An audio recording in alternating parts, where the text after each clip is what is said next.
But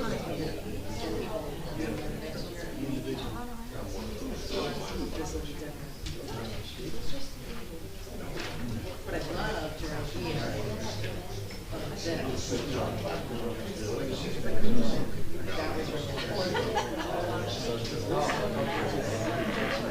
Yeah.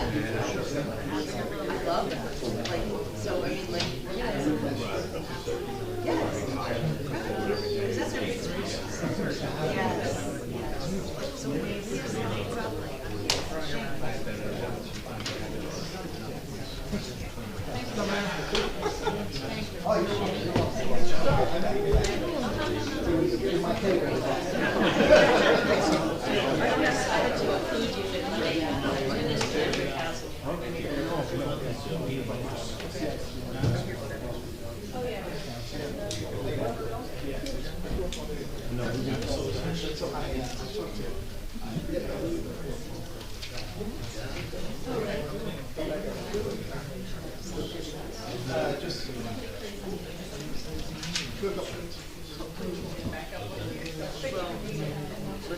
that's the story of my life. Mayor, do you want Erica to sing for the next 5 minutes before the Just for the national. entertain? That I'd love to sing. We'll do a little karaoke. Belly beats karaoke.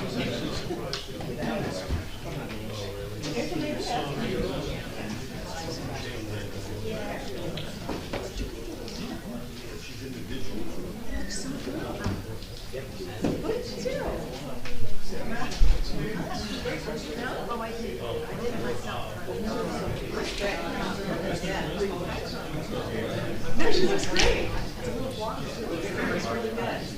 Yeah, let's do this.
You know me, I'm not shy. No,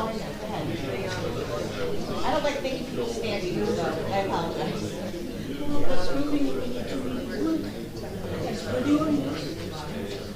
Hi.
So it's moving my So it should be here at 4:30. Oh, 4:39? Yeah. Oh, that's good.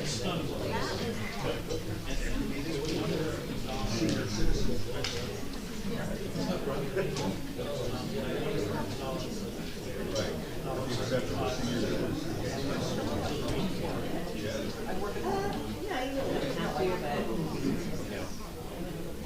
given what's going on, it's probably not so easy. Good evening, everyone. Our borough attorney showing a few minutes late, so we'll probably commence the meeting in about 5 to 10 minutes. So remain comfortable, and my apologies. We just want to make sure. I can imagine what a number of your questions are, and our attorney is very likely to want to be involved in helping provide answers. So give us a few minutes, and hopefully he'll be here soon. And there are two open seats up front if anyone cares to sit up front. There is one open seat.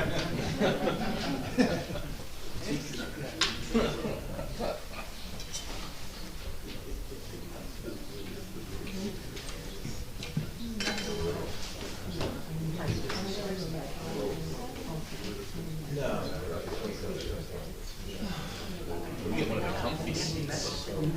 You get one of the comfy seats. No one puts Nancy.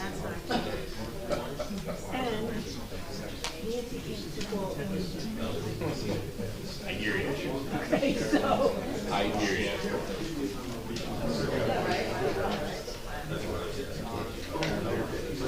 Shane, what's happening, kid? All good.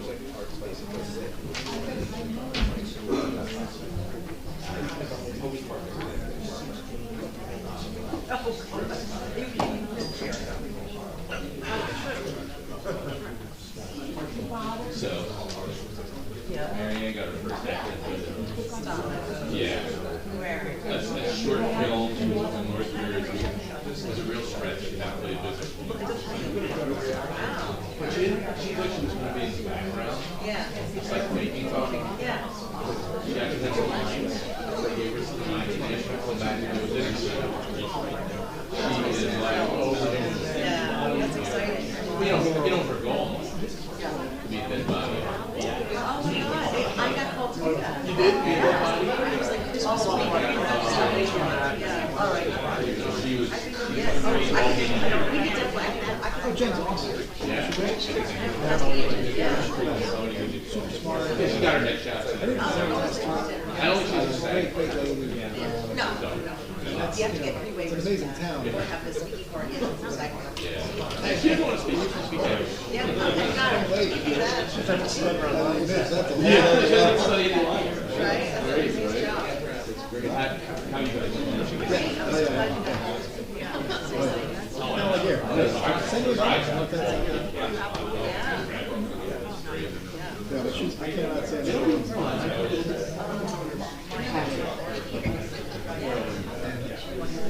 She knows that you're reaching out there. I always like it. So I got now eats lunch for a while, so maybe I'll combine the two, set up a date with them.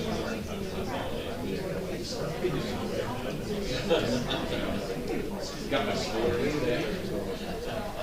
Got the solar on the roof today. Yeah, we put a 12 kW like that.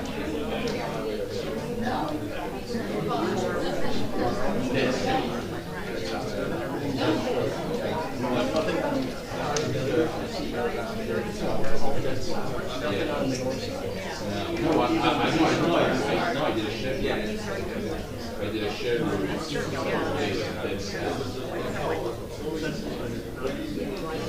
So we had the old cave, original cave. So we just put the second floor on and then did a single pitch 3 and 12. I sell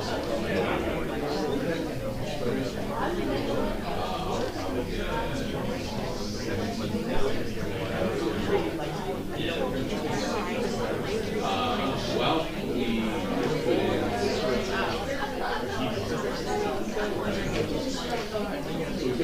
Before we got this gas line, so we used more electricity than we used. Unfortunately,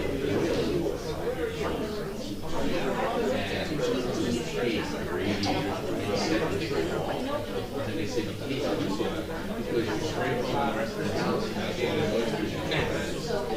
So we took those radiators, just the radiators.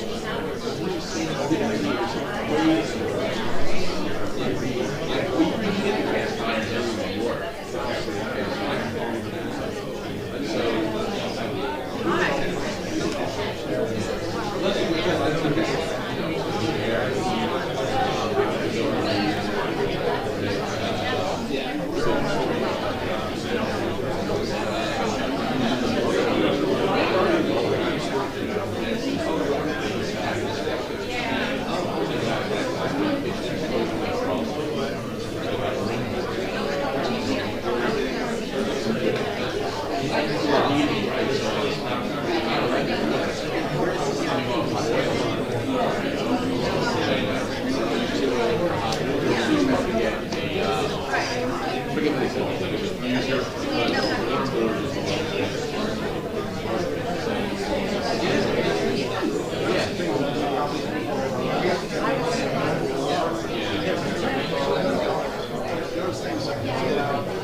Oh, okay.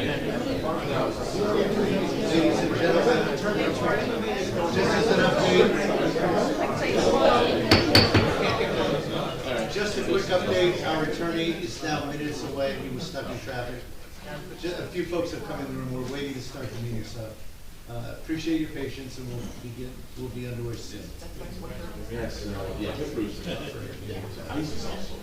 Because then you have to put yourself on you're supposed to come on the Yeah. And they're all weird shapes. Oh, yeah.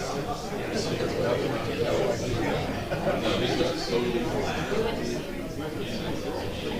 There was one place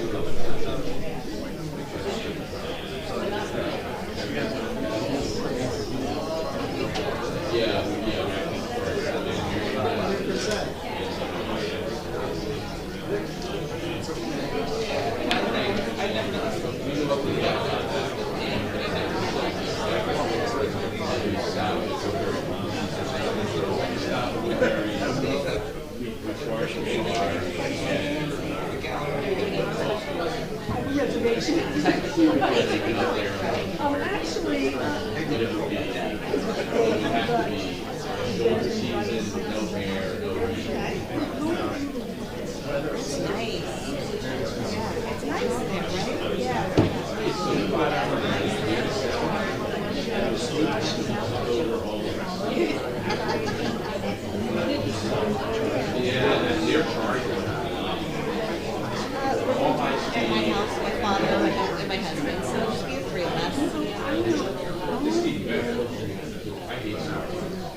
I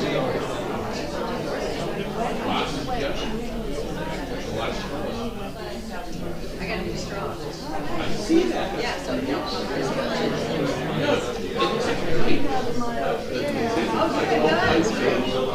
But you get punched. Starts walking real fast.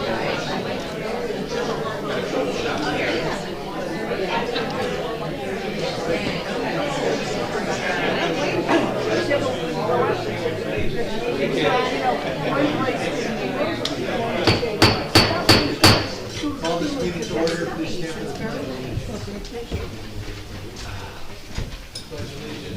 pledge of allegiance.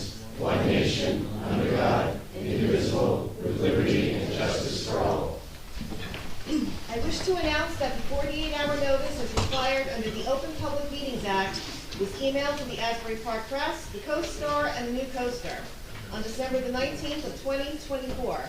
That a copy has been placed on the bulletin board in the borough office and that a copy has been filed with the municipal clerk. Please be advised, public attendance for meetings through Zoom is a courtesy only.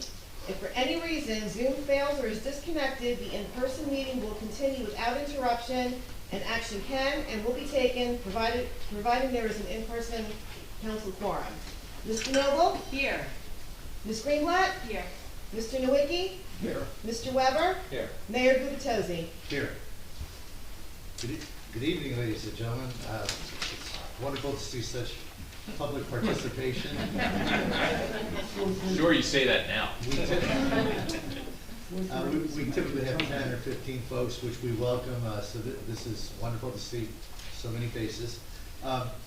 As many of you are aware, we, the Borough of Bradley Beach, normally hold two council business meetings a month, January through October. November is usually one meeting. December is usually one meeting. This is a special meeting. Will be our second meeting for November. And we've set that up for a couple of reasons. And that's why it's an odd time, 4:30. There are a couple unusual rules I'll just take you through really quick. But a special meeting is intended to be fairly narrowly focused. So we don't do broad business work in such a special meeting.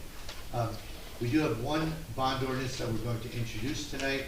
On any ordinance introduction, there is no public comment.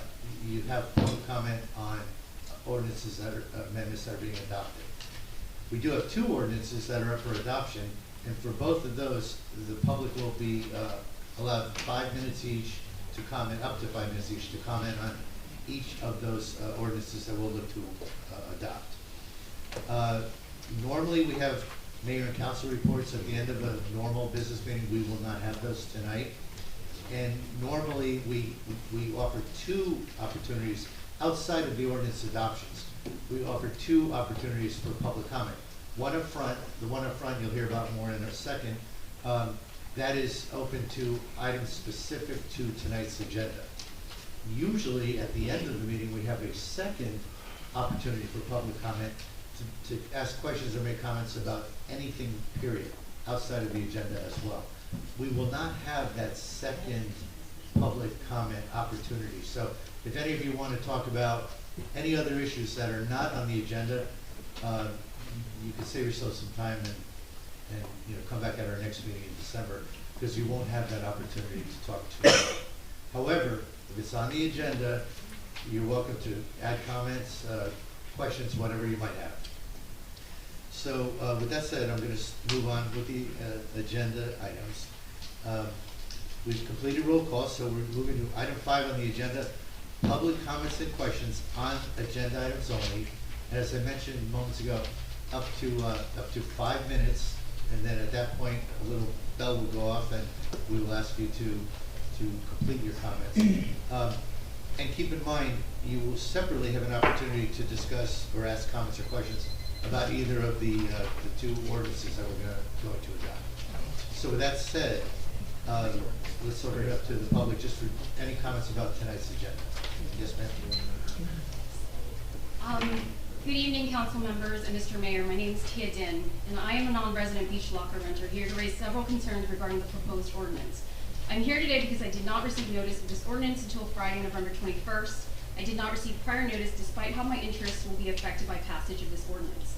My family had to wait several years for a beach locker, so I understand the frustration that residents of Bradley have expressed. But passing this ordinance is not the right way to resolve this issue. The mayor indicated that he has always believed the public trust doctrine to apply here, and that understanding was absolutely correct. The public trust doctrine stands for the idea that the municipality does not own the beaches. Rather, the municipality owns the land in trust for the common public. Under this doctrine, the general public has a guaranteed right to reasonable access to the trust lands, to include recreational uses and accessibility beyond the foreshore to the beaches and the upper dry sand areas. I ask you to revisit your analysis on whether the public trust doctrine applies here, because I truly believe it does. In fact, I believe it applies in multiple ways. First, the beach lockers themselves are physically placed directly on sandy beach areas that are used for recreational activities, such as beach volleyball. By physically placing these lockers on this area, you are taking up prime real estate belonging to the general public. If you limit the usage of this space, it is no different than roping off a portion of the beach and saying it is for use by residents only. As you know, Allenhurst cannot limit their membership of their beach club to residents only. It's open to both residents and non-residents. It's the law that the borough cannot set aside part of the dry sand beach for use by residents only. Another issue is that the public trust doctrine requires that beach utilities funding and township general funding are accounted for separately. Beachfront revenues can only be used for beachfront related expenditures. The municipality is not permitted to use beachfront revenues to pay for general township expenses. The law is that the municipality cannot operate the beach area as though it were a business for the sole benefit of the municipality's taxpayers. These beach lockers were built and maintained using beach utilities funding. I have not heard discussions on whether the general fund will be compensating beach utility funds for all 450 lockers that are being converted. The lockers are property or assets that belong to beach funding, and by moving the property to the general fund, you convert beach funded assets into general funding assets. If you do not properly compensate the beach utilities fund, that will be a misappropriation of beach utility funding for the sole benefit of Bradley taxpayers. This is similar to charging for beach parking and using those revenues to pay for general funding items.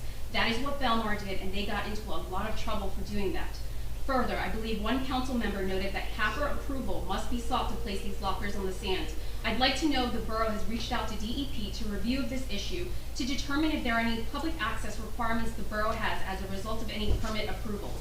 I've reached out to DEP for inquiry. If the borough has not done so, I would request that council hold off on adopting this ordinance tonight and have someone contact DEP. There are two questions that I think that are being confused here. The first seems to be the question whether you're required to provide beach lockers. The answer to that is no, you're not required to provide beach lockers. But that's not the question here, because Bradley does in fact provide beach lockers. The issue here is, since Bradley provides beach lockers and you use a public space to house those lockers, is the borough permitted to discriminate between who can use those lockers? The answer is you cannot. Equal access is fundamental to the principles of the public trust doctrine. While the borough is not required to provide amenities, when it decides to provide them, discrimination based on residency is not permitted. Finally, if this ordinance is passed, I believe the borough will be in breach of the contract that the borough has with all of the renters you're seeking to eject. There is a two-fee structure of the beach lockers. The initial fee is substantially higher, and Councilman Nowicki noted that this initial fee is used to construct the locker. The mayor referred to this as a buy-in. With this buy-in, renters all have a property interest in the lockers, and under the terms of the contract with the borough, the renters are specifically given a right of first refusal to renew the lease of the locker every year. By passing this ordinance, the borough is not only breaching its end of the bargain and violating the terms of the contract, it is also stripping ownership rights of the renters. Although it was mentioned previously that renters would receive their buy-in money back, that has since been stripped away by the proposed ordinance. It is my understanding that this council is relying on other towns doing this to justify what you're doing here. I question whether you consider distinctions between what you do here and what goes on there. For instance, are those lockers standalone, or are they an amenity provided as part of a beach club? Where are those lockers located? And did they use general funding or beach utility funding to pay for their lockers? These are all questions that were not publicly considered in your prior meetings. Just because the other towns are doing it does not make it right, nor will it guarantee that the town will win in the event of a lawsuit. I conclude with a request that the council reconsider this ordinance and go back to do some further research and analysis. There are better ways to resolve this problem, and this is not the way to do it. Thank you.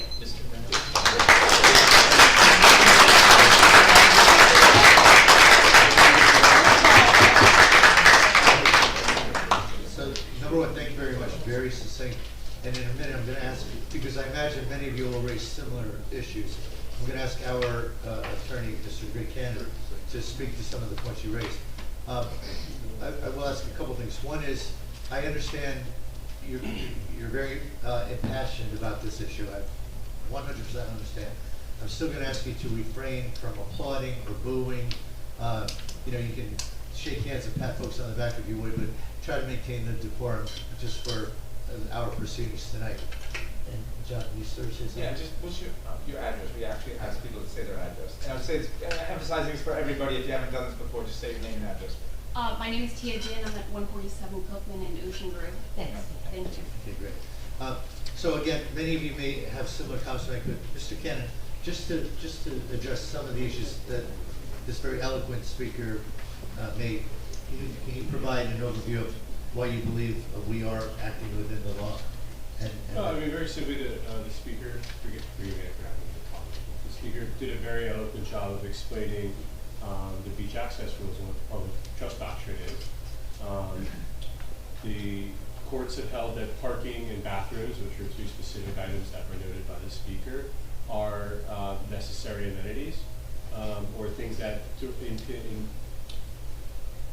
relate directly to beach access. So obviously beach badges are highly regulated. There's certain discounts you can provide, certain rates you can provide, right? Parking is a more recent example of a court case that came down. They were not allowed to discriminate in parking fees, also in the Belmar case. And then bathrooms, the notion was that the bathrooms are available, they need to be available to everyone because it's a amenity that's required as public health and other considerations. Those court cases have not been extended to other amenities. You heard the word beach club. There's a number of beach clubs that are resident only, right? And these lockers are an amenity provided by the town. So it's a double-edged sword, right? So that's the public policy behind beach access and open and equal access to everyone at the beach, notwithstanding it's controlled by a certain group of people in certain areas, aka the residents who govern and are given municipal control of the beach. The other side of that is, and the courts have recognized this in the cases that were the case law and the principles that were being espoused there. If you require a municipality to provide every single amenity that they have at the beach to every single person that goes to the beach, then that will naturally result in municipalities providing fewer amenities and a worse beach. And so the courts have specifically not extended the public access, public trust doctrine to anything at this moment beyond parking and bathrooms. And so the other amenities, and without getting into the very detailed nuance, or there's contract law cited there too. I'm sure that, I'm not sure that that's been fully considered in the moment. But with respect to the public trust doctrine, the court has not extended it to beach lockers or every single amenity at the beach. That's not how the case law is developed. And sitting here as of today, it is permissible to do the ordinance. It's my opinion that it's legal. And you can look to surrounding towns that have functionally the exact same ordinance. There's 5 of them within 10 miles that do exactly what you guys is on the table to be done tonight. So, in that respect, I'm comfortable. That being said, may the court extend it to beach lockers tomorrow or the next day or in the future. The public trust doctrine, as was espoused by the speaker, has been continually extended to include things other than just your traditional pay to right to actually access the beach. You heard dry sand. There's been a difference between the mean to high tide line and sand and what is the public actually is responsible for. And all those little nuances, could these nuances change to include beach lockers in the future? Yes, I can't guarantee you that, and I don't think any attorney can really guarantee you of anything. That's our business, I think.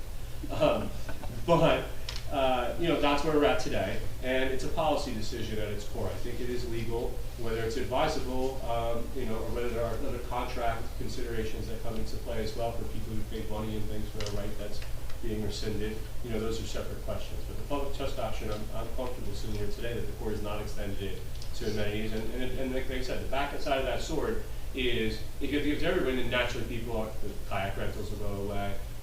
We have a surf camp here, right? So if we have to provide it to everyone at the same price, then that's going to stop a lot of beach amenities. And the courts have recognized that, and the cases are specifically limited to those bathrooms and parking at the moment.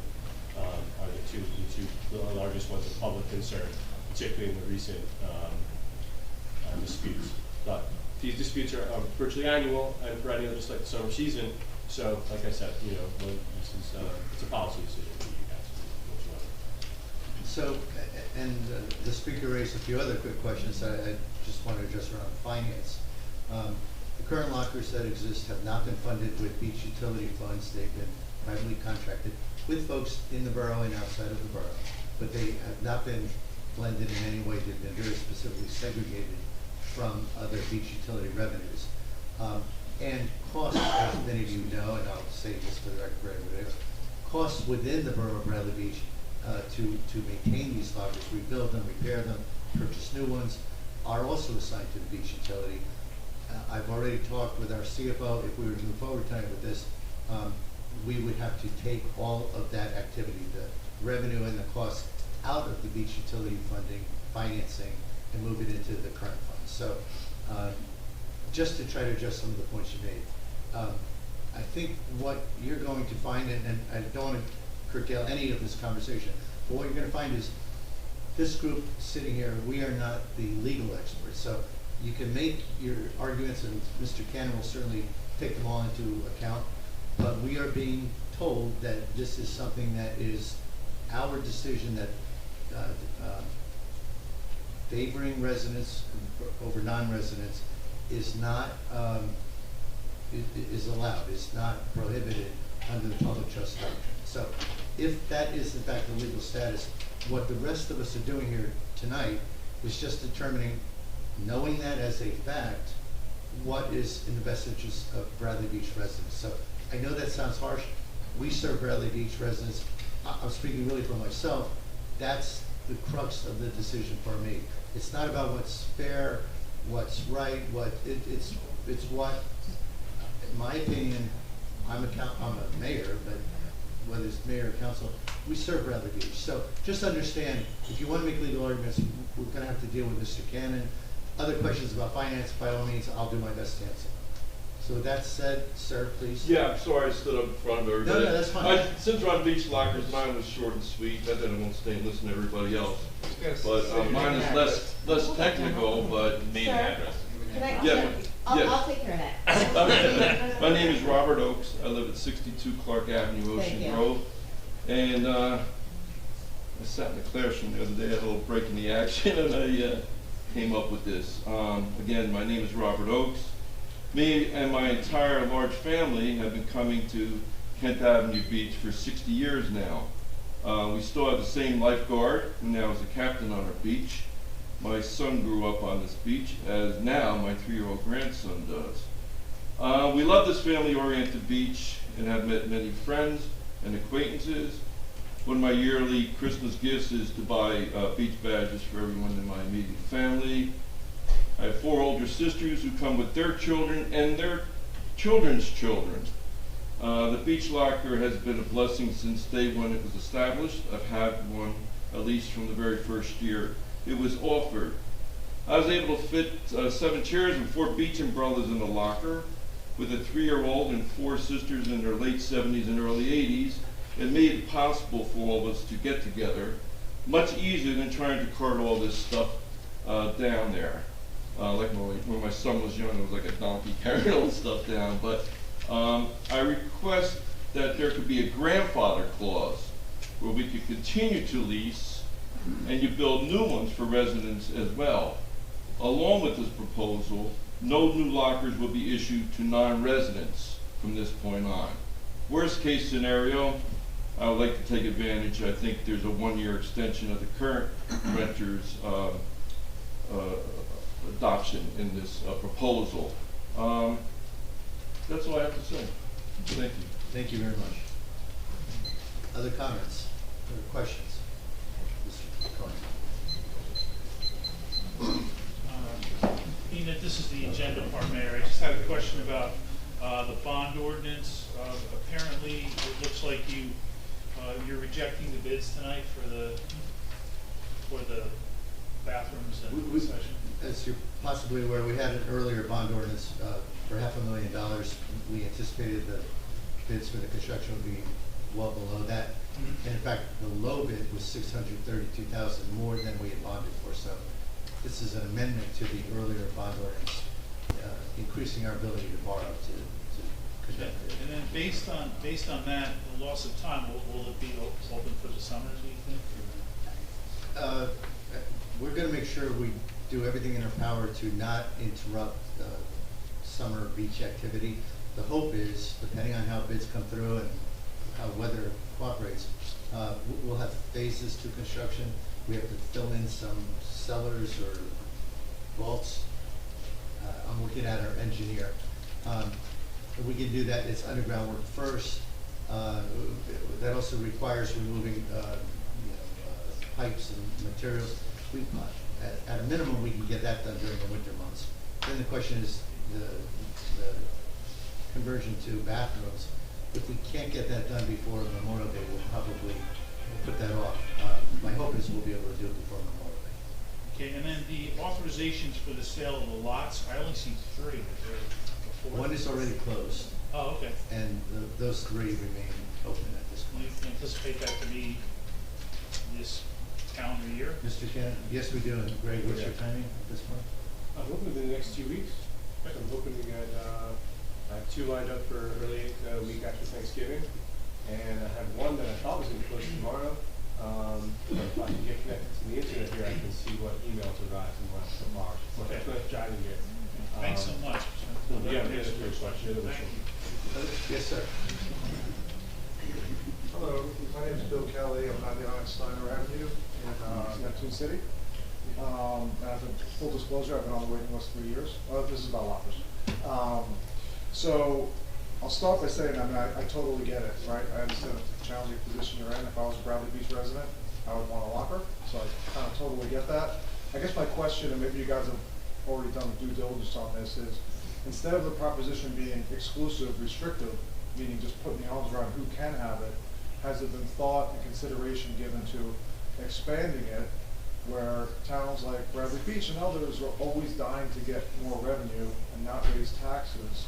So has there been consideration given to allowing people that are on the waiting list and that are outside Neptune City, outside Bradley, and have lockers that are outside Bradley to remain and adding more lockers and charging more money for residents that are not part of Bradley Beach? Has that been considered and thought through? Yes. The quick answer, and by the way, you're about the 1,000th person who's asked that question. Okay, so sorry. No, not at all. It's such an obvious question. Right. Anyone else, I imagine everyone else is probably thinking that. I asked this question before I was on the council 5 or 6 years ago. Right. Our Bradley Beach's challenge is we have some additional space on the beach itself. It's the winter that little storage. area. I've done some research. It The winter is. storage is the challenge, right? It's Now, the are winter all 500, there's 500 lockers today?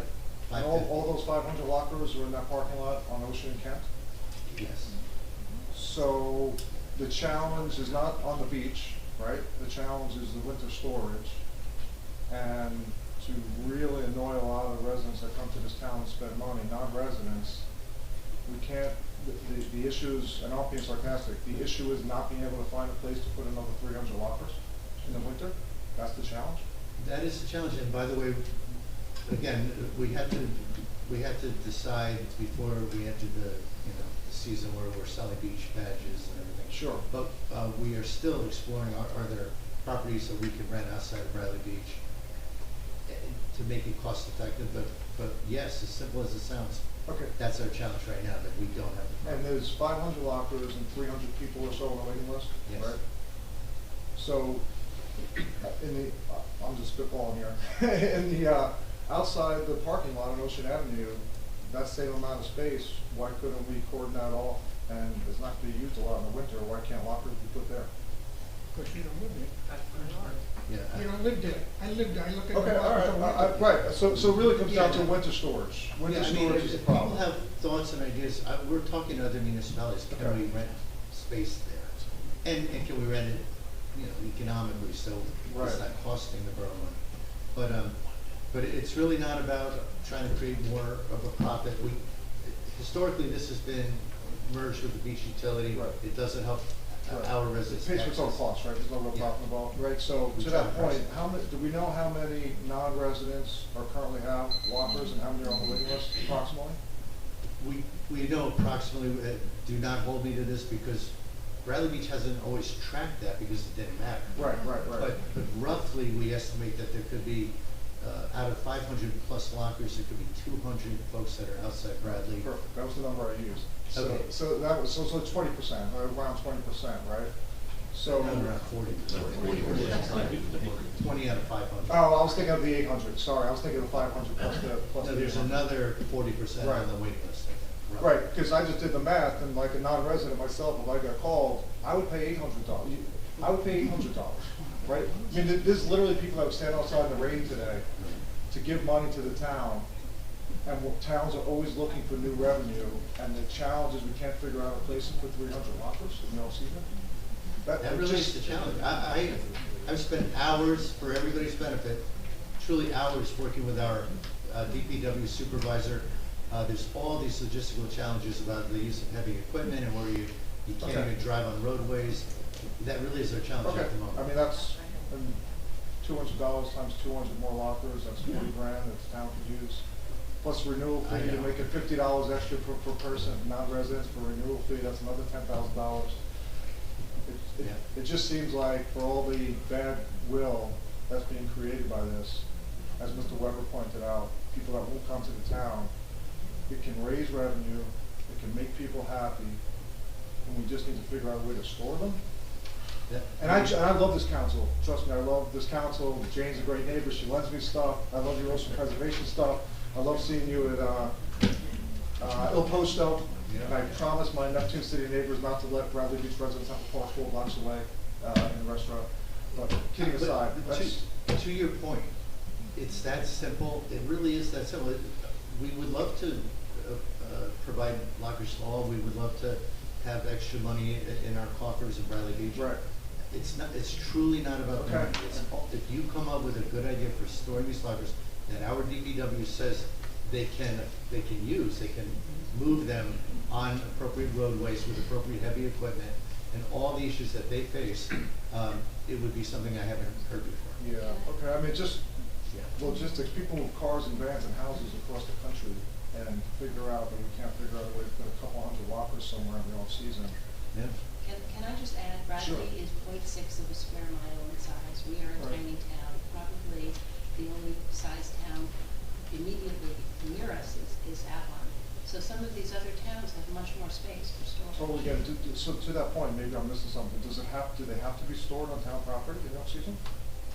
They don't have to be. We could rent space, but it takes up so much space. They can't be stacked. Right, okay.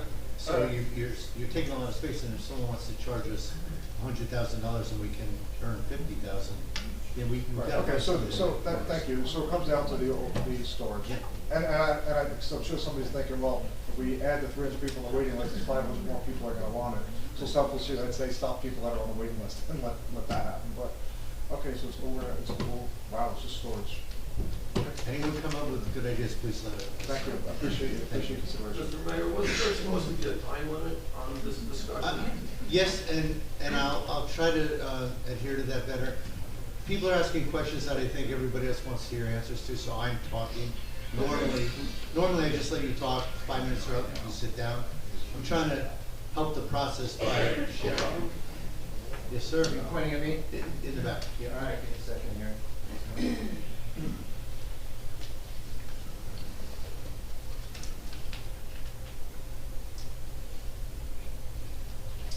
Rebecca Kaplan, 409 Glenley. I actually was going to speak to the parking tonight, and I'm happy to come back and speak about that if it flows better in the meeting. But something, Mr. Mayor, you just said struck me. You said it's not about being fair, your primary concern is the residents of this town. That's true, but if I may, let's not forget, non-residents are enormously important to Bradley Beach. Main Street is nothing without non-residents. There are enough people in town to sustain the fantastic Main Street that we have. Non-residents pour millions of dollars into our beaches. I'm sure there are non-residents in this room who spend way more money in the economy in Bradley Beach than I do sitting on my porch or sitting in my backyard. So yes, your primary responsibility is to the residents of this town, but your responsibility also is to make sure that we have open and happy communications with non-residents who continue coming to this town and giving us their money. and everything else. So thanks. I'll be back when traffic comes along. Thank you. Yes, ma'am.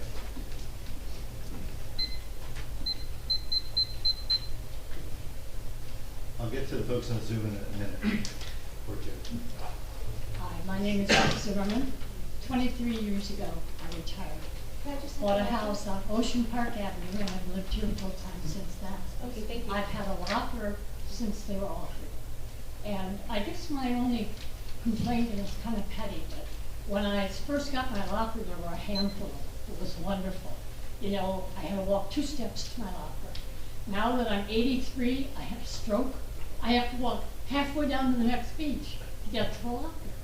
And I just think for the amount of taxes we pay, I love this town dearly.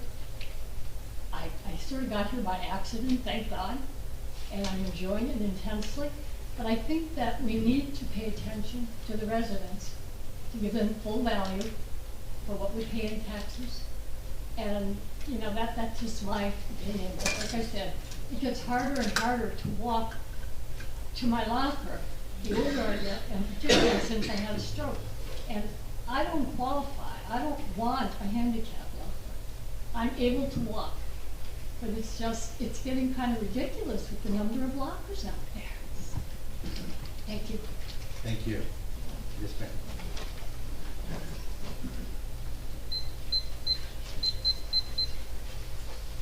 Thank you, everyone, for taking your time out to listen to this kind of controversial topic. I don't usually go onto Facebook very much, and I'm like, oh my God. It's pretty wild, the comments that were there. To the last woman. I just need to know the address. Pardon me? Ann Gore, 840 4th Avenue, Neptune City. Okay, and I'm sorry, what was your name? Ann, A-N-N, last name Gore, G-O-R-R. Thank you. Thank you so much. You're welcome. I couldn't move. I moved to this area 6 years ago. Wanted to live in Bradley Beach. That was my focus. I couldn't find a home that I didn't have to buy at my rate and then raise it, right? So I did the next best thing. I went to live in the condos in Bradley Park, which is across the street. Memorial Avenue divides me, and that is what keeps me from it. But when I ask somebody, where do I live in Bradley Beach. I live in Bradley, that's what I tell people. So, Mayor, I took umbrage with your, it's not about what's fair, it's only about our people. I thought that was a little tough to hear, and I understand it, but to the last gentleman's conversation, I'm here 12 months out of the year. I rarely go anywhere else but patronize Bradley Beach, establishments. And I bring all my friends and neighbors, and they're like, this is just such a lovely town. And so commerce is a huge part of your industry. And there runs that risk of what's fair and what's right. And I understand the need that the last woman said something is, I use my tax dollars. These are not tax dollars. The Bradley Beach lockers have nothing to do with your tax dollars. They're an option. And I would also say somebody ought to give an allowance to her. Like that ought to be, somebody ought to have a contact for her to be able to be placed closer rather than further down the beach. With or without the handicap, there have to be medical exceptions. But to me, I think what would be helpful would be if you could go back. I had to sign a contract. Those contracts, you have them all. They all say where people live. It would be very helpful to find out how many people actually aren't staying, instead of saying, I think it's 20, I think it's 15, I think of that. But I moved here 6 years ago, knew I was staying in Bradley Beach, put my name on the locker wait list, and I'm on 4th Avenue after waiting for 3 years. Apparently on Facebook, people are saying they're waiting 10, 12, 15 years. I don't know that that wait list is going to be any more helpful for them because they're apparently on a beach that doesn't move. Like nobody's leaving those areas. So I feel very blessed that I got a beach locker. Oftentimes I take my buggy and I walk the 8 blocks, but I am so blessed to be in this area. So as a local, I think you need to give some views to how you're going to handle this and not tick off everybody in the world, right? There's, I walk to all my restaurants. I'm very happy not going anywhere else. And I know that there's plenty of other people that are like me, not only in my own townhome community, but I know other people that have lived in other communities. So I really think, yes, your diligence is to your people, but your people are also the extended locals who are supporting your community. And if you can't find it in your hearts to figure out a way, or can't figure out, I'm happy, I do research and data analysis all day long. And I don't belong to your town, but I would be happy to help you do some diligence. If it meant that you could find some place to put those lockers for storage, there has to be a way to do that. And that way you'll be able to balance, you know, residents and non-residents. If it comes down to it and you can't see it to say, I'm gonna maybe charge a higher fee for people that are out of town, or I'm gonna keep it the same and get, you know, take people from both sides of the, all sides of the forum, okay. If that's the way it goes, okay, I wouldn't be happy. But I would really ask, could we be grandfathered in? We've been here, we've got our notes, we got our stuff. I paid my $575 in 2023 to get on the list, and I pay my $200 or whatever, I think it's $200 a year. Again, if you need to make a differential between residents and non-residents on the use of that facility, like the other gentleman said, I don't think people would be highly upset knowing that they can still keep a locker. I would like to find out how many, on item B3 on your ordinance, it talks about how many people are renting lockers that are, you know, they have multiple properties and they have multiple lockers. I think that's something we should have done a long time ago. There should only be one person having a locker, not, you know, I own 5 homes and I'm going to get it for all 5. I think that's a very clear place to start right away, even if you don't settle this discussion tonight, because I think with the number of people you have in this room, I don't think you can make your decision tonight. If you can, then the use of this meeting was futile, right? So to me, I'd like you to come back and tell us how many people live here, how many people don't live here, how many people have the B3 number. Come prepared with stats. People need stats. They need to know what places have you looked at, how much money would it cost us to do those things. All of those things are ways that in a business world we make decisions. We don't just come in and say, we feel this, or we can't do that. There has to be a way to get around this problem. And however you do that, I would ask that you not make a decision on adopting this ordinance tonight until you've done further due diligence. Thank you so much for your time. Thank you for your comments. In the back.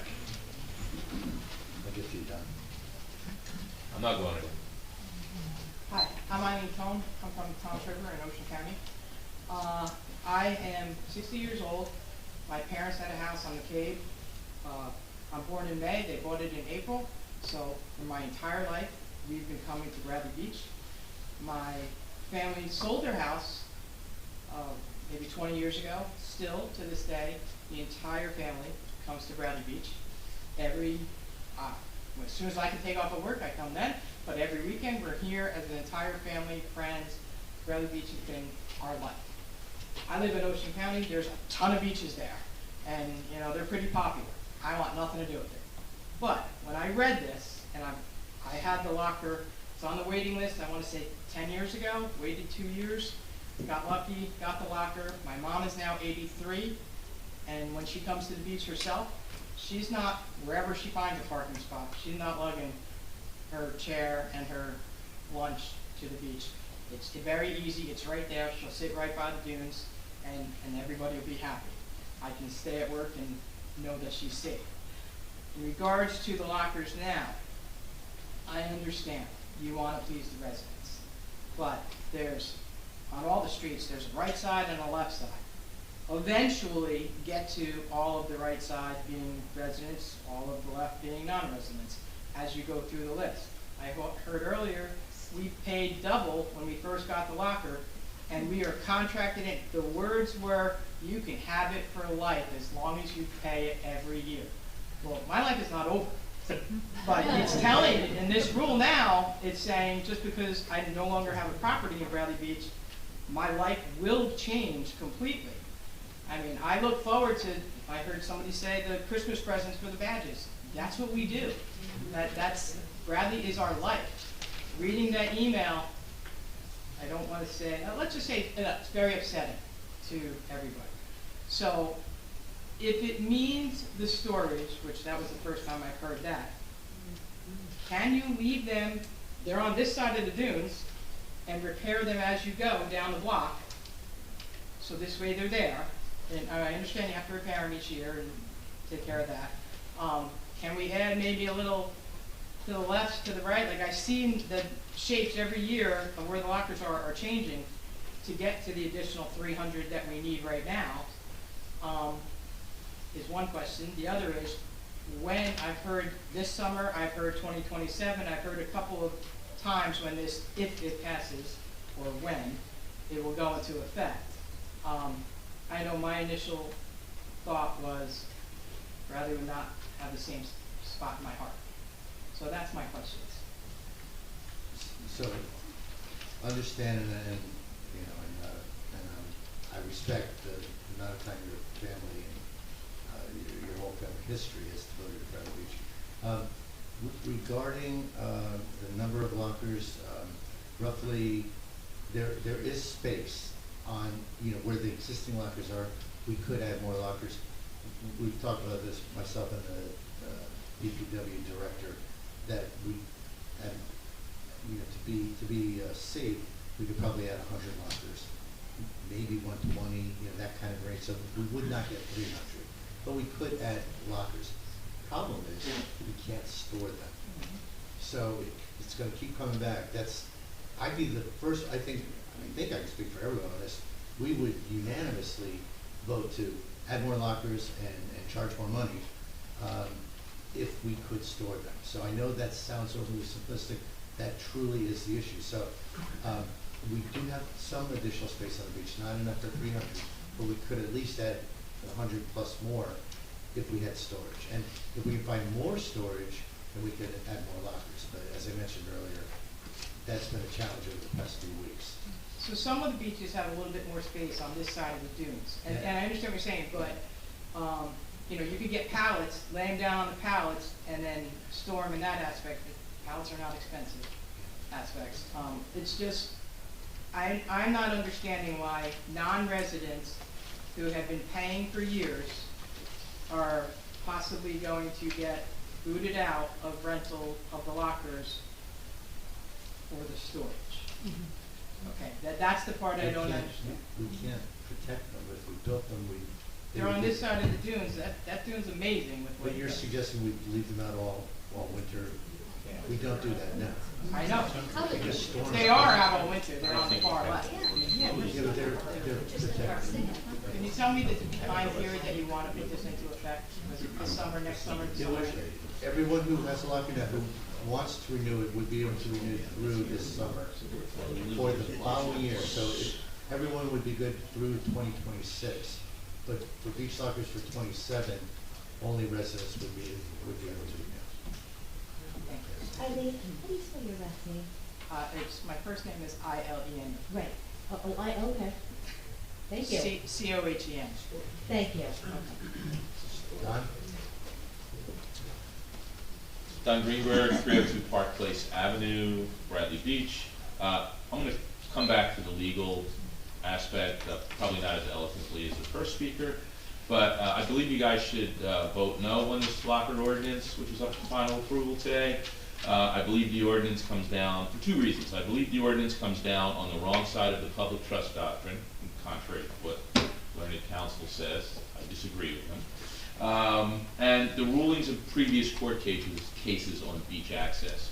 Number two, it's wrong to disenfranchise longtime members of our summertime community just because they don't live here. So legally, I believe this violates the tenet of not discriminating against non-residents in matters of public beach access and amenities. 3 points on this. One, NJS 1074 passed in 2018-19, which is the codification of the public trust doctrine in New Jersey. While it does not specifically mention beach lockers as an amenity, it does not specifically exclude them either. What it says in section 1F, and I'm just going to read the relevant part, is, and the necessary support amenities to facilitate public access for all, including, and this is the important part, but not limited to public parking and restrooms. It is this not limited to portion that is important, in that it opens the possibility for other amenities to be considered, as well as parking and restrooms like beach lockers. I also believe this violates settled law on resident versus non-resident discrimination to be considered as well as parking and restrooms. So it violates Neptune versus Avon, which is the seminal case on public access. And what it says in Neptune versus Avon, we are convinced it has to follow that while municipalities may validly charge reasonable fees for the use of their beaches, they may not discriminate in any respect between their residents and not residents. Let me repeat that, in any respect. In any respect would include beach lockers. The meaning of the phrase in any respect would seem to me to open up the inclusion of amenities such as beach lockers and the non-discrimination prohibition against non-residents. Since to use the lockers, you must use the beach where the lockers will sit on sand paid for by every single taxpayer in the country. Considering most beach replenishment dollars are federal. So everybody in the country paid for that sand that's on Bradley Beach, okay? So you can't discriminate against non-residents because it's public, it's in the public trust. Lastly, on the legal front, is if the town decides to deposit locker payments directly into the general fund, I believe this would violate settled case law in the form of Susco versus Belmar, and which stated in a parking issue, and I'll read that. Under the limited circumstances of this case, we agree that with the trial court that parking fees, and here's the important part, charged only for beachfront parking and nowhere else in the borough, constituted beach fees. So while this particular case refers to parking, it also fits the description of beach locker fees, as they are charged for, to paraphrase, only on the beach and nowhere else in the borough, okay? You can't just change the account you put the money in and think that changes the use and where the money comes from. It still comes from a beach locker that sits on the beach, which is held in the public trust. So if indeed these beach fees for beach, so indeed if these are beach fees for the beach locker that sit on the public beach, replenished with public dollars, and I believe they are, you cannot discriminate between residents and non-residents for access to those lockers without the possibility, in my opinion, of opening up the town for a lawsuit. So that's my legal ideas on the matter.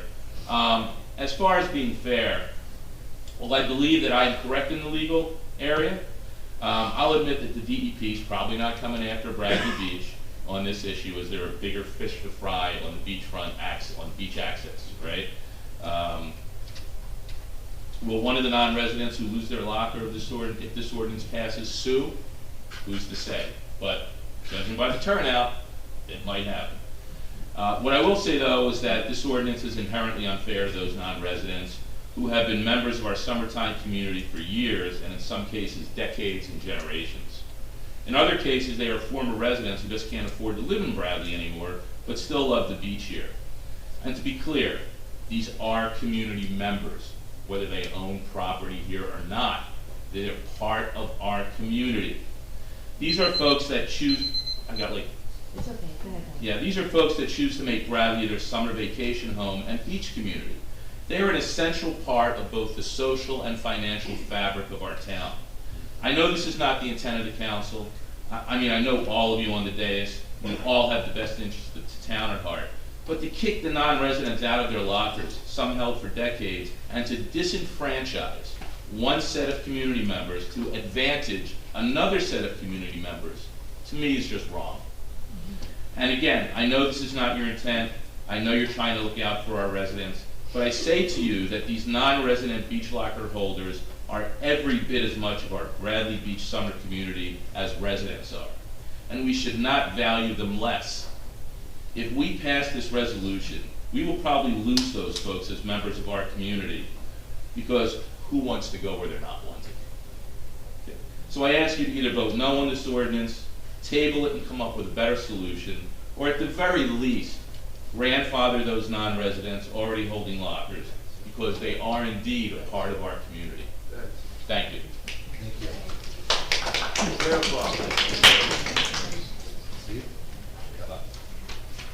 Steve Losler, 800 Ocean Avenue, Bradley Beach. The reason I'm here is to oppose the ordinance on beach lockers. And I want to thank Mr. Greenberg, who articulated exactly what I was going to say. And I want to mention a brief story. About 5 or 6 years ago, I went out to the beach and set my chair up on a very hot day. It was like 90-something degrees. And anyway, I sat in my beach chair, and I wound up getting up to go inside, and I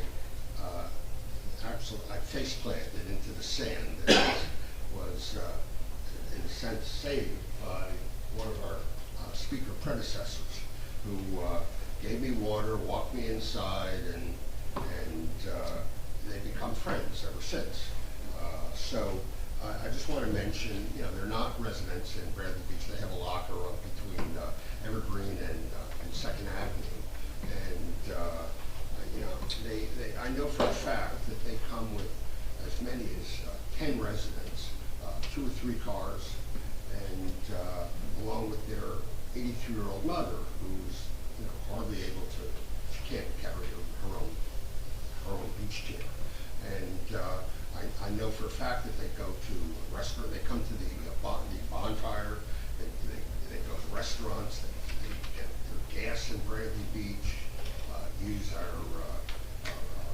other restaurants as well. So, I hope that the council pays attention to what I'm saying, Mr. Greenberg, and some of the others have said. And let's see, the other point that I want to make, Mr. Greenberg has also made that point. I haven't spoken to him in a while. But he's made the legal point that he's made, and I think that if the courts unfortunately have to deal with this issue, and I hope they don't, but I think they might come down on the side that has been well spoken here. So thank you very much. Thank you. Way in the back.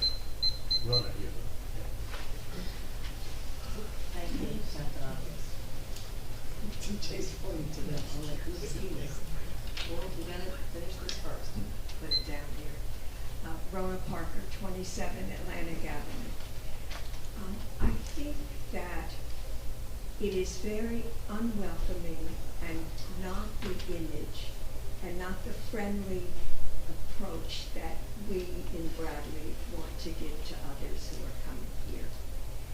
I don't speak for the business community, obviously, but people who come who have paid money for lockers, who have paid money for their badges, also frequent all of our restaurants, all of our stores. And at the same time, I certainly don't speak for the Environmental Commission, which I serve on, but I would like to anecdotally tell you about people who come for the annual beach sweeps and say, when we ask for the address, oh, I don't live here, but I love your beach. I come to your beach all the time, and that's why I come here, because I want to clean it up. So please reconsider. Thank you. Thank you. Yes, sir.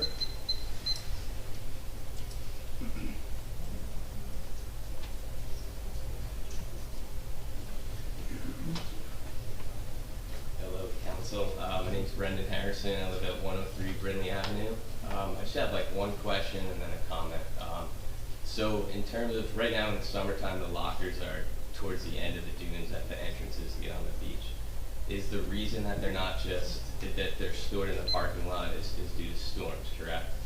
So could they just be moved towards the center of the dune? I mean, correct me if I'm wrong, but the only storm I can think of in recent times that have completely breached the dunes is Sandy. So could they just be, do you know what I mean? Sometimes when we get a storm or a big swell, the entrances get a little flooded, but could we just move the dunes, move the lockers closer towards the middle of the dune for protection? I know the answer is no, but I'll ask Mr. I'm pretty sure we can't leave the lockers on the beach because of CAFRA rules, the state rules. Like they say, all right, in the summer you can put stuff out on the beach. Other towns do different things besides lockers. But you got to move it off the beach in the winter because of storms. I appreciate the creative thinking. This doesn't mean that I'm in favor of changing this, because I'm not. But I think it's because of the state. Gotcha. Short answer. Okay. So yeah. No. Fair enough. I was just thinking about different that. places to put them. Yeah. One other thought I had was maybe non-residents can pay an extra fee if you guys are able to come up with some storage outside of the town or something like that to just account for, you know, extra fees or whatever. But okay, so I'll just move into my comment. So yeah, lived in I lived in Bradley Beach for about 20 years, more than half my life. I moved here when I was 18 years old, been paying rent ever since. I'm 38 now. I love this town. I met my wife here. I got married in this very room. Started a family. So, you know, and then just to watch rent, housing prices soar, the thought of us being able to live the rest of our lives here is probably dwindling. So the thought that I won't be able to have a beach locker in the future, you know, is like a tough pill to swallow. There's a lot of people my age that have spent majority of their lives living in this town that can't afford it anymore, that still come here every summer, all year round, put money into the restaurants, you know, surf, fish, walk the boardwalk, bike here, participate in all the community events, that are going to be excluded from having beach lockers. You know, they may have been coming here for generations as well. So I think it's a little unfair in that regard. Like I said, though, I'm a resident, but I still think it's not right if I ever have to move out of here. I've been on the waiting list for about 5 years myself, and I haven't had a problem with it. I figured, you know, it is a privilege. It's open to everybody. I plan on coming to Bradley, whether I live here or not, for the rest of my life. So when I get it, I get it. You know, it's just having patience. So I think, you know, there's been a lot of talk about grandfathering in. I don't think that's going to solve your problem, because it's not going to get the waiting list moving, and it's not going to address people that might be in my situation or my generation, like I just outlined. Yeah, and like I said, I think there's just a huge community of people here that contribute to this town that aren't residents. Maybe they once were, maybe they'll be residents again.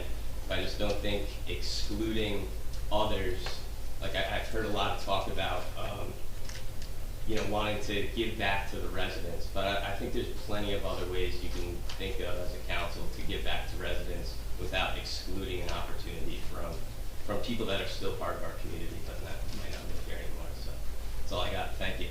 Thank you very much. Other questions in the room, Ms. Sir, or comments?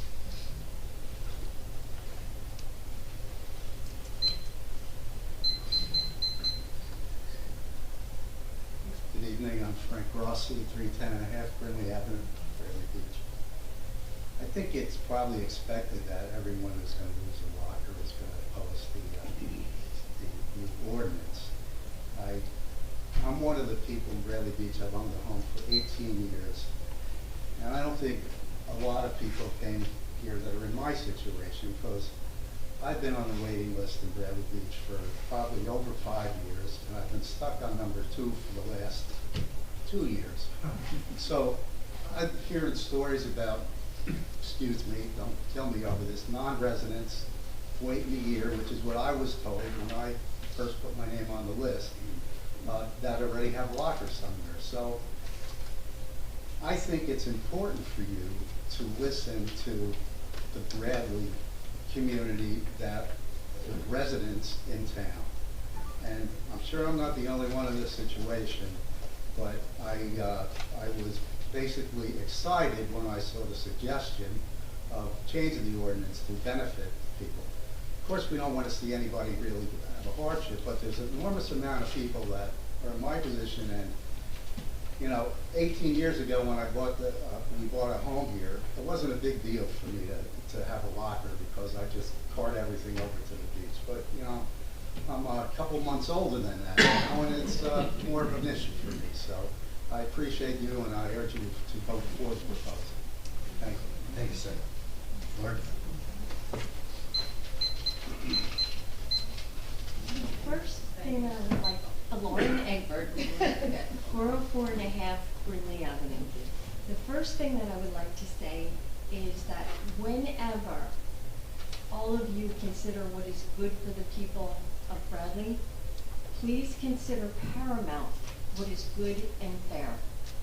Because it is not good for anybody in this town, for our town to take collective action which is not good or not fair. And that puts us in a really bad position in so many ways. And when I see this gentleman who very much would benefit from a locker being a resident, it makes me think of maybe creative ways to decide what might be most good and most fair.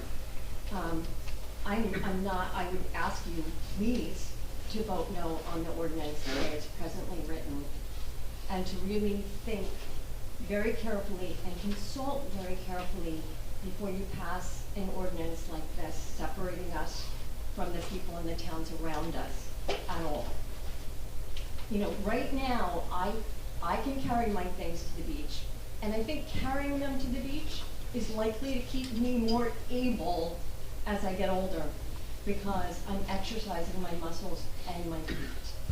So, and I was particularly saddened that any organization or place that I belong to would make a representation and a promise to people like the one that was in our standing ordinance, and then say, you know what, it's a new game in town in Bradley now, and we're gonna make sure our residents are taken care of.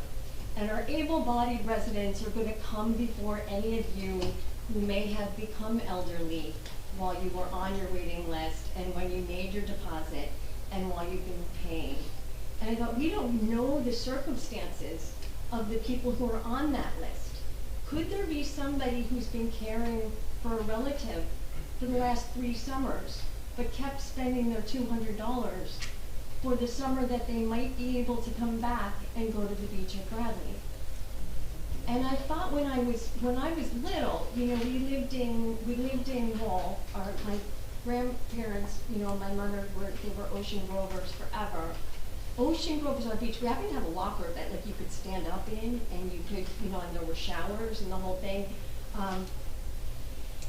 And I'm not saying, if somebody had just taken that away retroactively, I mean, it might have been okay if it was always that way. I don't know. But for somebody to take it away retroactively, it'd be like you're being kicked off your beach. I mean, that was our beach. Do you know what I mean? You have an emotional attachment, and I don't really want to see people damaged in my name. I don't want that. I don't want that to happen. And I do think that the breach of contract potential is huge. And by the way, we could have 3 or 4 lawsuits that don't prevail. We still have to start out defending them. That's still money. So I'm not sure that benefits the residents of Bradley Beach. So, and I do think there's an access issue, particularly when you consider that some of the people that have those lockers probably can't get to the beach if they don't come. So let's think about how we can make this a better community, a warmer community, a more loving community, a stronger community. Thank you very much. Thank you very much. Other comments? Yes, sir?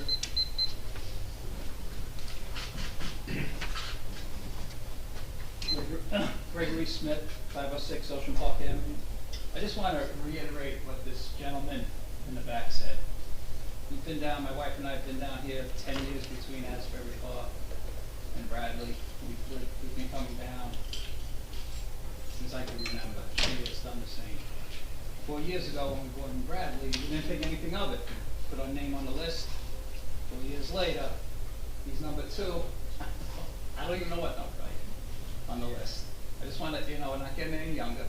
Just want to be able to walk down the beach, enjoy the beach, just like everybody else. But I don't hear many people from Bradley speaking up. People are in my predicament, and I'm sure there are a lot of people that are on the list. People have lockers for 20 years, 30 years. I don't know, maybe we should rotate them out. 500 this year, the next year, the next 500, just rotate them out. If you don't have a locker for 1 year, what's the big deal? But I just want to know, how many people are on that list, on the waiting list? Does anybody know? Last count, 333. 333. So I must be, I don't know when he got on this. If you want to build a locker, you can put it on my front lawn, leave it alone. Put it on my pickup and I'll take it down. It's not much of it. There's something's got to be done. Is there any ordinance or any law to say how high those lockers can be? Our ordinance states a specific. I saw it in the you know, but is there any state law or federal law that says it can only be so high, it can only be 4 Greg, do feet? you know if there are I would laws? imagine it's cap or permit. So I would believe that the ordinance matches whatever the gross cap or permit is. I see the engineer on the council shaking his head, yes. That makes Not sense. official engineer, but I would suspect it would be a CAFRA, however we permit it for them. It would be No, Anything but compliant. say we're a little anything higher, is but a on- little narrower, you know, instead of 3, you could put 4 in there. I don't know, I don't know. That's not my department. I know. So you lit up, though, when you mentioned litigation. Yeah. All right. Well, anyway, Include it up there. build it, put it in my front lawn. Thank you for your comments. But yeah, you know, it's got. Other comments or questions from the room? Yes, sir. Hi, Ted Whitby, 604 Fifth Avenue, Beach. So, yeah, no, not too many people are speaking up in favor of this, and I really wasn't going to talk, but I'm just going to give it a little bit of a go here. We've only been here for about 4 years, but as soon as we bought, we put in a request. I think we're number 17 or 18 on the list when we entered. As of the other day, we're 13 after almost 4 years. We have a house that doesn't have a driveway, so if our grandkids and kids come down and we've got all this stuff and we have to drive down to the beach, we're probably not going to have a parking space when we come back without being whatever a block away from the house. So people from out of town can park right there on the beach, assuming there's places. You know, down at the end we are around 4th Avenue, 5th Avenue spot, it looks like there's usually spots. So if you don't have a locker, you've got that little bit to walk. It's probably another 100 yards than having a locker, right, to get your stuff to the beach. I'm on the 600 block, so it's a good walk to get down there. So I don't like the idea of being unfair to people. I don't know what the answer is, but I'm on 13 after 4 years. And I know it comes out of beach fund, it's not public funds, but I'm paying a couple $1,000s every quarter for property taxes. So I would like a solution of some kind. I'd like to try to be fair to people. I'd like to look for creative solutions. But I'd rather not die before I get a beach. Thank you for your comments. Others in the room, comment or question? I know, we see. Let me introduce our soon-to-be councilman, or councilman-elect Mitch Carp. I have no idea what Mitch is going to say, but we do ask him to sit here so he can get a sense for what it's like to be sitting up. Well, for now, I'm over here. You are. Anyway, Mitch Carp, 303 3rd Avenue in Bradley. So when this first came out, somebody discovered that, hey, do you know that in Avon and other towns they're able to do this? And then it was like this light bulb went off. It's like, wow, we should do that too. That sounds great. I was on a wait list for 8 years before I got a locker. I've been here for about 20 years. And I know friends of mine who are still on the waiting list after 8 or 9 years since they moved here. And so it seemed like a great idea. So it's like, if we can do something that benefits the people of Bradley Beach, then that's what we should do. I'm hearing things that are resonating with me, where maybe it's not just the residents of Bradley Beach that should be considered, but we talked about the ordinance talks about employees of Bradley Beach, about our first responders, the value that they add to this town and the benefit that they can see from this ordinance. And I see some of that in the non-residents and what they brought to the town. And so I guess I'd feel a little more comfortable if I were sitting up there, making this decision, knowing that I exhausted every possibility to find a solution. I've heard things about, certainly the resonates like, storage, that's really the problem. That's really what's causing this, that we can't create 300 more lockers. So if we could find a storage solution, so if I knew in my heart that we exhausted that we were able to say, we looked everywhere. I want to say that when I first moved here, we were storing them in like the DPW lot. And I don't know, is there a reason that we don't do that now? Is something changed? Yes, a few things. One is, we're required to use heavy equipment to take them down the road. That was not traffic safe. They were oversized vehicles. We weren't allowed legally to do it. Right, okay. And we're going to use that lot in the foreseeable future to move our DPW facility there. So to come up with a temporary solution, it would backfire. Because I thought about, because I heard about heavy equipment, I'm like, okay, let's get some flatbed trailers and just put them all on there and ship them safely using that. So if that's the case, I can understand. And at that time, Mitch, we didn't own that piece of property, Delissa, we rented it from them, and for the sole purpose of putting them there. Now that we own it, it's a DPW yard, and there's all this other stuff going on.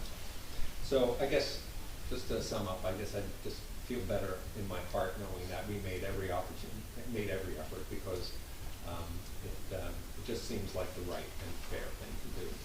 I would just ask one question of Mr. Cannon, would be the people have brought up the question about contracts and the deposits that they made, and some disagreement, some things that are unclear. What actually is the rights of the renters with regards to those initial deposits that were paid? Because I've heard people say, oh, I can renew and I can renew forever. And I can't say I read through the contracts themselves, but I understand their annual rental. And there's no recourse for any of the fund, like if somebody stopped becoming, they moved out and they're living in California and they no longer need their locker, would they normally get that feedback that they initially paid, or is that just a construction fee?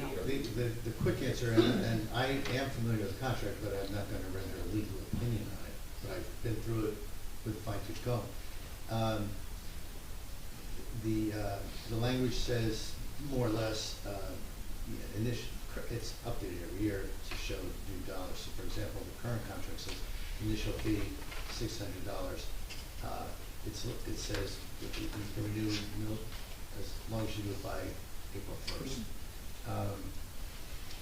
Most of the contract is, there's nothing in there that says you get it for life, by the way, so I mentioned that earlier. But it does, but there are various restrictions. So it's somewhat of a boilerplate lease agreement. Okay. So it's an initial fee, it's not a security deposit. Correct. Okay. Or a share, or a leasehold. Okay. I mean, it's an annual rental. We don't have a decision on this yet, but we're very open to establishing a policy for some portion of refunding. So for example, someone's got a locker for 10 or 20 years, at least my opinion on that is that span the useful life of the locker plus, I wouldn't think there would be a refund for a person who had a locker 20 years. Somebody who leased for the first time last year, we would have to have a formula that would compensate to some degree, I would think. Thank you very much. Okay. Other comments or questions in the room? Yes, ma'am?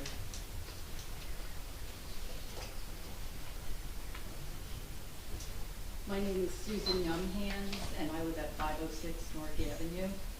I also did not plan on speaking tonight, but I feel I should. We've been in our house 17 years, and when we first got it, my husband and I were very able to get on our bikes, put our backpack chair on our backs, put our cooler in the basket and ride there. But I'm fortunate enough now to have 2 grandchildren, 3 and 6. It's a little tougher now. So the 5 blocks have become longer. I am too on the wait list for a long time. People don't move up very quickly at all. And I'm afraid they'll be in college before I get a locker. So I just wanted to voice that. Thank you. Thank you. Other comments or questions? Yes, ma'am.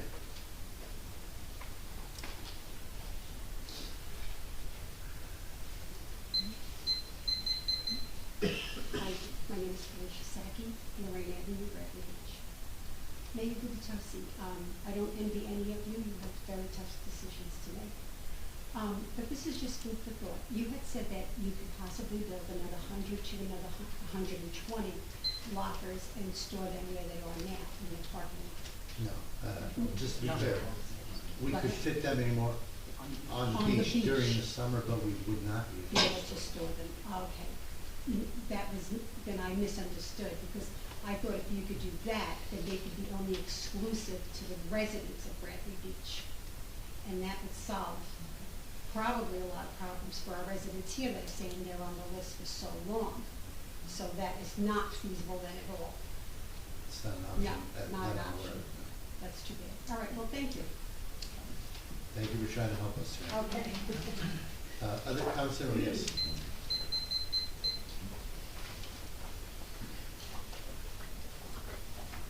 Shannon Colleen, 315.5 Ocean Park Ave. So I'm here about the parking, not about the lockers, and just maybe for a point of clarification. So my mom lives in the residence with me. She does have, we think it's wonderful that the town offers the specialized parking. I'm in favor of any, tightening up of people getting them. But my one question was about that it always has to have the placard in the window while it's in the spot. Now, my understanding is she can take that placard with her, so if I'm to drive her to the store, she has a card that says that placard goes with her. Now, how do we handle that? I take her shopping on a Saturday, her car is then left in the spot without the placard, she goes to my brother's for a week or things like that. So I don't know if that was considered or if I'm misinterpreting it. I just didn't want it to be something that wasn't considered, that placard can go with her, but she's not always in her car, which is in the spot. Says if the car is on the street, it can only park in her spot. We don't have a driveway, so I just didn't understand that.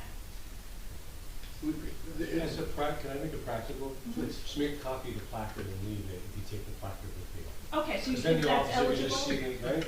Then the officer can see the number and see what it is. Okay, because it doesn't say that in there, so I just want to make sure if that's the solution. We That's all I can't wanted tell to you say. to park in a handicap spot without the placard or the license plate, because that's the motor vehicle code. No, But as a as practical long as matter, if there's you no- just make a copy of it and just leave it on the dashboard, Perfect. the officer's gonna look at it and then That's all I they'll see wanted the to make address. sure yeah. that we just Or have a the way local of police will handling solve it. that. Awesome, thank you so much. Thank you. Yes, sir. I know I already spoke before. Okay, I'm sorry, I've got to ask you to hold on for a second. I'm sorry, because there are other people who've been waiting to speak, so. I just wanted to say one thing. Just wait a couple more minutes You'll later. have a chance to speak again though Anyone else during the in this ordinance, room before I turn to Zoom? ordinance public Yes, hearing. sir, in the back. Sorry, I just want to give everyone a chance. Yeah, if we break that rule, we're dead, so. Be quick. That's the one You don't want to hear this. Yeah. That's a tough rule to break. My name is Drew Borders. I live at 133 Lake Terrace in Bradley Beach. My wife and I own a home on the corner of Cliff Beach and Lake Terrace. The home was built by my great-grandfather and has been continuously owned by my family since 1904. In fact, Bradley Beach Historical Society believes that it may be the longest continuously family-owned residence in Bradley. My grandfather's name is proudly on the War Memorial in Riley Park. We also are 5.5-month residents from May to October at a house that is currently not winterized, currently I say, and my wife has a legal special parking permit. And I think my family's been very good stewards of the borough of Bradley Beach over those years. After reviewing the previous council meeting, I heard a lot of hearsay, innuendo, and some falsehoods. The resentment concerning non-resident homeowners should really be against the enforcement, not the policy. And this is not blaming the police department. Bradley Beach has an excellent police force. They control the shenanigans in the summertime that go on here. Just, I won't waste your time with a funny story, but anyway, to get back to this, is that everything that you're trying to codify with this, other than taking the spaces away, is already in the application. I don't even see a need for having an ordinance about this when everything is already taken care of in the application. And the police need the public's help. If you feel it's being wrong, let them know. Give them a call. I think it's just like if you had a car parked for a week in front of your house. It's your duty to help the police with that. So, how many total permits are there? Roughly 45. So you're not exactly sure? I'm not exactly sure. Okay. Isn't it just to be done here? Isn't it just a matter of counting them in a drawer? There are clerical reasons why I couldn't get this specific. Okay. I'll give you that. And how many of those do you think, or do you know, are permanent resident homeowners and non-permanent resident homeowners and renters? If we were to adopt this amendment, it would probably cut that number by 15 to 20. And you know that because you've seen the figures on that. Well, again, one of our employees tracks this, has files and Okay. everything, but there are circumstances that are unique to different homes that we don't know what impact they'll have. Because, I mean, it kind of appears you don't really know how many there are. You don't know who has them. And do you have a map that shows them where they are in the city? We know, yeah, we have the addresses. Okay, all right, good. So I think the $200 fee will definitely knock down your permits. I think that's going to have a big dent in that. And why not adjust the fine for illegally parking in one of these to be like parking in an ADA space? At the past meeting, parking permits were referred to as a scam. I'd also like to get one thing straight right now. My wife's 35-year battle of multiple sclerosis is no scam. And it's no joke. When you abuse this privilege, it's not a scam, it's called fraud. I am sure that the potential fraudulent behavior is not limited to non-resident homeowners. Non-residents pay 100% of full-time taxes here in Bradley and use the services for only 5 months or so out of the year. Non-residents contribute to the fire department, the police department, the first aid squad, along with other town and volunteer services. And when I say non-residents, I mean non-tax-paying residents. Bradley Beach and the council should embrace the non-residents and not try to take things away from them. I understand, I just don't quite get it. Now let's talk about the parking gain for a minute, which seems to be the big hot item. Can we all agree that you could live with this program in the off-season months in Bradley? Is that something that you think that people could live with in the town?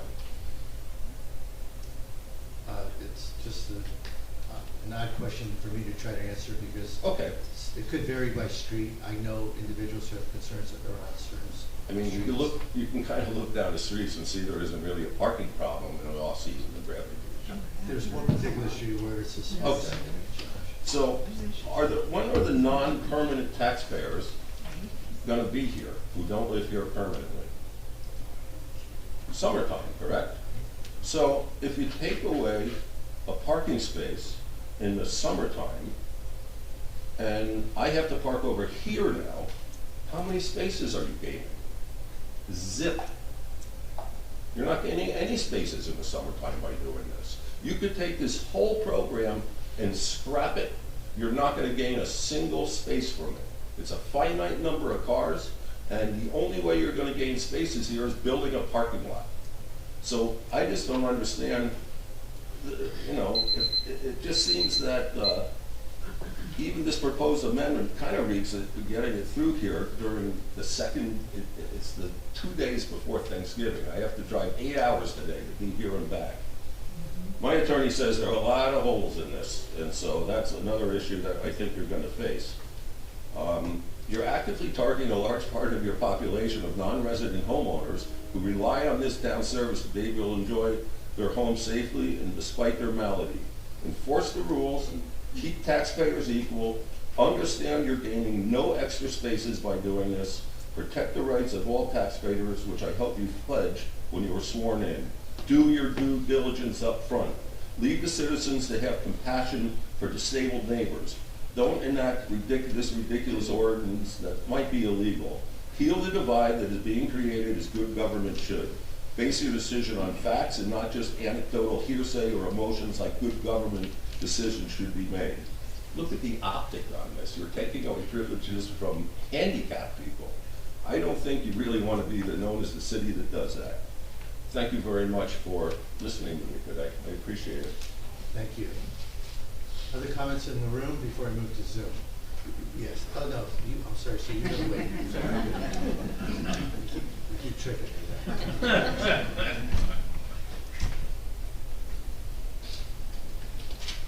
Harry, thank you for addressing our concerns tonight. My name's Chris Lenegro. I live at 810 4th Avenue, Neptune City. I lived in Bradley Beach for about 3.5 years. It was something I've been wanting to do for a very long time. When it was time, I rented for 3 years. When it was time to buy, I couldn't swing buying what I needed here in Bradley, so I moved literally the next property over. I live with Ann, not with Ann, I'm sorry. So I literally, there were other houses that I looked at that were roomier and a lot more, but it was right here. I had to just get that one street. I wanted to be in Bradley, and I couldn't. And I love where I live, and I still do say I like Carl. I'm in Bradley. And when I'm on the beach with my granddaughter, this is our beach. You know, we run. It's great. I just love being here.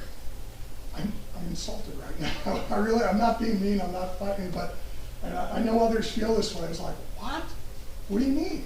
This is where we are. This is what we do. And now we're not going to be able to keep our locker. You know, I open my locker. I got 9 chairs. Oh, 4 generations. I got 4 generations of people. I got my granddaughter, me, my father, my daughter. We come here. It's full of toys. It's full of chairs. You know, this is what everybody does. This is what we do. So proud of being here. We go to the restaurants. We just do everything, and it's like it's almost like someone's slamming a door in your face. It's upsetting. It's really, really upsetting. And you know, I let Mr. Greenberg. I thought you did a great job, and I'm sure that we crossed each other on Facebook with these comments. And you know, I don't want to go into the legalities of it. However, I do say, the cost of litigation is astronomical. I know you're on retainer, but hourly rates are very expensive. I feel like that could be something that I'm not threatening. I don't want to see that happen to Bradley Beach. And it will. You know it's going to happen with some of this. I don't want that to happen. I also don't like the look of this, the attitude. Like, you know, it's creating an us first them. When I'm on that beach, and I'm here all the time. I'm on that beach all year. And every time I see something, I pick it up and I put it in the garbage. If I see a stick down that's holding up the sticks to protect the birds, I put the stick up. Right? People that don't live in Bradley Beach, we take care of Bradley Beach too. We feel ownership. We wish, a lot of those of us that don't live in Bradley Beach, wish we could own a Bradley Beach. And that's what we do. And it's really a shock. It really is. By the way, I've had a locker for a couple of years. My girlfriend lives here in Bradley Beach. I could get another locker, right? So it's not, I'll say it's not a concern, but a couple things I wrote down. I'm trying not to repeat what others said. It's creating an us first them. It takes away ownership. You know, a lot of people complain about renters. Our renters don't own, they're not going to take care. Well, what do you think you're doing to people by saying you can't have a locker anymore? It's kind of creating that same situation. The traffic and congestion on Ocean. All of us that now can't get our stuff in our lockers, we driving down and parking on Ocean and loading our stuff and going somewhere else. You know, even people that live here said, oh, well, I have to drive down, I'll lose my spot in front of my house. I have the same concern. I'm right across the street. And I have to risk my life every time I cross the Memorial at 4th. That's another concern for another time. If the issue is storage, please, let's work on it. I don't have the answers. I thought, you know, could we put them on the promenade? Could we put them on pallets on the beach? You answered most of these. One of them is it possible, is there storage in some of the businesses in the town that might be able to, Rooting and Wood has a big parking lot, the Napa that's closed, the bowling alley, although they crowded something. Grandfathering, no one's ever going to let go of a locker. That's not going to fix this. The ones that I'm partial ownership with people, I'll never let go of that. That's not going to solve the issue. No, it would. No, you'd be foolish. Just created a, like a hot commodity. It's very valuable. That's not going to solve the problem of the wait list. Litigating discrimination, that's not going to be what's best for Bradley Beach. I don't want to see that happen. Storage, build more. I think that's about it. I don't give other people more time, but most important thing, I hope that it's my granddaughter that someday continues to come here and she could claim it too. Please don't just, don't shut us out of that, please. Thank you. Thank you. Way in the back.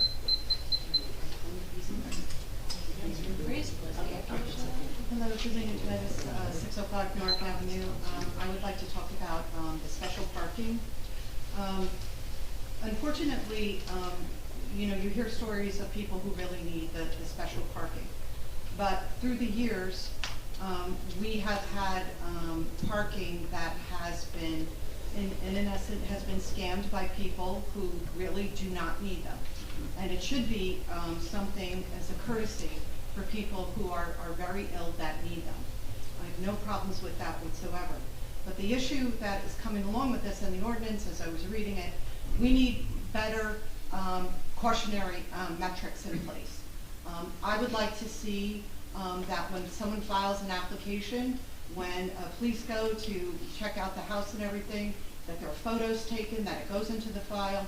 Chief of police then will review it.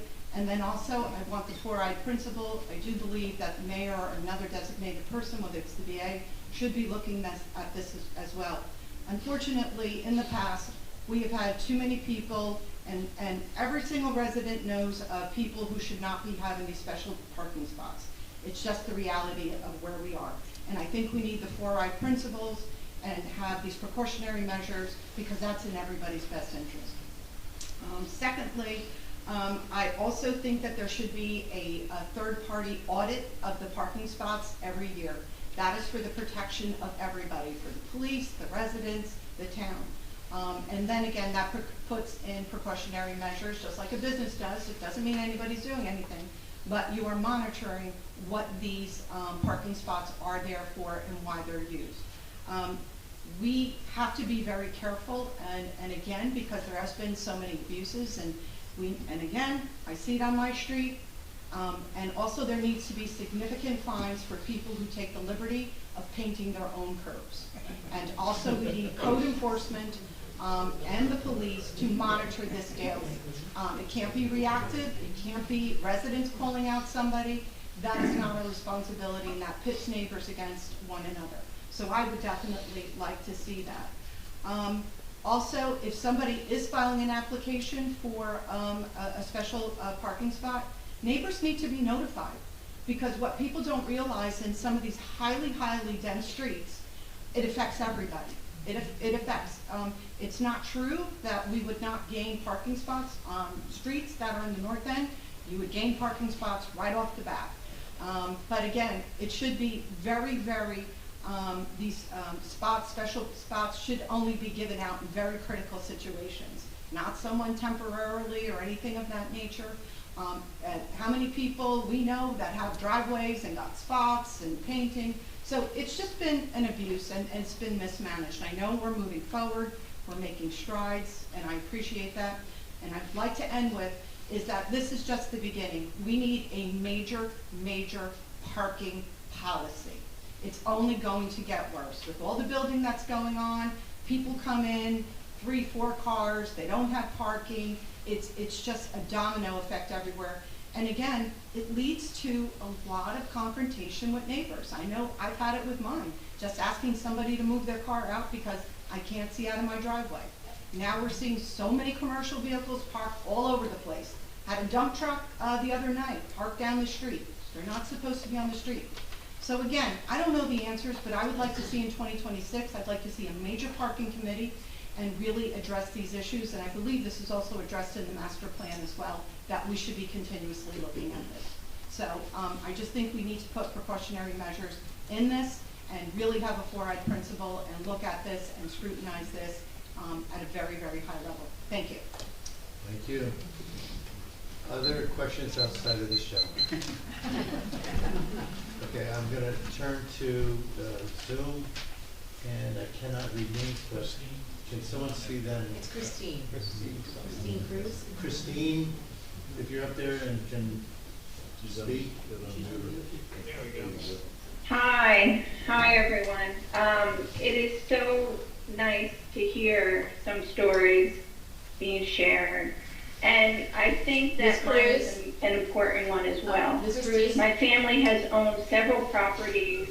Can you hear me? Yeah, I need your address. And address. Name and address, please. Oh, I'm so sorry. Christine Cruz, and we have a home in Neptune City. Could you take your hand But my down? family has owned several properties in Bradley Beach from the 1950s until my grandmother's passing in 2000. We lived in Bradley Beach when it was a bad area. When gangs were in Bradley Beach, when the riots were in Asbury Park. I have been renting a beach locker on Park Place for over 18 years. and I ask you to reconsider this ordinance to modify the rental procedure. Bradley Beach describes itself as a caring and inclusive environment. Currently, beach lockers are assigned on an equitable, first-come, first-served basis. In contrast, the proposed amendment leans towards exclusivity, favoring 12-month residents. To uphold inclusivity valued by Bradley Beach, I ask each of you to vote down this amendment until an equitable compromise between long-term non-residential leasing and residents can be reached. I am listening to this conversation. I am anxiously awaiting to speak, and I hear residents, 12-month residents of Bradley, supporting that this should be voted down. Your own residents are speaking against this amendment. So please, on behalf of my family's history, my desire to save money but keep on getting priced out of the home that we were forced to leave because a gang member pulled a knife on my father many years ago, consider that we deserve the opportunity to be a part of this community, and not all of the locker renters have this long of a history with this town. Not everyone can say that their parents got engaged in the gazebo on the beach. So if their leases were terminated, what are the chances that they are going to return to Bradley without their beach locker? They will probably be attracted to a different beach. They do not have the attachments that I do, and you will lose revenue, you will lose support, and quite frankly, my heart is broken. I've lived and breathed Bradley Beach. My son is named after it. This is my home, even though I don't live there. So I ask you to please take this into consideration. Thank you so much for allowing me the opportunity to speak. Thank you. Do we have another hand? Kristen Mahoney. Oh, Kristen Mahoney. Hi, Kristen Mahoney, 200 Lorraine Avenue, Bradley Beach. I want to thank the council for taking this on. I know it's not easy. I go back to what the gentleman said about parking in Bradley Beach, which is something that we're also discussing in another ordinance. Parking has become incredibly difficult in Bradley Beach. I remember when I moved here 18 years ago, you could get a parking pass. You could park for free for the beach, and I think go half price on Wednesdays. Now that's completely different here. Parking is something that's so terrible in Bradley Beach at this point, and so many people don't have driveways. And it really resonates for me for people to say, I live in Bradley Beach, and in order to go to the beach, I have to drive down to get all my stuff down there, and then when I come back, I don't have a parking spot anymore. That's how crowded our town has become. I think that there needs to be some quarter given to the residents of Bradley Beach so that they can get down to the beach and get their stuff without worrying about parking on top of everything else. You know, we can't charge more for other people to have lockers. I believe that would be discriminatory to say non-residents have to pay more for a locker. But I do think that we should give consideration to the residents of Bradley Beach. That doesn't mean that we value anybody any less. I just think that we have an anomalous problem. People who come to the beach are going to drive anyway. They need to bring their stuff down. But people who can walk to the beach at some point can no longer walk if they have to lug everything down. So my other concern is if we say that the lockers are on public sand, what do we say about the volleyball court and the surf camp and things like that? Are people going to start saying, well, now we can't have the surf camp, we can't have the volleyball court, someone can go sit in the middle of them, we can't rent them out? So I just think common sense needs to prevail. And that's my comment. Thank you. Thank you for your comments. Are there other folks on Zoom? Steve Petroselli. Okay. Steve Petroselli? Hello. He's right next to Preston. My name, this is Steve Petroselli, and I am a full-time taxpayer and a part-time resident at 614 4th Avenue. And I've been on the waiting list for 4 years. I can tell you that it took several years to get to the point where we could even find a property. In the process of being able to purchase a property, I can't tell you how many open houses and how many showings we went to where it was openly advertised that, oh, if you buy this property, it comes with a beach locker. We'll maintain it for you. So I think there's a percentage of that that's going on that needs to be cleaned up. The other thing is, I think you have a very basic mathematical imbalance of supply and demand here. And this fairness doctrine and what's fair and unfair, it really manifests itself as the two classes. You've created two classes that can't be resolved of a normal course of attrition because the turnover just isn't there. I can tell you, as sitting at number 15, I concur with my neighbor at 604 that we will both find ourselves with obituaries that we won't ever realize a beach locker in our lifetime, as I will be 74 years old in the beach season of 2026. So I'd like to think of myself as a technical person with an analytical mind, and in this case, I like to think outside of the box, or specifically outside of the locker. You have a fundamental problem here. 90% of the volume of what you have to contend with storing is air. You've got an empty box with air in it. So the volume is occupied, basically, is useless space. So the basic design of these lockers is incompatible with your storage problem. If these designs were collapsible, foldable, internally hinged or pinned, like 20-foot and 40-foot shipping containers I've personally seen in the docks in the ports of Los Angeles and also Hong Kong and Yantian, China, then you could create a stack of foldable, collapsible lockers.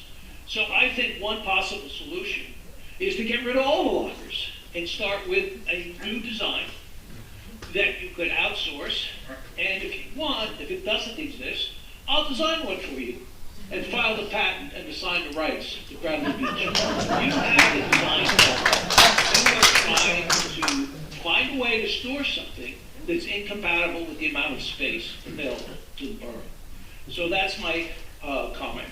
And second comment is, if the town could find a standard storage locker that could be assembled on the beach, that could be approved, that people could buy themselves, assemble, you could rent the space with sand, and people could assemble their own township-approved locker on that space. And so when all of the township lockers are installed, you could come and people could put their own up, and for $250 or $300, these products exist, the same approximate volume as what you're offering now.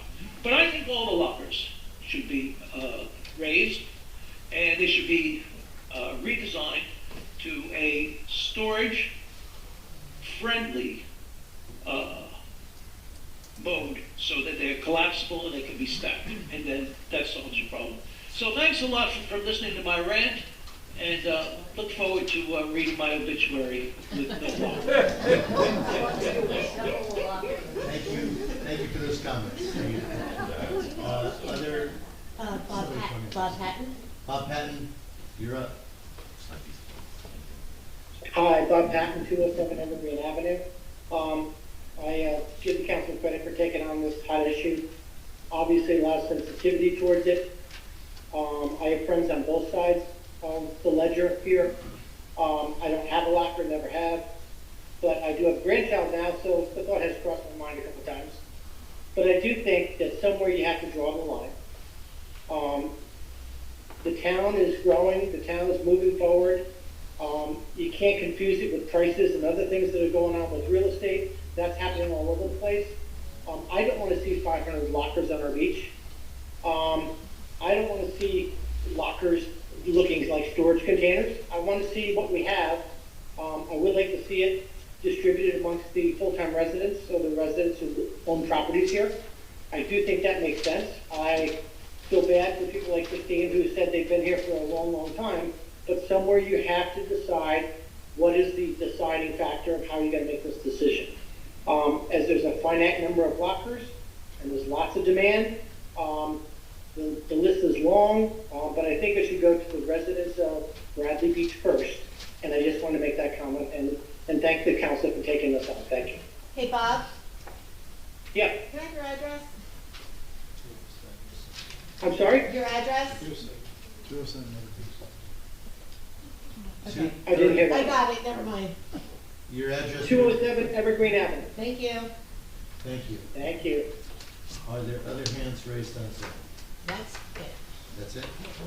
Okay, I'm not gonna ask every one of you to give, make a second comment, but I am gonna ask this gentleman to make his final comment. Just Mr. Petroselli stole my thunder. I was gonna suggest collapsible and stackable. You could fit 3 or 4 of them in a spot of one of the areas. An 83-year-old has to put together her own locker? Okay, yeah, okay. I actually think that it's worth looking into. We do have capital requirements on size, and maybe somebody is gonna design a brand new collapsible locker, and current locker And costs stackable. $600. If we destroy 550 lockers to then purchase new collapsible lockers. I may suggest a pilot program of 10 this 1 year. It will be considered beyond this meeting, but, And you won't have to build No promises. Yes, Linda. Thank you. Linda W., 312 Brindley Avenue. I am gonna die with my locker. I have one, I appreciate the locker wholeheartedly. It saved me a lot of time and effort dragging stuff back and forth to the beach, but my problem exists because I can never get my husband there. I have to actually drive a car into the parking, the handicap parking with my husband, go home, run back, because if I don't, I can't get him to the beach. So I end up going to another beach that's in town that has a handicap parking in front of it. So now I have to go back to that locker, fill my car up with all my chairs to go to the other beach that I can park by the handicap so my husband can get to the beach. It's kind of confusing, but anyway, I think the residents in town should have first dibs on the lockers. It's like where you vote. You can't vote in 2 towns. I know it's not the same similar situation, but the people that live on the other side, they're still gonna come here. They're gonna drive their cars here. They probably drive their cars here now and park in our parking spaces, which we don't have during the summer, especially in the smaller houses that have no driveways. So that's that with lockers. I think Bradley Beach should have lockers first for the residents. So as far as handicap parking goes, I don't have my paper with me. There's one item on the handicap parking that says no driveways. You need at least an 11-foot wide driveway to safely transfer a handicapped person in a wheelchair to the car. So therefore, the driveway and the cutout isn't appropriate for them. Today I drove around and I saw people parked in handicapped spaces with no placards on the windshield or on their license plate. I also saw people parking in yellow spots that neighbors on that block had told me they do all the time, and they call the police and nothing's done about it. So I don't understand that. And that's all I have to say. Safety is the issue with handicap parking, and I think we should give it to people because, frankly, they have an issue and they should be addressed. And I think the police are able to evaluate them appropriately. So what is this form that you talk about in that ordinance? It's been published. I couldn't find it. The form was the decision attestation form. It's not. Included in your report. No, the ordinance was posted with the rest of those meetings. But that's not there. So what is that exactly is that? It's a form, HIPAA approved, confidentiality approved, because we went through some gymnastics, including having the borough attorney review it. But it's basically a physician attestation form. One of the challenges we face You know, I know a gentleman, a few folks have used in different terms the word scam, and I personally do take offense at that. I don't think anyone, well, there may be some people that are more limited than others, and some severely limited. No, I'm. So what happens is, today, the ordinance requires a note from your physician. And the notes from physicians, you'd be amazed at how wide-ranging they are, and sometimes how off target they are. What we've done is, instead of requiring a note from physician, we are now creating a standard physician attestation form that basically states this patient of mine has limited mobility, experiences great discomfort if they walk more than 50 feet. It's more of a definitive statement of the person's lack of mobility. Is this legal? I don't know anything about that. I've never. So this is a privilege, yeah. It's a privilege, so that is what you're.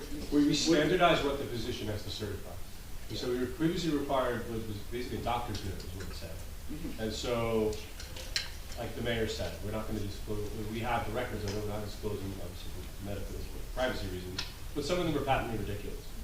And so now there's a standard form that specifically attests to the mobility issues that would necessitate the special parking permit. Okay, I just was wanting clarity on that. I didn't know. Yeah, I mean, just anything that's standard form, immunization form, you go to school, anything else we have. Well, The I know ability to some tell your doctor people what they need to certify for you. have been to do it. saying that you can go to any doctor. You cannot go to any doctor.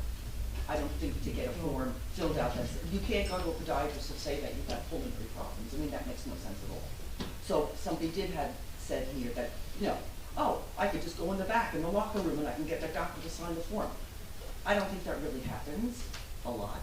It may for certain people, but I think that's a good idea, but it's hard to get your doctor to even take care of you as opposed to a form also. Thank you. Thank you. Yes. Thank you, Mr. Mayor. I'll try. By the way, we're not going to cycle through. I apologize. I didn't let that gentleman speak. The floodgates have Told opened. you to break the rule. I'll try to keep this very brief, sir, Very brief, but please. I would just recommend to this council to review Sesko v. Belmar, which was quoted by Mr. Greenberg, and really have your council review that, because Belmar had to pay back council's fees for the litigation, and I really would not like to see that occur here for the taxpayers of Bradley Beach. That's all. Thank you. I'll make one quick last statement. Yes. It's gonna be quick. I mean, come here. It's important, ladies and gentlemen, it's 61 important. years from Bradley Beach. Like, wait, say one last thing. Come up front. I'd be willing to pay, I don't know if it's feasible or not, but these collapsible sheds. But that's a possibility. It's something to think about this year before you move on anything, my opinion. And I'd be willing to pay more as a non-resident to help pay for the destruction of the ones that are present and the building of the new ones, whether it be $100, $150 more. Not every year, but maybe $200 more, maybe $200 even more for 2 years to help pay for it. So you said something about expense. I'm certain other people really cherish them, We've been coming here, like I said, I have a lot of family members, big family members that spend a lot of money here, and we really like it here. It's been 60 years. And I'd like to try and keep it that way. And I don't know if all the people are going to come back. I will, I know. I really like it here a lot. I live in Ocean Grove. My parents started renting in 1969, and we eventually bought it.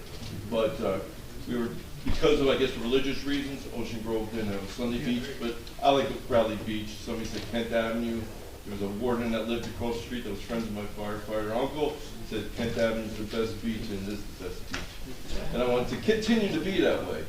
So with sheds will be that way. Thank you. Thank you. Bye-bye. Okay, that is, I'm going to close public comment and now move on to. Oh, I did not see you. I'm sorry. Come up to the microphone. You'll notice the people on Zoom can't hear you. I'm loud enough. Thank you. Thank you. Lisa Socelli, 411 Newark Avenue. Thank you. Just in reference to about the placard information, I have one in my location, and for the 3 years that I've had one, I've had to provide a placard to the town besides a note. And the placard comes from the state, so this can't be a scam if the state is awarding me for awarding a disability No person. one up here is calling Right, this so I'm sick. just saying that, you know, and it's not, they're not just given away to anybody. Okay, they're given by an approved, the state takes it, I have a state-approved driver's license that says I'm handicapped.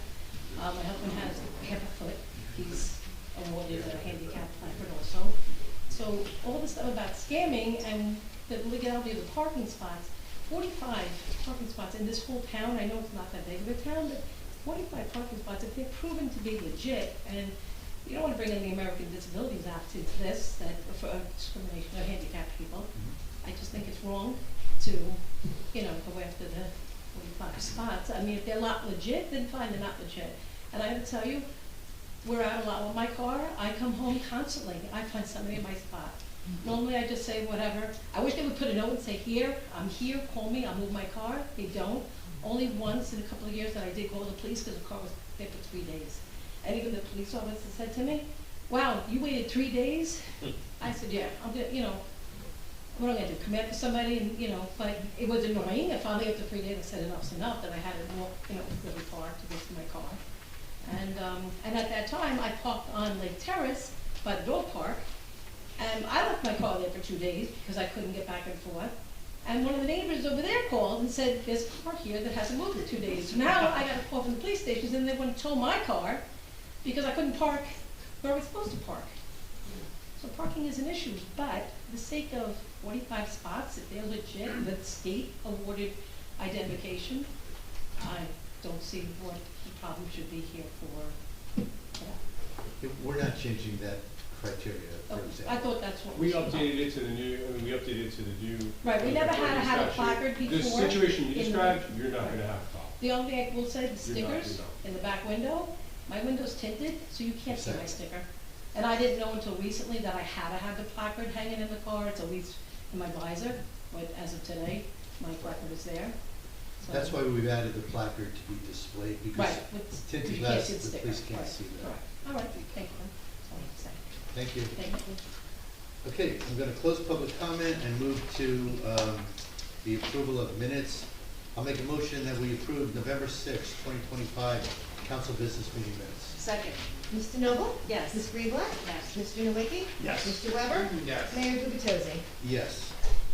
Okay, moving to ordinances, item 7 on the agenda, we have one introduction, bond ordinance 2025-39. There will be no public comment on this, but council, any comments or questions?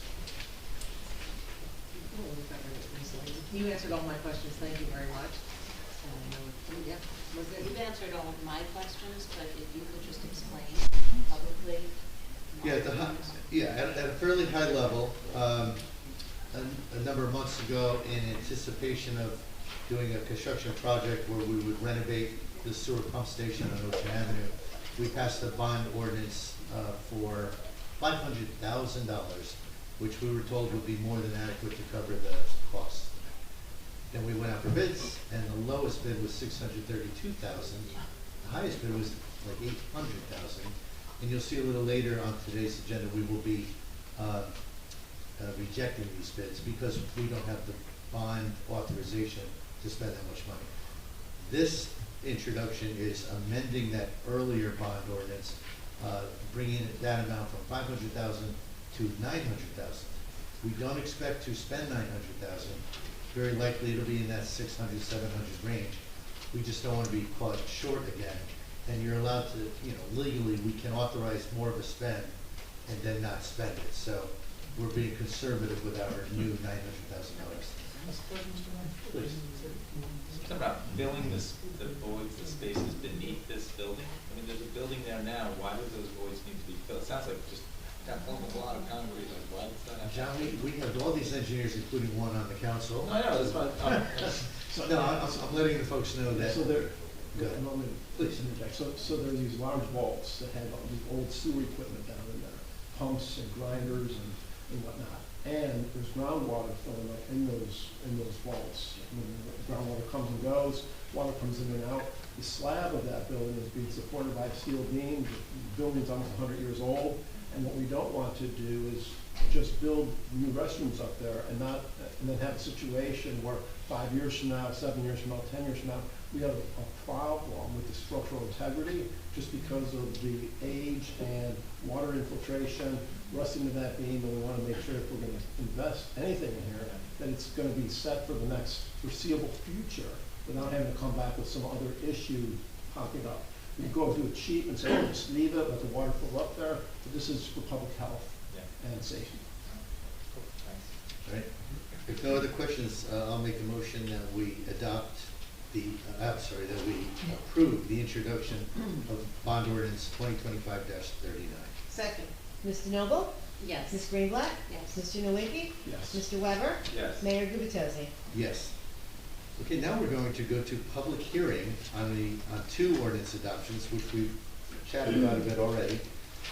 Nonetheless, the first adoption that we want to consider is for ordinance 2025-37, which is the ordinance amending the Chapter 9 on traffic in the borough's revised general ordinances, and this specifically pertains to special parking permits, or otherwise known as handicap parking. I'm going to have any council comments first before I open it to the public. Any council comments or questions? I had asked a bunch of questions, or at least suggested a couple of edits, and I had put it forth also to our attorney, Mr. Cannon. And I just want to ask if there's still an interest in one of my edits, which I can articulate and share, just to sort of clarify that proof is required for the caregiver, that the caregiver is a full-time resident in that location. Is that something that would benefit adding to the this current ordinance? There's a specific location. Yeah, and to be clear, for the public as well as for the council, where is that? It's 9-3-9-A2, item number 6. And it reads, a caregiver may be approved for use of a special permit space if they reside at the applicant's primary residence in Bradley Beach with a disabled individual.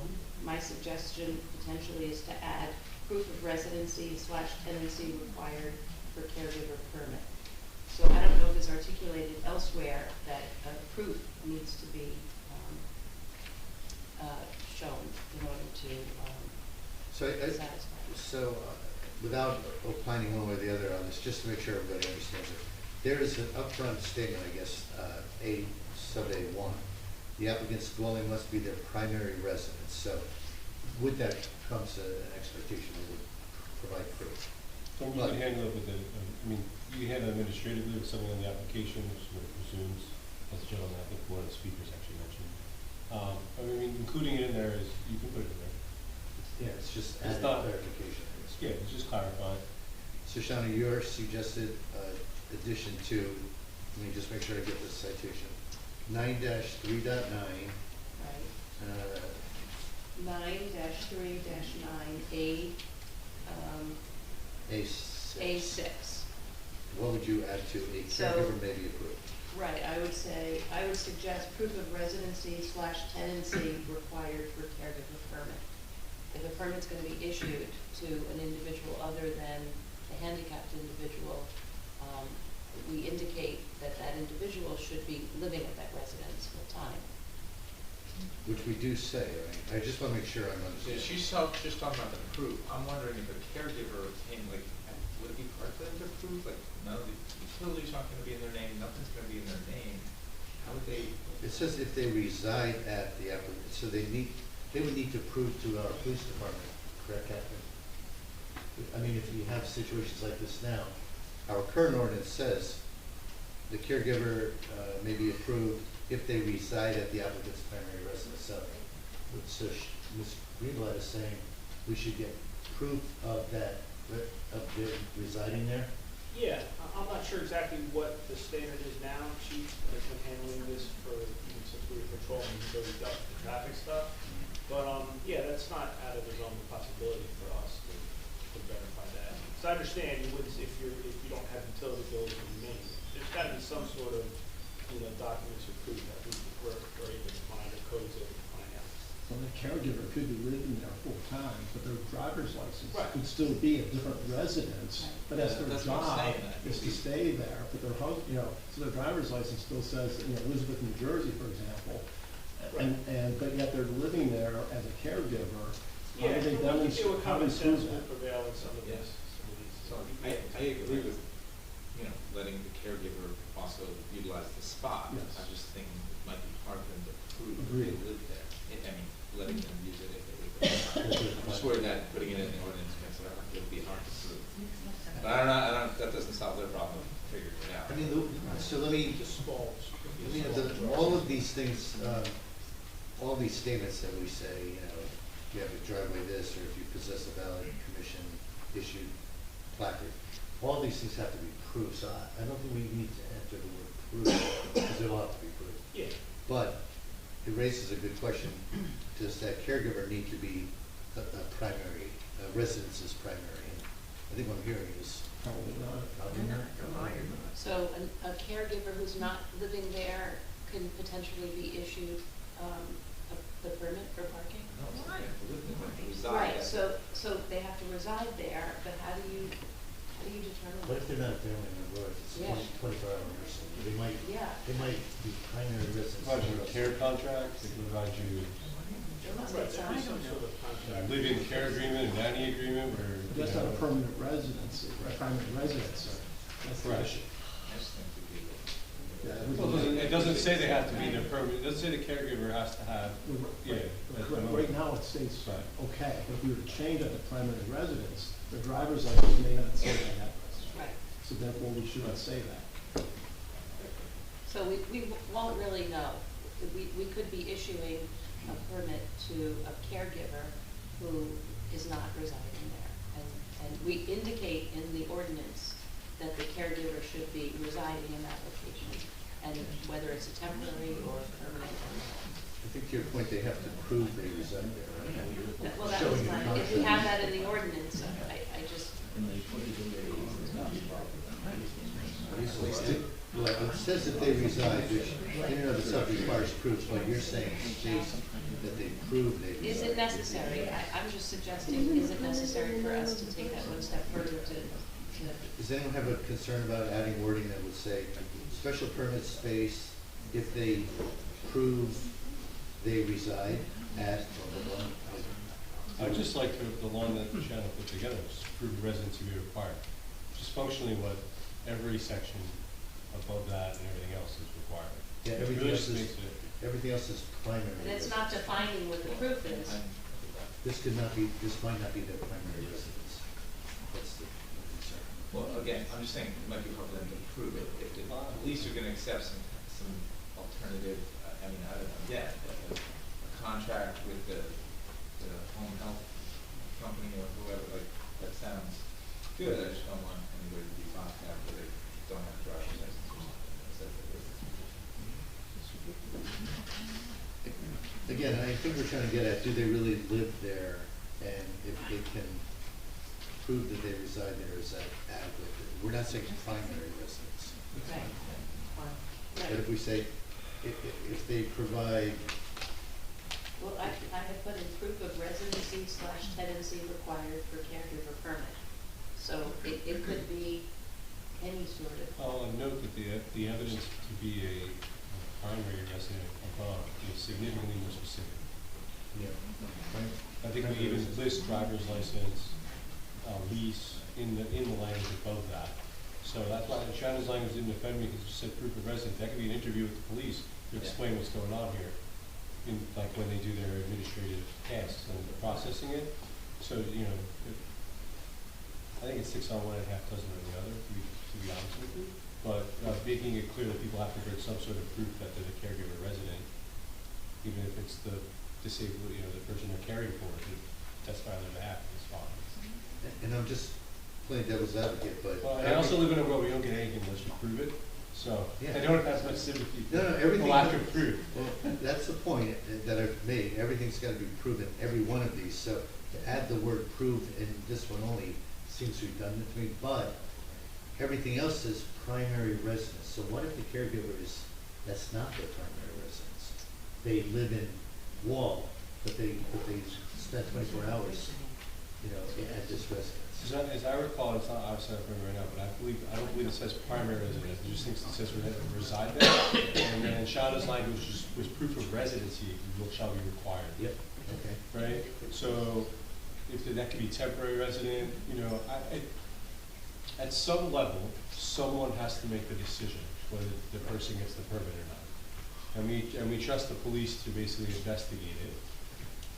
In the nature of any system like this, especially our good-natured police department or any official that gives out a permit like this, is not to give people a hard time, right? So in that process of not giving people a hard time, there are at least a few, if not several, of these permits that shouldn't be marked on the street right now. I think our investigations determine that. Maybe even more, we don't really know the number, but we know that there's a number of them out there that are not valid. And so I think we have to rely on the police, given the police stricter parameters to issue them, and given them the justification to tell people, hey, you know, the rules have changed and I can't give this to you. You know, and I think you have to let that play out. Because someone has to make the decision. This is providing the people who make the decision with stricter guidelines, because they haven't been as strict, particularly on the doctor's notes, as we mentioned. But overall, I don't expect that this is going to drastically change the circumstances for these parking permits in town. Most of the people, I think the vast majority of people that already have them, they are justified and they're just going to stay where they are. But you know, that's the overall, I think in a nutshell, that's where we're at. But at some level, you have to ultimately leave it to the police to determine whether this is legit or not. And you've given them the tools now to tighten it up. So, Ms. Greenblatt and I were just discussing if we cross out the word reside and we insert space if they prove residency. Is it 2 words instead of 1 word? Yeah, that sounds fine to me. Like you loosened it up. Okay. It sounds very non-substantive and acceptable to me. Because the police will still decide, right? All right. That was it. So no other comments or questions? Well, I just want to say, I mean, there's a lot of discussion on this tonight. I believe, you know, some people, there is abuse of this special parking permit out there. I think we're just tightening it up. I think anybody that legitimately needs the space is going to continue to get the space. So, you know, I think we're headed in the right direction. So I'm happy we're doing it. Except there's a change, and a significant change, which is that it will no longer be applicable for people who are not, where this is not the primary residence, and that will impact some people. I'd also put out objectively someone who doesn't live here and really had no idea about this issue until you asked me to look at the ordinance, and I've seen the data. You know, it doesn't pass the smell test that there's a significant concentration of them in the town. Does that mean that there's just a lot of disabled people who happen to buy houses in this area, or did they talk to their neighbors about how easy it might be to get? So that, from just 10,000 foot view, someone who doesn't live here and really had no idea about any of this, I looked at it, and the way they're currently laid out doesn't necessarily pass the smell test. And I think this will solve that problem while maintaining the privilege and the ability of people who actually are disabled in the town to continue to just carry on, you know, from sitting over here. The beach lockers you're on here. Yeah, I mean, just to recap, you know, we're establishing primary residence, so someone today is able to get their curb painted all year long, but they may only be spending 3 months here. But no one else can park there because it's a privatized parking space that the borough grants that individual for 12 months when they may only be here, say 3 for the summer. I know. Another one I mentioned earlier is that we're adding this physician's attestation statement. It's still requesting physician approval. We're just giving more specific wording so we get more consistent submissions from physicians. We didn't mention this, but we want to be clear that in this amendment, this will be for municipal roadways only, so we will not be authorizing these on county or state roads, because we are not going to make separate application for that. Okay, caregiver we just discussed, and a number of people have highlighted that we're raising the annual application fee from $50 to $200. $50 has been in this ordinance largely forever. And there are ongoing costs, not only with police surveillance, for a new application, it's the signage that we put in and the painting of the curbs. And then every so many years, we repaint the curbs. And we're always, processing all the related paperwork for the physician attestation and so forth. So the best estimate we could come up with for the time spent on a per space basis was the $200 fee. So, so where are we?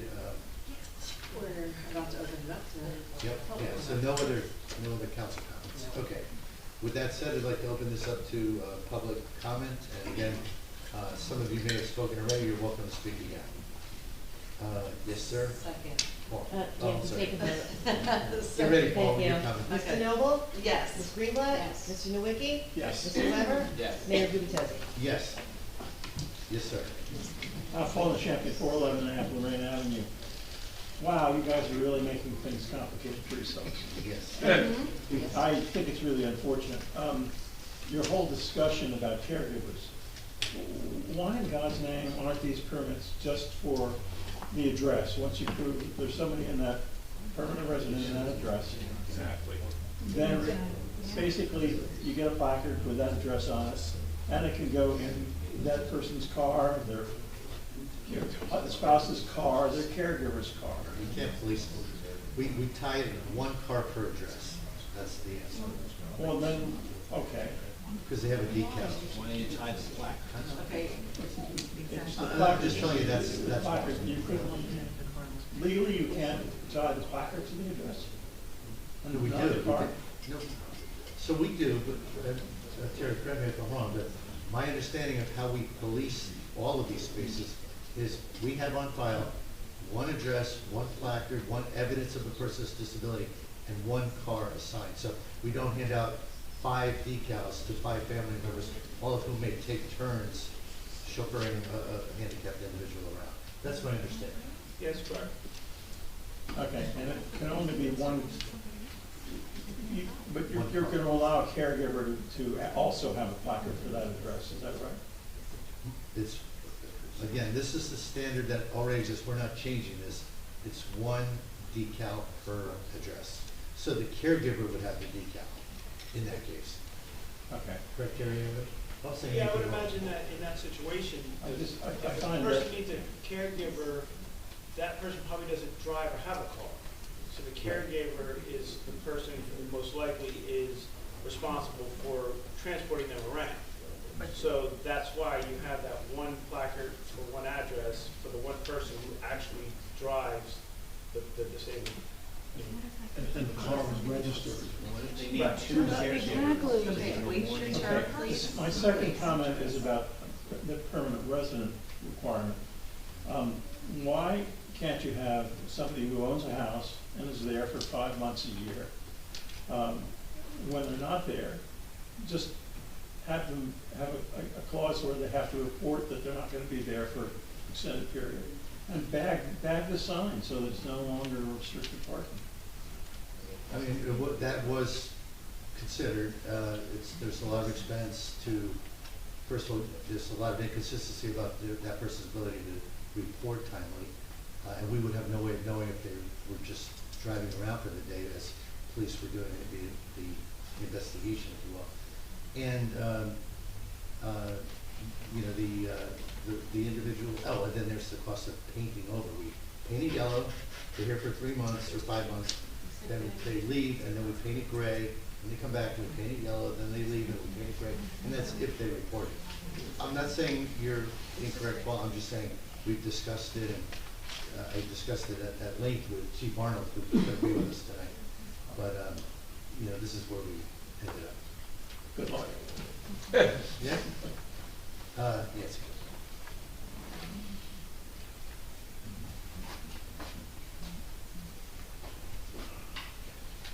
Nancy Meadow, Ocean Park Condos. So I have a scenario, because we know that I do crazy things. And, there I am in my home with my elevator, and I'm sick, and my health is failing, and I no longer have a car, and I no longer have a driver license. My passport is good for 10 years, I just got a new one. And I have a care, and so I don't have a placard to give because I no longer have a car, but I require 24/7 caretaking. Now, that's not one person taking care of me. I got day shifts, I got weekend shifts. Whatever you're trying to do, I don't think solves any of that. And I respect and appreciate that you're trying to tweak something and make it more fair, but I don't think you really understand what caretaker is. And you've now given me some other reason in the 4 million reasons I have about and not sleeping at night. I don't have a solution, and I usually try to come here and offer one. So maybe it's some sort of portable decal that, you know, when the shift changes, it's given to the next person coming in. But we all know those are gonna fall apart, get lost in all of those scenarios. And again, I respect you cannot prepare for every situation, but I don't think what you're doing solves anything. I think it just makes things worse, and I know you want to argue it with me, No, I want to Mr. give you an Mayor. answer. No, not an answer. We're not gonna do that in public. Okay. Okay, we're good? I was just gonna, Okay. I didn't want to cut you off. I was gonna try to answer. I'll listen. So number one, what you're concerned that you're raising is not anything we're changing. This has existed to date. So, but you're making a valid point. My quick reaction would be, we have in here police discretion for shared driveways. We just talked about police discretion for a caregiver's residency. I'm sure we can't legislate for every single situation, but I believe we could certainly add police discretion. Again, it's our police who monitor these, and if it meant giving out 2 or 3 decals to 3 standard caregivers for one location, I can't imagine that would be a problem. We don't want to say unlimited for every caregiver, every relative. You need to give out 10 decals for one space.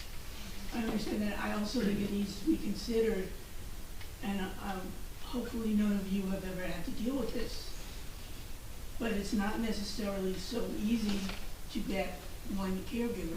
Sometimes you go through numerous people to get someone that is a good fit for the particular situation.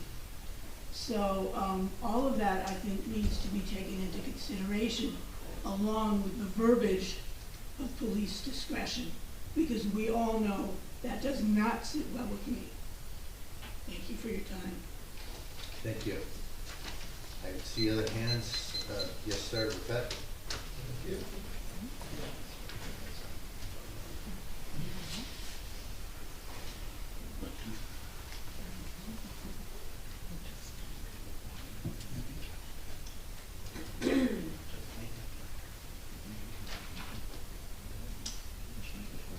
Vic Kaplan, 409 Brimley. Speaking as an actual disabled person, I had some unfortunate experience in this matter. So I want to propose some compromises or solutions, because what we've got here is problematic on a few issues.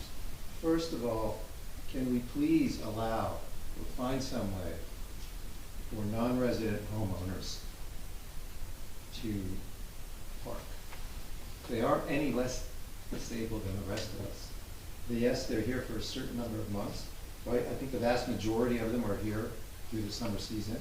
Can't we just set caps on, okay, it starts on this date, it ends on this date, and if there's a problem with the police and checking up on the spots, set hard dates, work it out with them, do something. But again, going back to the point about people, you know, the non-residents and beach loggers, they're a very, very valuable part of this community. We know that many people, disabled people in this town, are members of families who have been here for generations. Surely we have to be able to find some way to work that out. That's one. Two, and Linda made this point earlier, we have to allow street parking for people in wheelchairs and vans whether or not they have a driveway, right?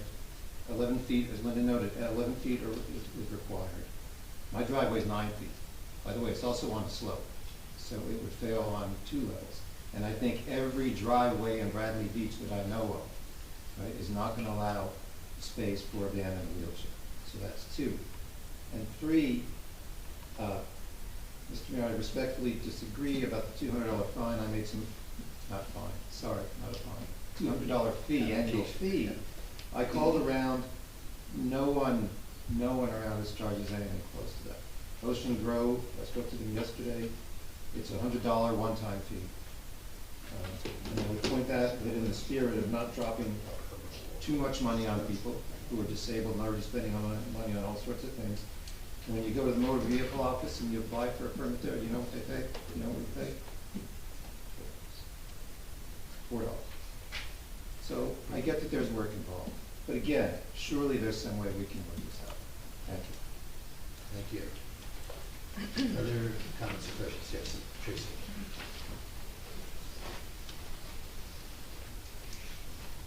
Tracy Davidson, 3044. I'd just like to mention about the driveway aspect of this ordinance. Speaking as the daughter, my father is deceased, of a double amputee who lived at 212 Lorraine. It's not the house that's standing there now. It's a very narrow driveway. And as his problems progressed, and he went from a cane to a walker to a wheelchair, he needed a spot in front of the house because he could not pull himself, he has tremendous upper body strength, but pull himself from the passenger seat of a car, slide himself into a wheelchair, roll himself down a driveway, where, and this is really an important point, he had a ramp in the back of the house.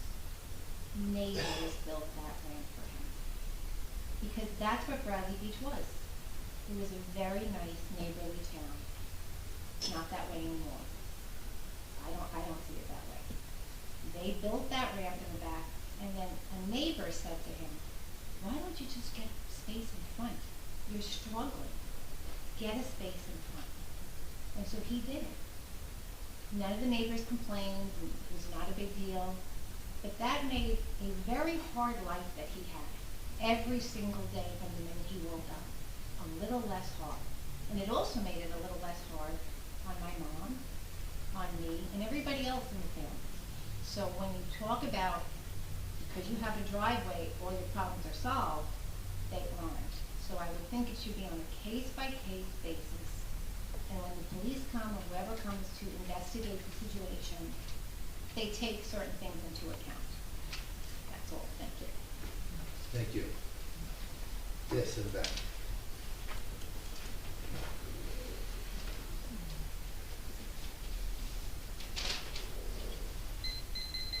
Drew again.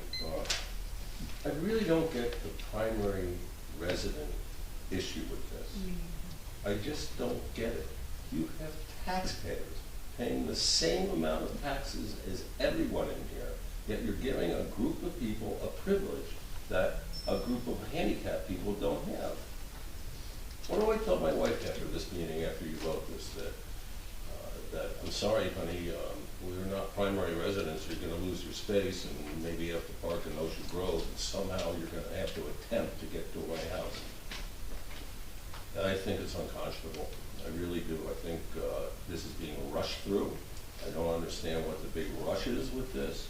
Why won't you make changes by taking the spots off the state roads and county roads? Make changes by doing your investigation about the fraudulent use of these. Look at the numbers that come from that, and don't treat the taxpayers different. You can always go back and take a look at this again. What if the number drops from 46 to 31? It may very well be with the extra cost of it and the extra scrutiny that it's obviously going to get now. So is that really a big deal for Bradley Beach? And that's like a reason to take this away from my wife? So I would, oh, I'm sorry. No question, sir. Yeah. So I just want to understand. Sure. You're saying you live in this house in Bradley, but you're not we live in the house. We own the house in Bradley. I live in Connecticut as my primary residence, but we spend 5 months a year here when we're here at the house. And let me tell you something, having that parking space has been a godsend. So I just don't understand what the whole idea is with the primary resident. We're taxpayers, just like everybody in this room who lives in Bradley are taxpayers if they own homes. So I don't get it. I think you should wait on this until you discuss a little further amongst yourselves about the whole primary residence statute and table this for the next meeting. That would be my suggestion. I will say, I appreciate your suggestion, and I'm not saying we won't reconsider, but just so you're aware, the reason this is, on a kind of fast track for some amendment, because there are many challenges we face today, we wanted to improve it, is because people can apply beginning January 1st. So we were trying to resolve this before the end of the. I think the form is a tremendous idea. I think if fraud is going on, nip it in the bud. It's not right. I'm all for that. But why don't we enforce it first and then see what you're looking at?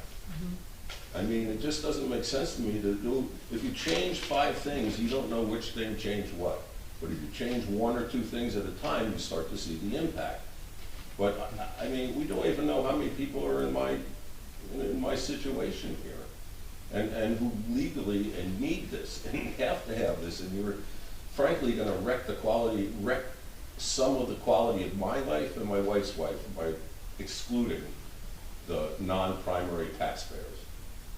That's all I got to say, guys. All right, thank you. Other comments, questions? Don? So, I just want to echo about the non-primary residents. Oh, Don Greenberg, 302 Park Place Ave. Thank you.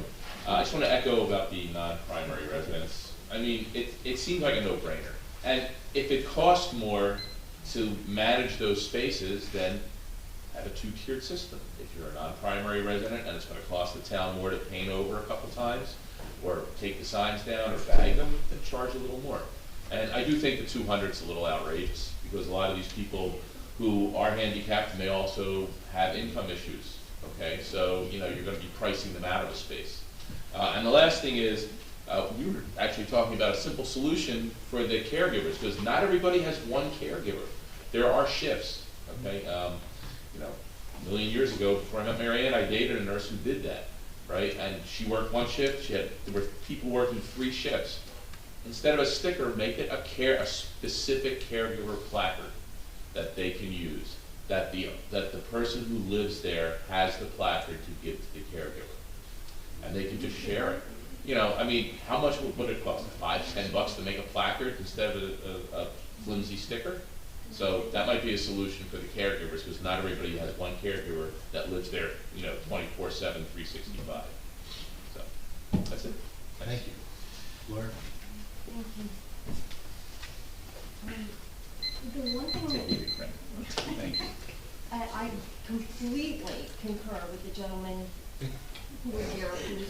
I just need your name. Lauren, Laura, I'm so sorry. 440 Brindley Avenue, Bradley Beach.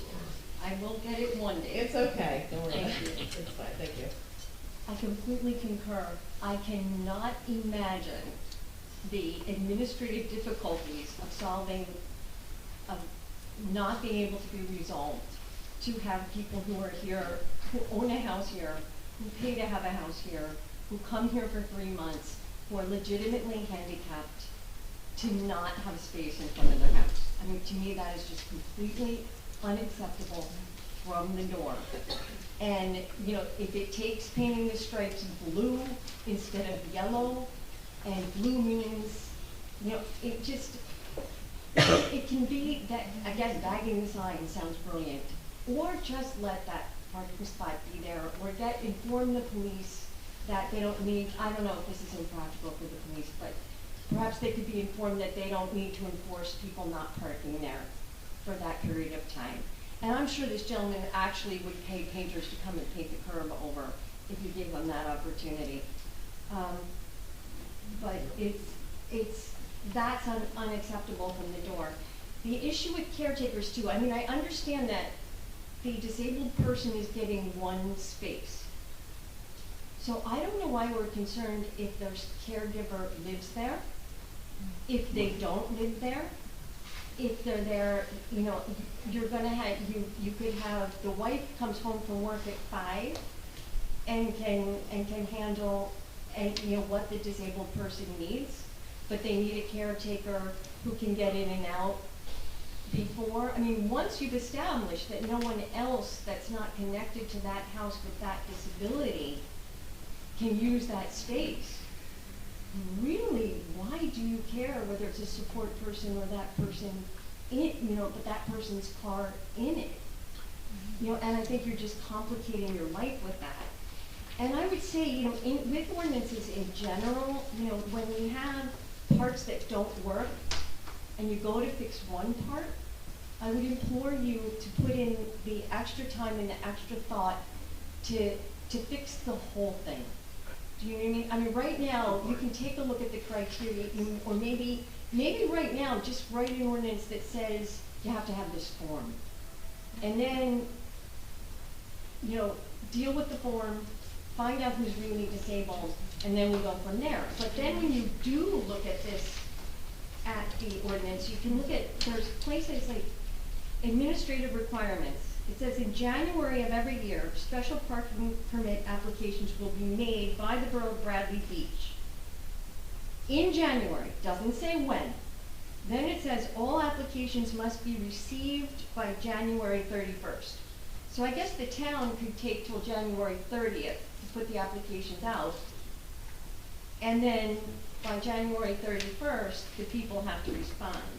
Then on number 2, it says all applications will be reviewed during the month of January by the police department, and permits will be issued by the chief of police if eligible. It's what you have is you have the permits that are up in December, and then the renewal application is reviewed after January 31st. So we've got things to work on in this, just before all these major changes are made without really thinking of the consequences for real people's lives and how their lives work.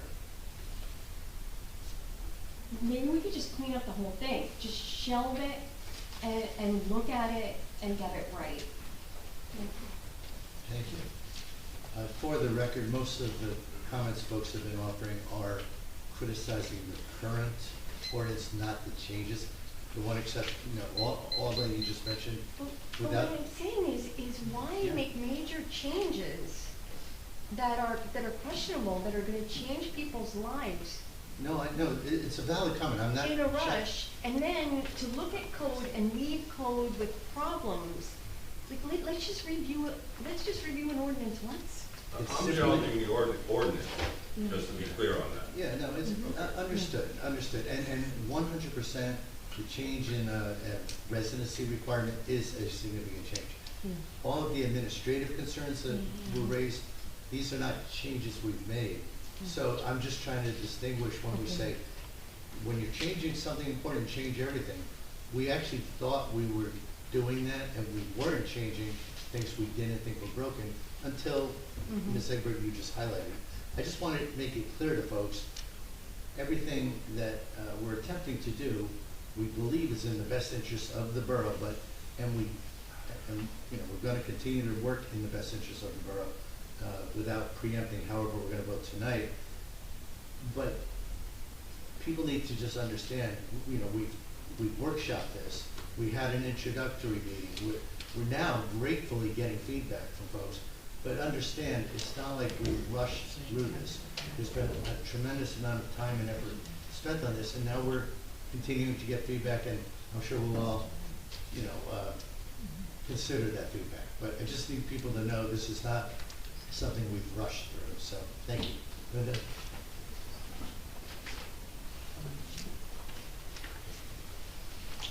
Linda Duffy, or Linda Mislike Duffy, 312 Greenway Avenue. I was reviewing this, and the portion that's 9-3.9 that says you will not be responsible for applying for and receiving an application on county and state roads, correct? Okay. This is the state paper that says it's your responsibility. I'll read it to you. And it's in section C.39, semicolon 4-197.52.6. Authorizes municipalities to establish handicapped spaces in front of residences, schools, hospitals, public buildings, and in shopping and business districts. So I don't know who wrote this ordinance, this portion. I don't know if they did their homework. Would you like this paper? Sure.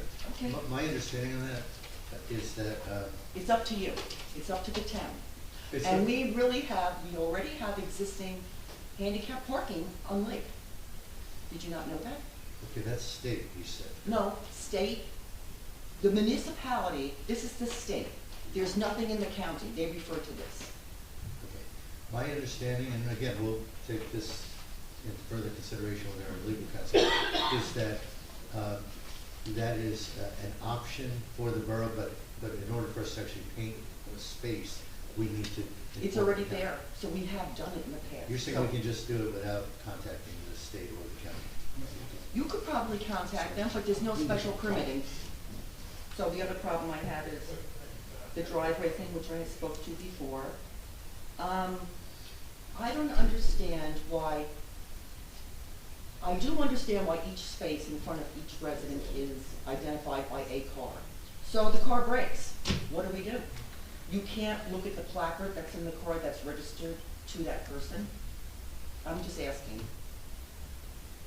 So, I mean, if you would, just, I'm not taking a position one way or I know another, you but don't have just to. for informational purposes, in the past, like several years ago, like 10, 15 years when I was on the road as a sergeant, we would come across a lot of situations where people who had the space would park in front of the space to reserve that for their friends and family that were coming down in the summer. I'm talking about, That happened all the time. that's still So- happening all the time. So that's why I think the changes were made to start identifying the space with The person.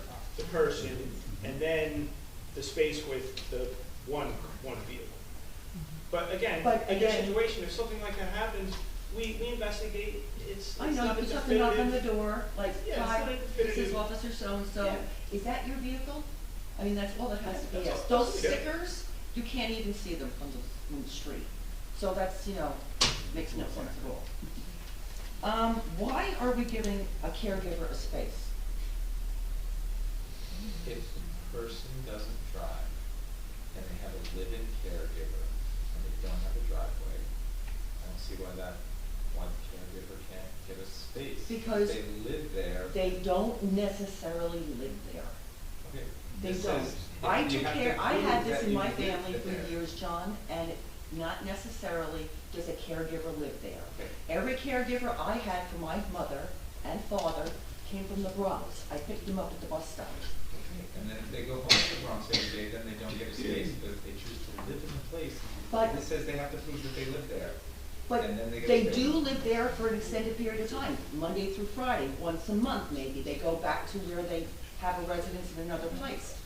It just doesn't make any sense. It doesn't. I put my mother into the car through cars. It happens. You can do it. The other thing I have to say is, why is it January 1st to January 31st? I don't want to say this. I could have a stroke in July and maybe need a space. How is that, why isn't that addressed in there? It's for the renewal. You can apply it yourself. It does it say that you can apply every time? Okay. Well, I think the idea, again, we did not change this. This has been the existing ordinance for decades. But someone somewhere 20 years ago said, okay, let's do these reviews once a year, so in January. To the extent somebody becomes disabled mid-year, I know they'd come to the office. I would think that they would be given one, if they could. Yeah, And I think Mrs. Nishampkin had that idea with the bag. I think that's genius. So here's this copy. You can look it over. Thank you. At your leisure. Thank you. Other comments or questions that are necessary, Mr. Cohen? Thomas J. Colan, 612 Third Avenue. I appreciate the council reviewing this ordinance and following up on it.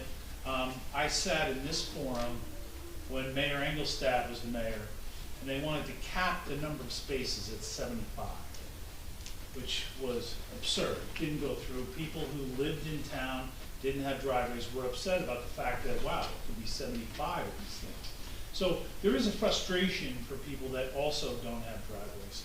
But what I admire about this, we're creating the opportunity to privatize a public asset for the benefit of someone who is handicapped. And that is a wonderful thing. And you making people go through the process. I mean, I had foot surgery. They offered me an application for a handicap space and said, I don't need it. But, you know, some people get better from foot surgery. I can walk 18 holes now. Would I need it? No, I wouldn't need it. So the fact that you're going through this process to really review the oversight submissions that you're given is really wonderful and will really truly help the people who need it. But there's a lot of people in town, and a lot of these folks weren't at the other meetings. This was prompted by residents saying, hey, I look at this space for the whole winter that I can't park there. And people have been in here saying that. And they may not be here tonight, just like not everybody who's on the waiting list for the lockers is here tonight. But thank you for doing this. The master plan specifically says that we have a parking problem in town. That's a non-starter right there. So what you're doing is improving the management systems for the spaces that we have. And I can't wait till you line the spaces on Main Street, because that'll be another big help. Thank you very much. Thank you. Other comments or questions in the room? Yes, sir. Mitch?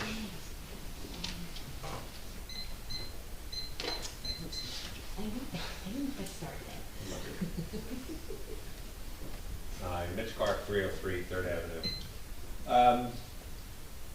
I love hearing the feedback from everybody. It really makes you stop and think, and I think that's what this is all about. My first feeling about hearing the ordinance and reading about it, the driveways, it seemed like a no-brainer. It's like, oh, of course, you have a driveway. And we're fortunate, I know, when my mom comes to visit and we have to get her out of the car, I have a driveway, and I think about how we struggle to get her out of the driveway. I'm one of those people that has a driveway that looks like this. And trying to get her somewhere, and then of course one side of the driveway is a 2 to 3 foot high wall that you can't even, the passenger side is impossible.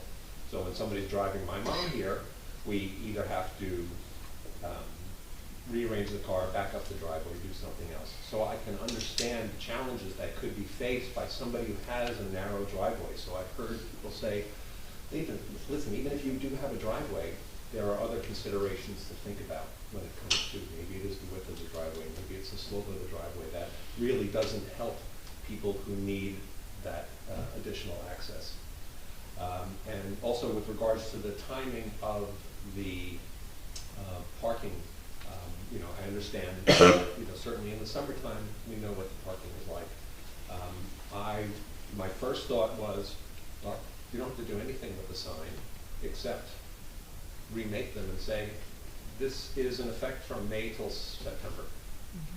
And there's no need to unpaint anything, there's no need to put a cover on anything. You know, we have rules about dogs on the beach from October to May. So there's you know, no parking on certain streets because of the street sweeper on Tuesdays to whatever it is on Ocean Avenue.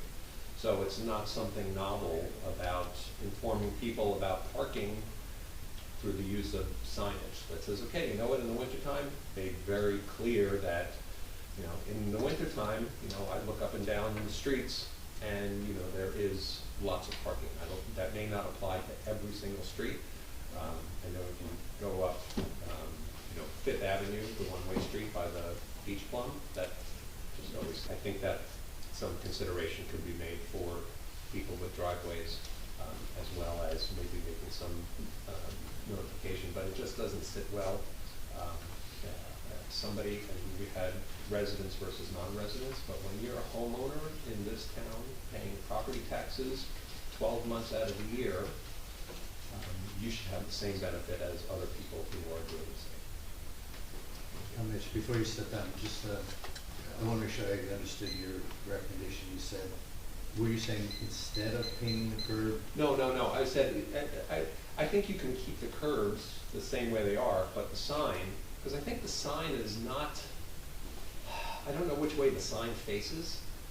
I think it faces when you pull in. Yes. Right, so as long as if it's visible when you're pulling in, I swear I saw some signs facing the house. But as long as it's visible, that it says, okay, May through September, this is a reserved spot.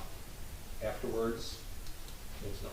I'm just thinking we may, if we were to look at that as an alternative, I think we have to consider not painting the curb itself, but rather maybe delineated space. You're absolutely right, because the color, nobody's going to be able to judge. judge that and say, oh, let me make sure I leave 18 or 22 feet or whatever the amount of feet is, that would never happen. But yeah, they don't necessarily, I don't know if there's a rule that they need to be yellow or blue, but if they're delineated some other way, I'd say people would probably be happier with a little white line than a top of the line. But Or we could just keep painting over them. Okay, thank you, sir. Other comments or questions in the room? Yes. Miss? Mrs.? Ms.? Brigitte McGuire, 610 Brindley Ave. I just wanted to say that I hear everybody, and it is so difficult trying to manage all of this. But all I can think of is what's been inherited since the nightmare we had prior to this mayor, and knowing a mayoral candidate had his own curb painted yellow, so he could have a spot. This is what we're trying to fix, is the nightmare that came before this. And I appreciate, as hard as it is, and how long these meetings are, I appreciate we're finally fixing things. So thank you. Thank you. No other questions or comments in the room? Look to Zoom. Anything in Zoom? Okay. No. I see nothing. Yes? One sentence? One sentence, One please. sentence. I just say, again, considering that it's one space, there can be caretakers that don't live in a house that transport that person to doctor's appointments and so on. So I think that overall, the whole thing may be a little simpler than it looks when you back away from it a little bit. And I hope that it will be tabled and worked with. Thank you. Okay, I'll make a motion and we close the public comment. Second. Mr. Noble? Yes. Ms. Greenblatt? Yes. Mr. Nowicki? Yes. Mr. Weber? Yes. Mayor Gubitosi? Yes. So before we vote, I just want to recap some of the things I've heard and ask the council to confirm or deny. Significant concerns raised about primary residence, and one proposed solution was have the ability to create a reduced time frame, so 3 to 5 months, for example, for a lot of residents who own property but still are not primary. And I took notes here. With that, the suggestion was maybe even have layered pricing. That is going to include a lot more work as we paint and unpaint and paint again. Maybe, that is priced at a higher amount to cover borough costs. We also just heard Mr. Karp say, maybe there's no painting and we do it all through signage. I think that might be challenging for our police to police, because people are just, with no painting, I think that there's a risk of people not following the intent of preserving that space. There were comments that I captured raising concern about the width of the driveways. I think that A2, which does talk about off-street parking and does provide police discretion, I think we could, if we so chose, we could consider tweaking that language ever so slightly, but I think we largely have that covered even as the ordinance stands right now, because the police could say there's not viable off-street parking if you have a 9-foot wide driveway. And then the caregiver placards, this whole conversation about caregivers, it did raise a good point, at least for me. I just want to test the council's reactions. That being, you absolutely could have multiple caregivers, and how would we, if we were to tweak this, how would we tweak it? Somebody says have multiple placards. What we want to make sure we don't do is have multiple placards for every residence, and we'd probably take us down the path of having to define caregiver. My daughter's a caregiver, so does she have a placard, even though, you know, she is here for a few hours, but we have other caregivers, and my nephew comes and he helps sometimes, and he's a caregiver. The concern is, how do we control that? Well, you're saying this is, and, excuse me, are you saying this is something new? I would ask, Lieutenant Browning, how many people apply for this that are caregivers? Captain, Lieutenant Detective Captain, okay, now you're Captain, yes. Sorry, I know, and I still call. I don't have that number off the top of my head, but I don't think there's really that many. That's what I'm saying. If any at all. Right. Most, you know, from my understanding, you know, I don't monitor, that's not specifically one of my details, but I really don't think there's many at all. Right, and if someone if there's any. someone were to apply that has multiple caregivers, how would you handle that situation? Everything's handled just on a case-by-case basis, and we can look into that and see what's the necessary, you know, does the resident have a car? You know, is there one primary, you know, car used? Like, I don't know how many, again, every situation, there's a million situations that we're gonna run into, so we just, you know, adapt accordingly.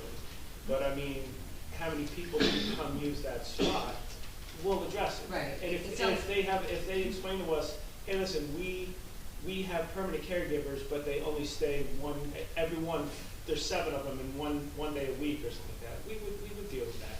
Okay. We would find a way to deal with that. Great. I think the greatest part of this is that we want to avoid a situation where there's a spot out there and the spot is kind of abused with, and I'm not suggesting that anyone abuses it necessarily, but that it's abused, that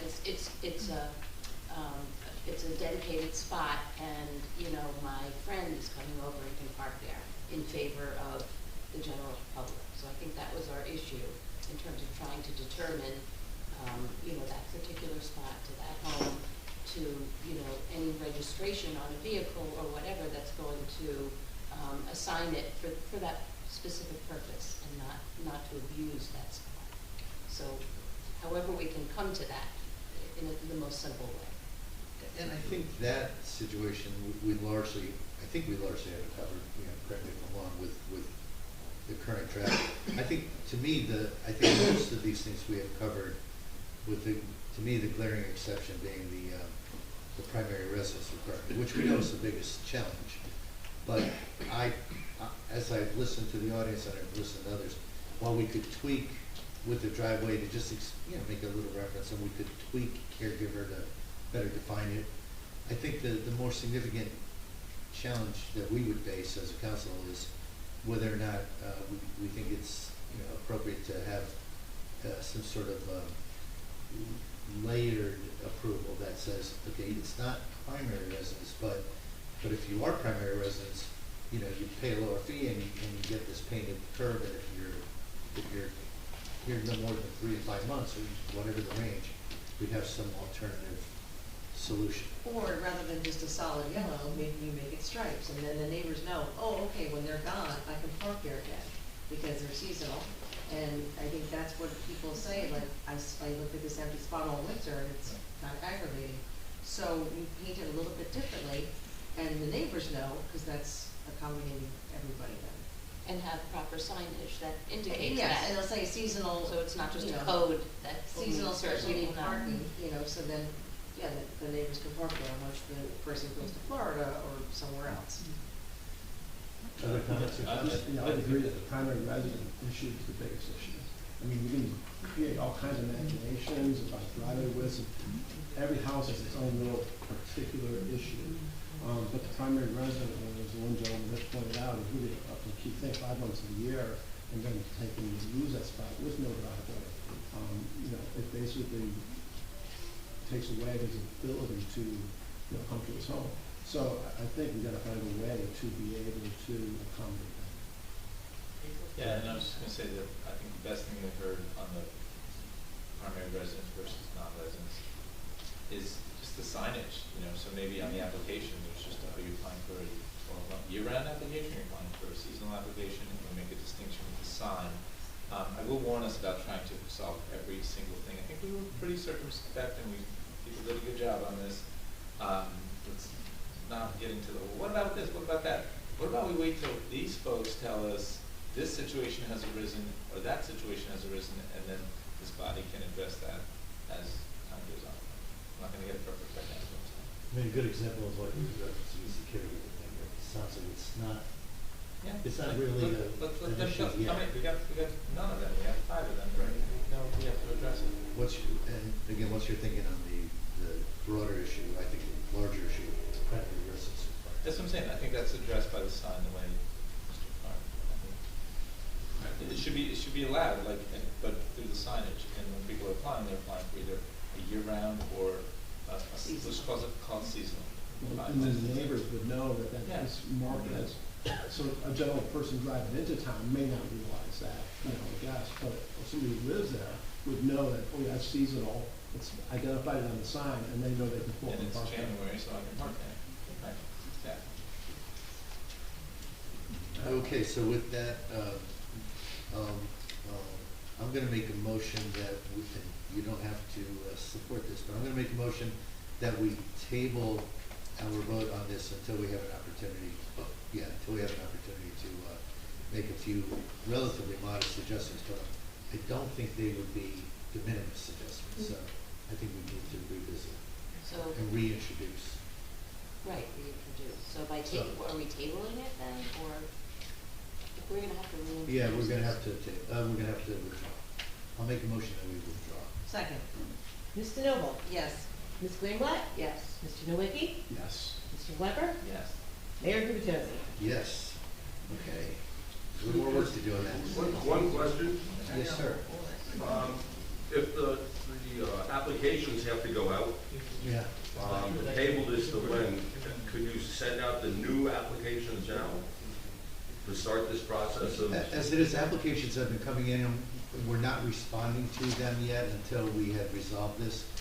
So we're gonna have to come up with some sort of a communication and continue, I would think, again, this is me responding top of my head. Right. That will probably grandfather or permit or whatever, all of the current ones to roll into January if we need that much time, and then figure out whatever the new requirements would be. So there's gonna be some ability to not, you know, for us not to respond to applications until we know what the law is gonna be. At the same point, allow people to continue parking until we figure it out. Well, I think this is a great compromise, to be honest with you. You said you were gonna compromise in the beginning of this, the last meeting, and I think this is really a true compromise, and you should all be proud of that. Well, thank you for all of your feedback. The thing we always run into, and, you know, we welcome feedback, we encourage feedback. We just can't always agree with all the feedback we hear, and a lot of times the feedback is in stark opposition to one another. So, but I think we're always gonna try to do the right thing, and you won't always agree with us, but we're gonna keep trying.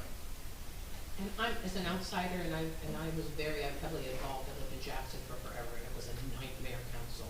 So I just want to say congratulations on not allowing perfect to be the enemy of good. Oh, we've heard that before. We have, so.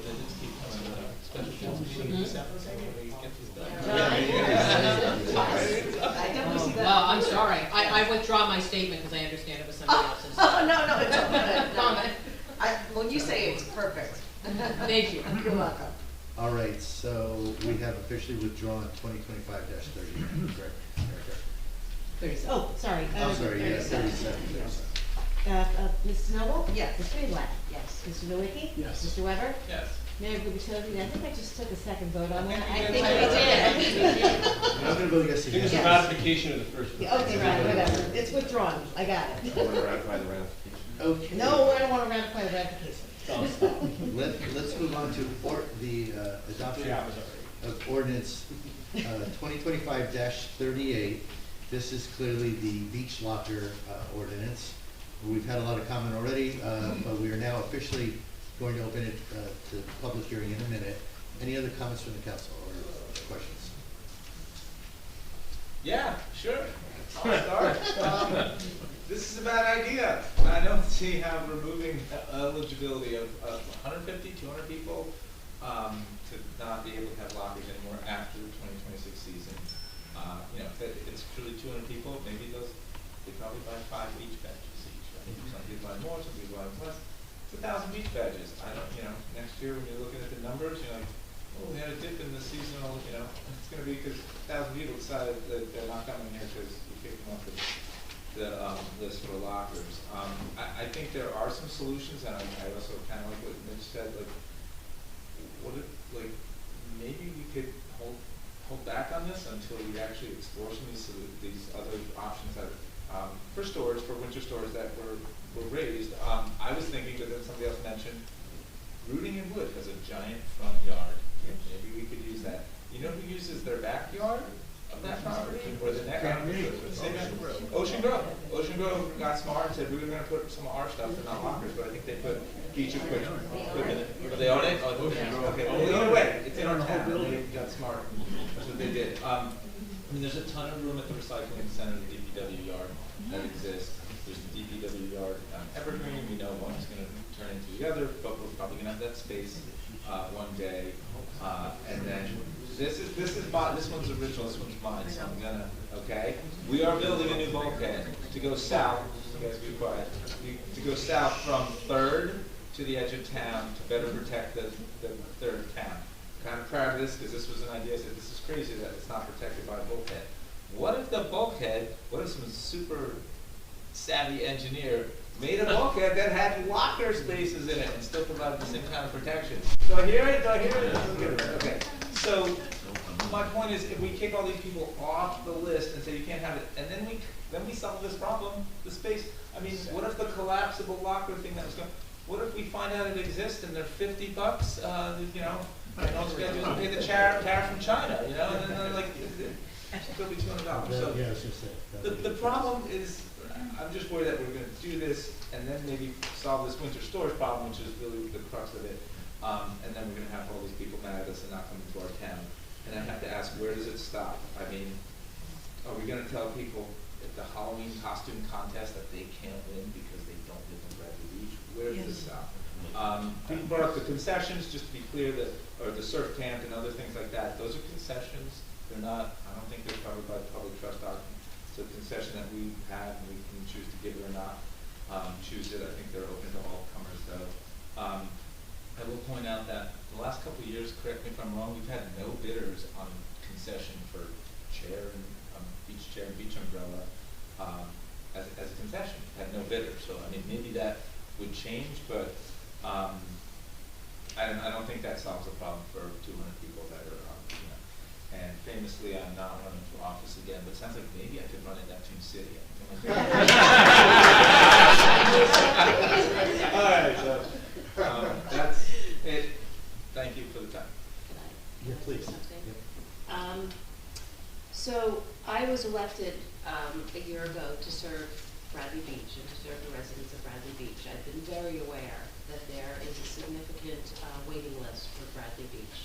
We are a warm and welcoming town, whether or not we try and accommodate our residents or whether we continue to accommodate the out-of-town residents.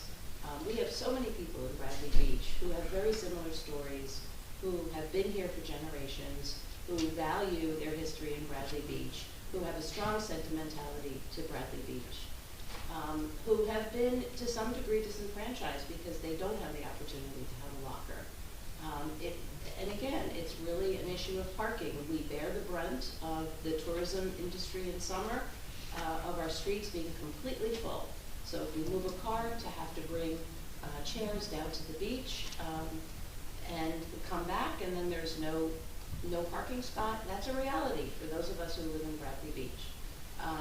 there are events, Bradley Beach has so many summer events through tourism that welcomes and brings in others from out of town.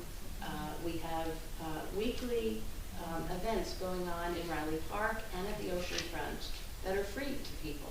And so many people from out of town come. We welcome them. We have fireworks, we have bonfires. We have a summer camp program that's largely populated by campers who come from Neptune City. We collaborate with Neptune City with recreation. So we're looking to share services and space with Neptune City because we're adjacent to them and we do have this agreement it would be great if we could store some of our lockers in Neptune City, but the problem is that there are many other people from other towns and we would not be able to discern the out-of-towners from those who are very close out of town and those who are right here. You know, I have a sister who lives in Ocean Grove who's not happy with this. She has a beach locker that she's had for about 20 years in Bradley Beach. But she also understands that her sister serves on council in Bradley Beach and serves the residents of Bradley Beach as a priority. So, you know, we care about our residents too. And I understand the plight of those of you who have had lockers for many years, who live outside of town. Many of you still arrive with your car and come up to the ocean front, can just as well, you know, store your chairs in the car and do a drop-off in the way that many of Bradley Beach residents need to do. So, you know, I really feel for the residents of Bradley Beach who have been on these wait lists for a long time. And so in that respect, I'm very much an advocate of it. And we are a caring community. We welcome all of you to our beach. We create a beautiful beach experience because we are a beach that you know, our community swells in the summer. So there's a lot that the residents live with by being this oceanside beach community. So please understand that, and any of us who are looking to try and serve our residents, we are not looking to disenfranchise those of you who are outside of Bradley Beach. So that's really not the intention. So that's kind of what I wanted to say once we go into public comment again. There were a couple of points that were made that's suggesting that we want to be exclusive to our residents and that's a problem. This is something in every town that legislators and people who are running the town really try to serve their own constituency. And so that's been my commitment as a council person to the residents of Bradley Beach, with a waiting list that has 333 people on it, many of whom are residents in Bradley Beach that are really not being served. So, with that. Okay, thank you, Councilwoman. Anyone else, comments or questions? Okay, sorry. I just want to say that, you know, Councilman Greenblatt, well put, and we got a lot of compassion for our neighbors, and I think that's really important for our community. And yes, our job is to serve our residents, and then the broader communities, you know, second. So, you know, and unfortunately, sometimes that wins and sometimes that loses, but it's a hard place to be. So I think you said it very well. Thank you. Okay, thank you. With that, I'll make the motion that we open it up to the public for public discussion. Second. Mr. Noble? Yes. Ms. Greenblatt? Yes. Mr. Nowicki? Yes. Mr. Weber? Yes. Mayor Gubitosi? Yes. Public comments or questions? Yes, sir. Yes, hi, so just a couple of quick comments. Would you mind coming up again? Oh, sorry about that. Bill Kelly, 99 Steiner Avenue, Neptune City. So candidly, it's tough to talk about this locker thing, even though I'm here for that, if they're hearing the challenges of the complexities of people with handicap parking. So that said, we have moved on, so I'm going into that. Just a couple of quick comments. Like Councilman Weber said, this really comes down to a winter storage issue, and with all due respect to the other two council members' comments, if it's not, it shouldn't be a Bradley resident versus a non-Bradley resident issue. If in good faith the council is saying, if we could find winter storage, we'd figure out the issue. With all due respect, it doesn't sound like the winter storage thing has been examined that closely, and I think there should be time given to do that. I did some research while I was sitting here. The 500 lockers are stored in about 62 parking spaces. in the Kent Avenue thing, I did a Google shot, and 62 parking spaces to get an extra 150 lockers. You probably only need about 20 parking spaces somewhere to do that. Has anybody asked the Columns right around the corner, was an empty parking lot all winter? I'm just being facetious about that, right? But places like the Columns, a Little League in Wall Township that has an empty parking lot all winter. They love to take our things, and we buy uniforms with the money that was raised to store it there. So I just think the idea of, as Councilmember-elect Karp said, we need to research the winter storage issue. And it's not a Bradley versus non-Bradley thing. If we research it, and we find out there's no winter storage problem, we've really researched it, then move forward with it. As a non-Bradley resident, I would say if there's really no place to be able to put the winter storage, then I would say it should be for Bradley people. But I think we should research the winter storage ordinance. So, Thank you. Other comments or questions in the yes. You, yep. Thank you, Mr. Mayor. I'd like to ask you, I just need your name and address again, sorry. Tia Din from Ocean Grove. Make it. You briefly explained the funding of the beach lockers, and I didn't quite catch you. If you could further explain it to me. I thought you mentioned that perhaps building the lockers, the initial funding, the $600 or $575, that funding was used separate from the beach utilities to build the lockers. Is that correct? What I was saying was, it's not beach utility funds. I think that was your phraseology in your first comments. It's funds provided by residents of Ocean Grove and every place else, but we don't commingle those with other beach utility revenues and expenses. So. Thank you, and I just want to let you know that I actually use those terms because I viewed the prior recordings on YouTube, and you used those terms, and you referred to it as the beach utility funding, and you actually mentioned that it came from the beach utility funding. So it is there. I guess we're talking around in circles a little. It is currently as part of our beach utility, but it's segregated. We account for it separately. It's part of the beach utility, but it's a wash in terms of cost allocated. We set the prices to cover our costs, so there's no profitability, there's no loss. What we will do going forward, just to make sure I'm clear, is we will take that box of revenues and expenses out of the beach utility and put it in the current fund. But again, it's not coming from concessions at the beach. It's not coming from beach badges. It's not coming from parking meters. I just wanted that to be clear. sure, but historically, it sounds like you did classify it more as part of beach utilities. It's in the beach utility. Today it is. Correct. So technically, it belongs to beach utility. Today. You wouldn't consider that it's part of general funding, correct? Today it's not. Today it's not, If we but, pass this, it would be. and I apologize for cutting you That's off, okay. but what you're looking to do is you're looking to change what has historically been a beach utility item, right? This was built, these lockers have been built, they've been maintained for years historically as a beach utility item. And now what you're looking to do is you're converting it into a general funding item. Do you see what you're doing here? Is you can't misappropriate essentially beach utility assets into a general fund asset. That's essentially what Belmar did, okay? They got in trouble because they charged for beach parking, right? Because it's part of the beach utility fund. And they tried to use that funding to pay litigation costs that were incurred as a result of their town's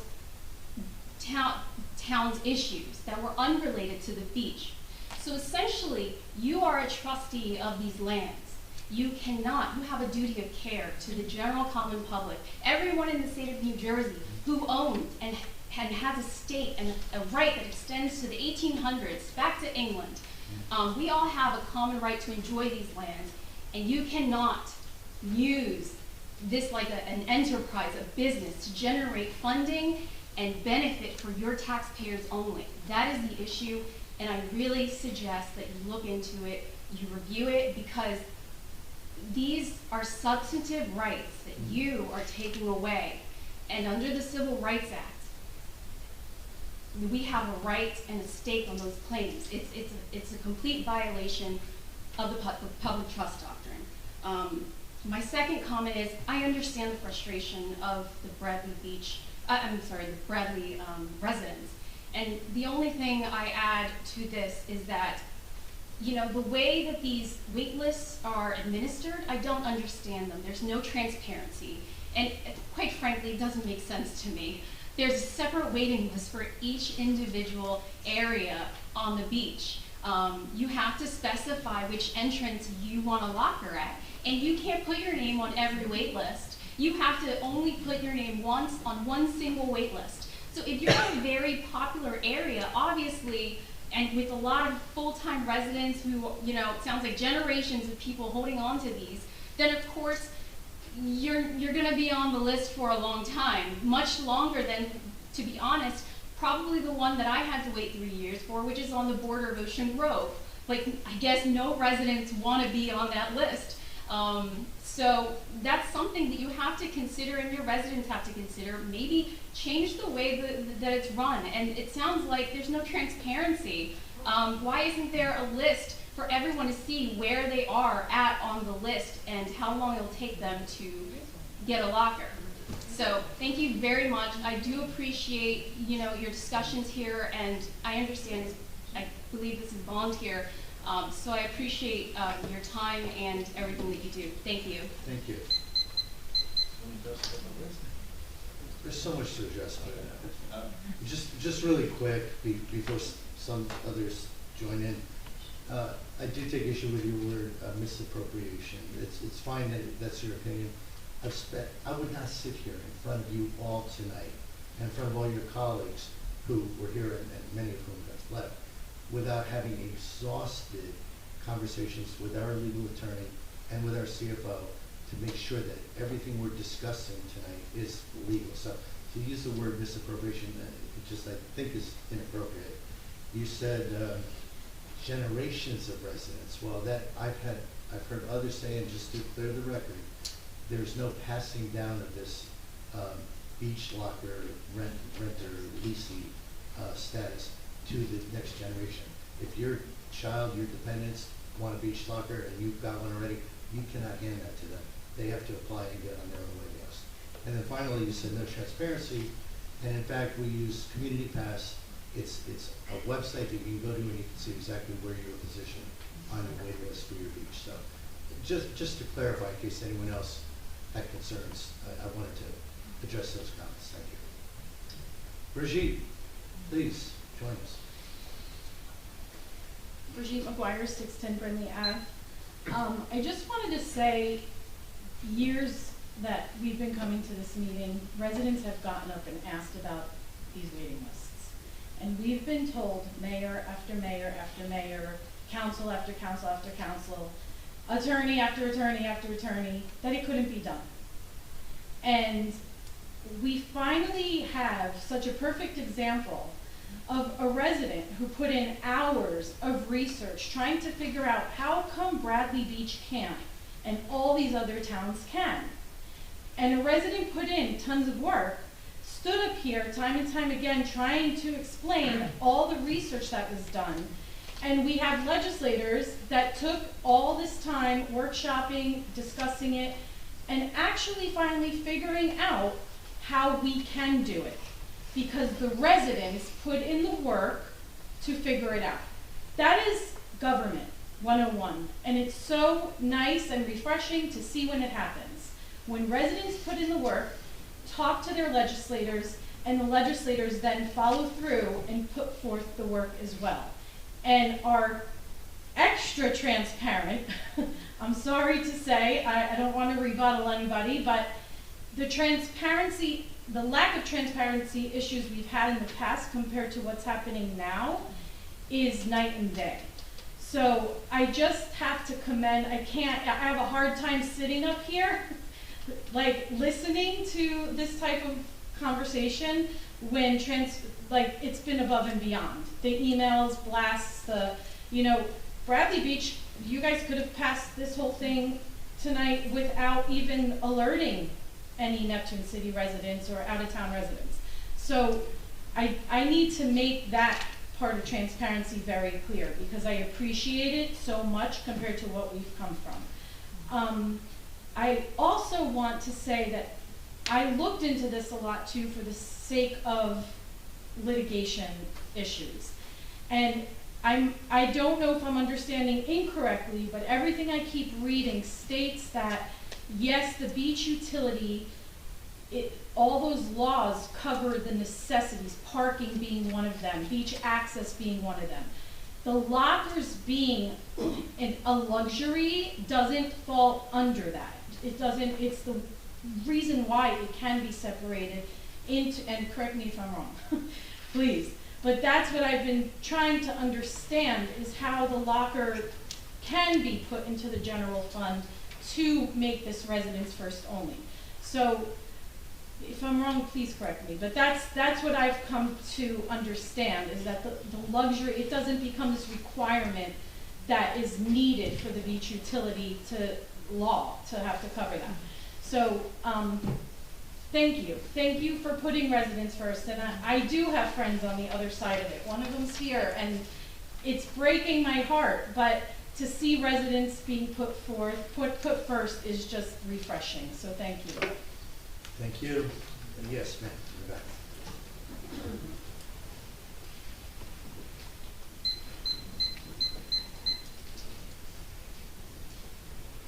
Hello, everybody.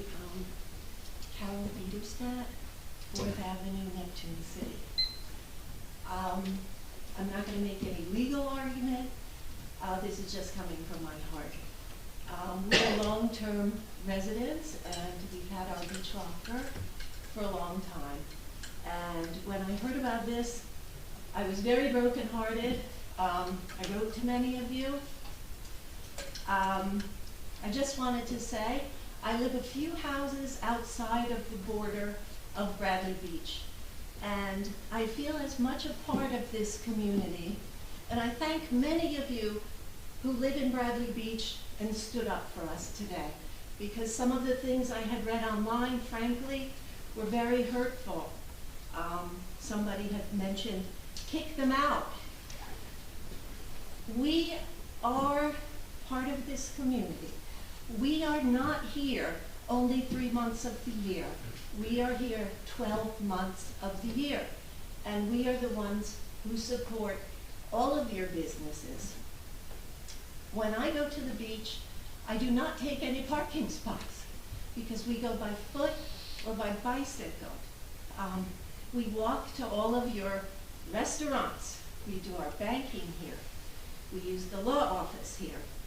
We use the gym, the hairstylist, the garage, the bakeries, the ice cream parlors, the gas stations. We are every bit as much a part of this community as the people who live here. And so I just wanted to ask you, please, to think about us, because if that does, if we lose our lockers, it's a major game. I don't even know if I'll be able to go to the beach anymore because it'll be that hurtful. So I just ask you, please, to consider us. And again, I thank those of you who spoke. Thank you. Thank you. Yes. Nancy Costa, 619 Fifth Avenue. Mr. Weber, you mentioned the recycling center, that lot, and we were just there, and it's this huge empty space, right? So, wouldn't that be a great place to put lockers? That's why I suggested it. Right, I'm just, However, for the record, Mr. Weber hasn't talked to the head of our DPW. of course, but I'm saying that's. But he said we can't transport lockers to that space. Because, I mentioned this earlier, I don't know, you were But- here. So It's there's no way. oversized equipment, it's not allowed to be on the streets. Perhaps we could get permits. It also jumbles the lockers, it makes, makes them uneven or whatever, unbalanced. He told me before any of us were up here, the Borough of Bradley Beach tried that a number of years ago, put them in that space, and it wreaked havoc on the physical lockers. And we stopped doing it. But we get them to that parking lot by the same heavy equipment, they drive down Ocean Avenue. How did, we store them on Ocean Avenue in that parking lot? We drive them on the beach. But then it has to come up on Ocean Avenue. I guess they can do it for 10 feet, but it's legal because you're staying on the beach. Anyway, it's just so people know the facts and that we researched this to the nth degree. Please continue, I think, Lauren, you're next.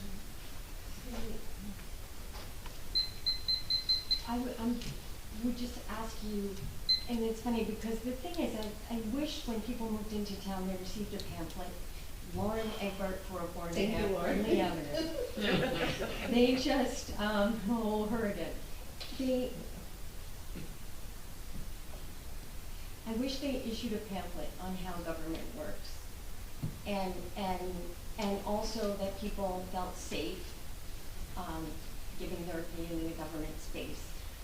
Maybe what ordinances are being discussed could be sent out via email as opposed to just going to the website to look at them.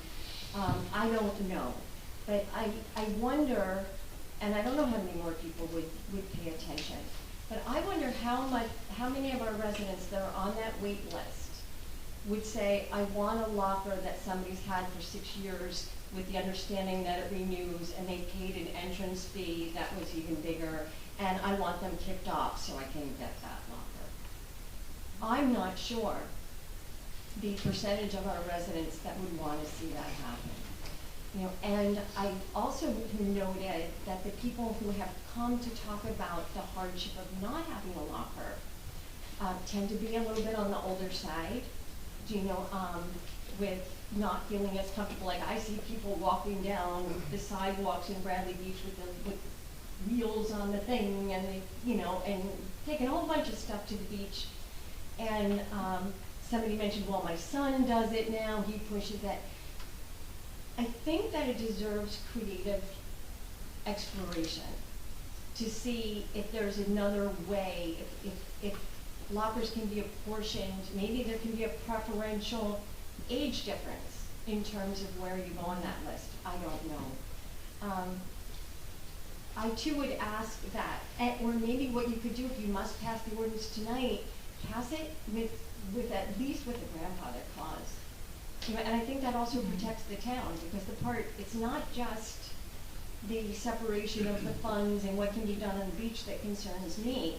It's the expectations that were given when people bought into this. And I also have been around courthouses long enough to know that it's not just expensive when when somebody wins a case.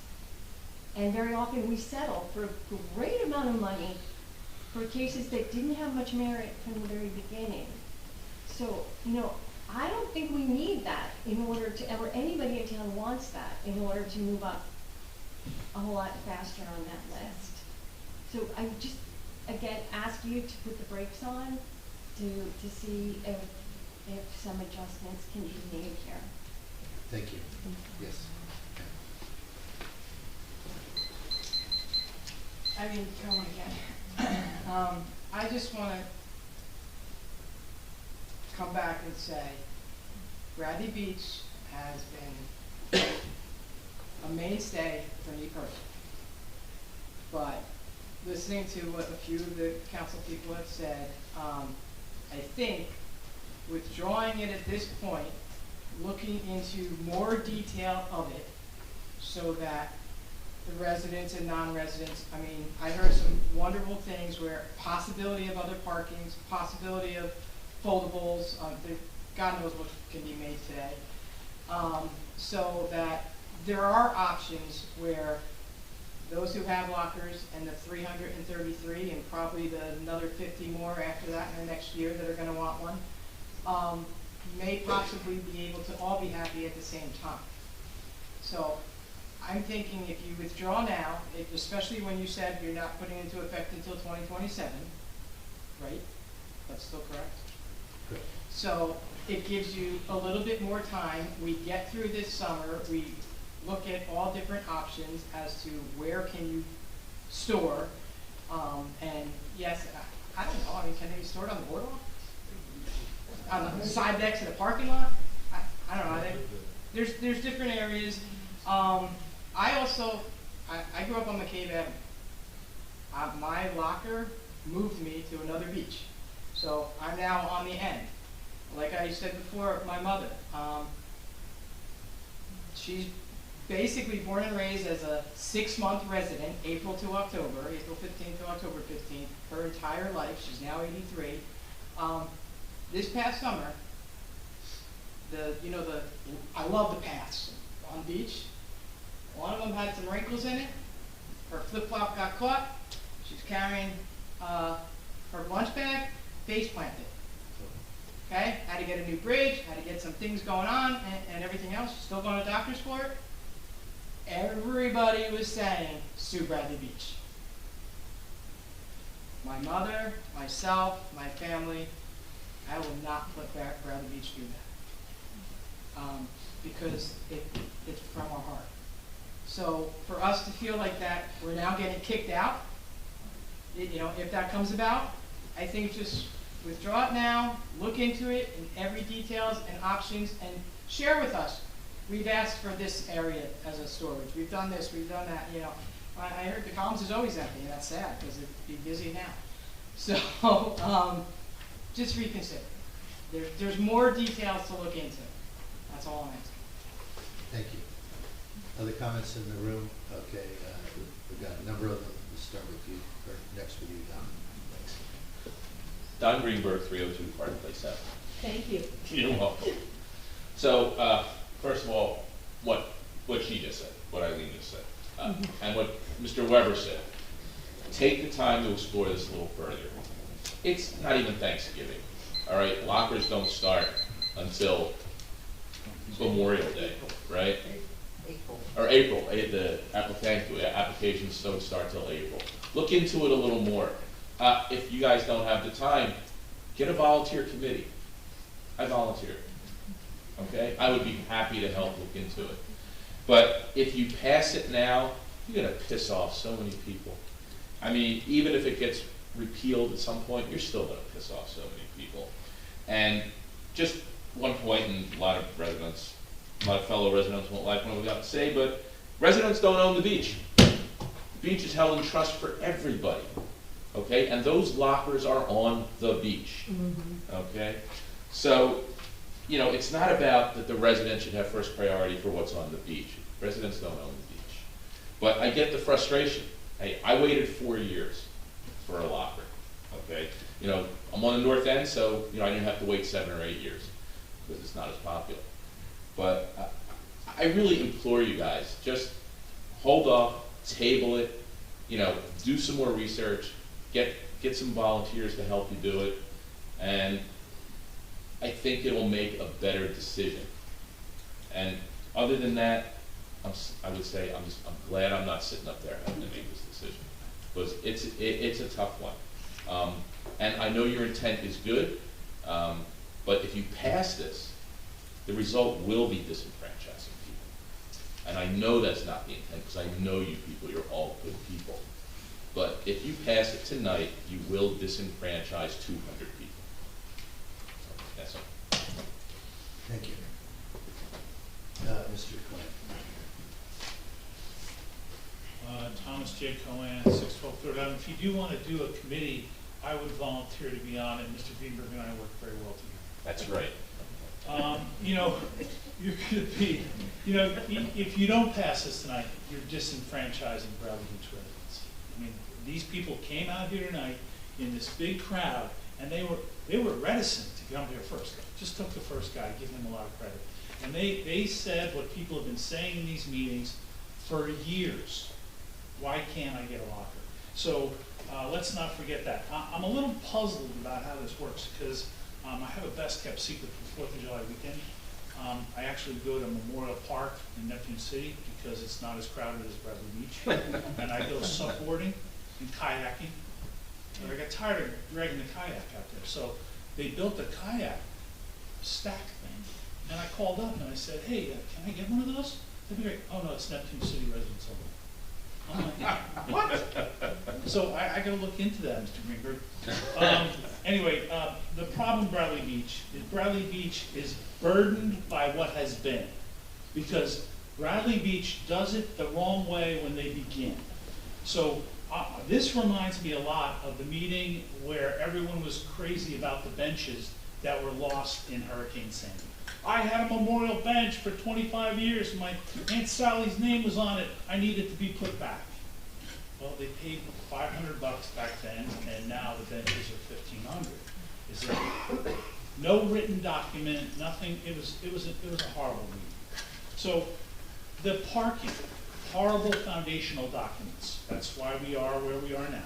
So I admire you for taking this on, because I've been in here when the residents have said, hey, you know, when am I going to get a locker? So you're not in a difficult position. It's really about the residents of Bradley Beach.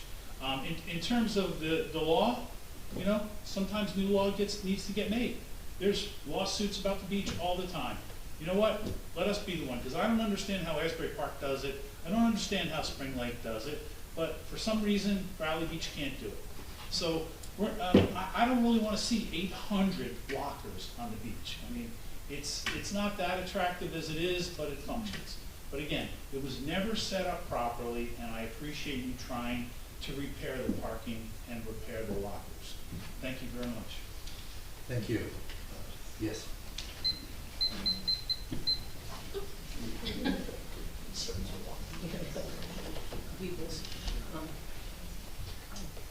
So, Ann Gore, thank you, 840 4th Avenue in City. And again, thank you. You are all in a hard place. I understand that you're trying to right a wrong and put order where order wasn't there. So that's always a place to go.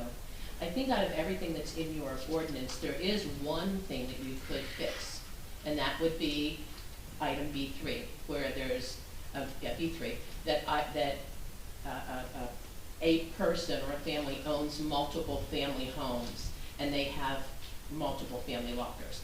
And so I go back to come to the next meeting that you have on this, if you have another meeting, and I encourage you to not pass tonight without getting numbers, and find out how many of those lockers are set to a single, you know, one person owns 5, 6, 8 lockers on the beach because they've got investment properties and they got them as a courtesy to their investment. Even just making them, that way you're not, if you table this, but you only pass that one piece of the ordinance, you're still not disenfranchising the Bradley Beach residents, because nobody should be having 2 and 3 lockers and 4 lockers. So that way you're saying, hey, we're still doing some more investigation, but we know this one thing for a fact: you shouldn't own more than 1 locker in Bradley Beach, right? So you would be able to, you know, do a little yin and yang there. But I encourage you. Oh, and Mr. Cannon, I brought my contract with me, so if you want to see the contract, I brought it with me. And it's kind of loosely worded. If I would say anything, get that figured out. Well, I definitely didn't write it. So that's okay. That's all right. I'm with legal. I'm a legal consultant. So, but it's kind of loosey-goosey as far as to what happens with that money. The first year it was $545, and every year after is $200. The next question that's going to come back to somebody is they're going to say, well, I just paid $600 last year, and I'm not going to have my locker. Are you refunding me the $400 differential? Because the $200 would be the fee.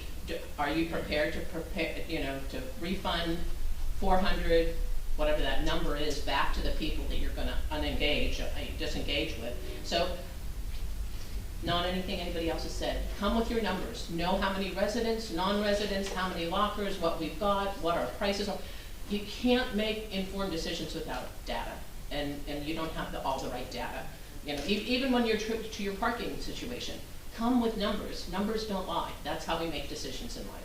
So I implore you not to say yes. I understand, you know, the Bradley Beach residents wanting to be there. I'm here 12 months, and I'm hoping I'm here 12 months for a whole lot of more years. So yeah, we want to help you. And I, as a Neptune City, I'm not involved in Neptune City government. I said I'm not doing this ever again. But I would help. If you do need research, I don't mind helping. As an external, I don't mind helping. I'm really good at research. I do it all day long. So table everything but B3. And then at least you will have made somebody happy to say, hey, we took care of that problem. And so you're making little steps. It goes back to the parking. Make little steps. Don't try to fix everything all at once. Just say, okay, this year we're going to say this, and with the full intention to say next year we're going to do that, and then you're building on, where's the problem? What problem are we solving, instead of let's just try to solve everything all at once. Thank you again for your time. You're not in a happy place, I am sure. Thank you for your time. Thank you. Mr. Mayor, can I ask a question? The way you had indicated that there is space on the beach to have about 150 more, 100 to 120. 100 to 120, and we currently have a waiting list of 333. So that, it doesn't solve the problem. Well, you can always put lockers against the bulkhead too, then you Okay, then you have a I'm lot. sorry, now, but no. Yeah. Counselor, yes. Yes, sir. Let's go first. No, it's okay. I'll give him a shot, don't worry. Chris Lenegro, 810 4th Avenue, Neptune City.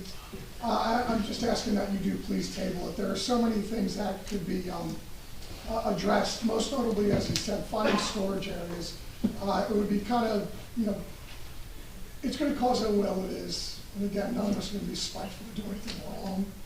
But your words were best to piss people off. It is disenfranchising. It's a little bit insulting. I know you said you're here to represent the people of Bradley Beach. And I think a lot of us made it very clear. We do feel we are part of the Bradley Beach community. We really, really do. I bring my granddaughter to play in the playground, and it's great, and I appreciate it. The only difference there is that I don't pay tax dollars in Bradley Beach. So if it's a matter of dollars, then, I hate to bring it back, but, the taxpayers don't pay your tax dollars to own the beach. And I don't even like having this argument, because to me, it's not about money. It's really not.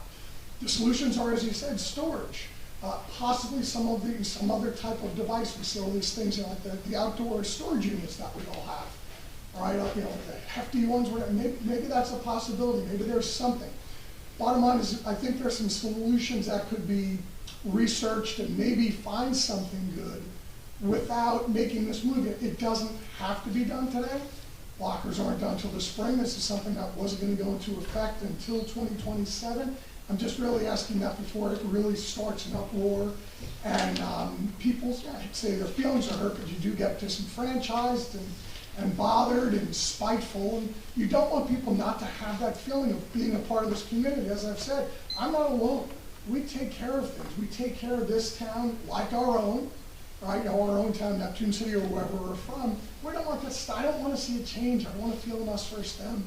So I just really ask you please to at least wait until we've researched all the different options to do before we do this. I just want to point out, the storage element, Yes. right? If we do secure storage elsewhere for additional lockers, Right. we only have enough space on the About beach 120 front more. for 120, so that only takes care of a third of what's currently on the waiting list. So it doesn't exactly solve the problem by Not fully. finding some more storage, you're just adding Right, 120. that's one of them. Other type, and if there's other types of storage, maybe that might be that we could fit some more. Someone just said against the bulkhead. I was thinking the same thing. We're along the dunes. Why can't they? There's a lot of room up against the bulkhead.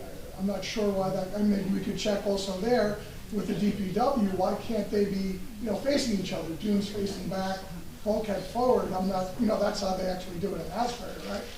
And in Belmar. So it's obviously not a rule thing that you can't put them against the bulkhead. And again, truthfully, I wish we could do a lot more like that to make a lot more money. That would be wonderful if more revenue could come in. That'd be amazing. It really would. I'm not offering to pay more, but more revenue would be great. Again, I just implore you to just research more options before we make a decision. I appreciate it. And I do appreciate you considering it. Thank you very much. Thank you. Paul.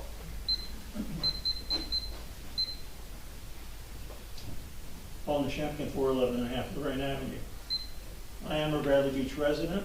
I have a Bradley Beach locker, and I think it's a very bad idea to exclude non-residents.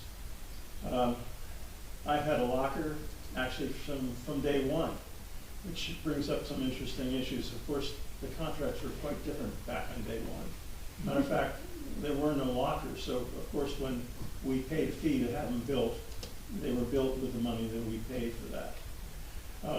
Matter of fact, we were led to believe that basically that, we actually owned that box then. And in fact, the borough put our names on the box, not a number. There was a number, but also nameplates. And that lasted for 1 year when they realized that was problematic. You've inherited something that's been problematic from the beginning. It was set up badly financially, legally, everything from the beginning. And you're trying to correct it too fast right now. And I go along with John. I think that you really have to explore a little bit more other solutions and not rush into this. I think you're going to piss off a lot of people, including me, who has a locker, because I don't think this is the proper solution. Thank you. Thank you. Yes.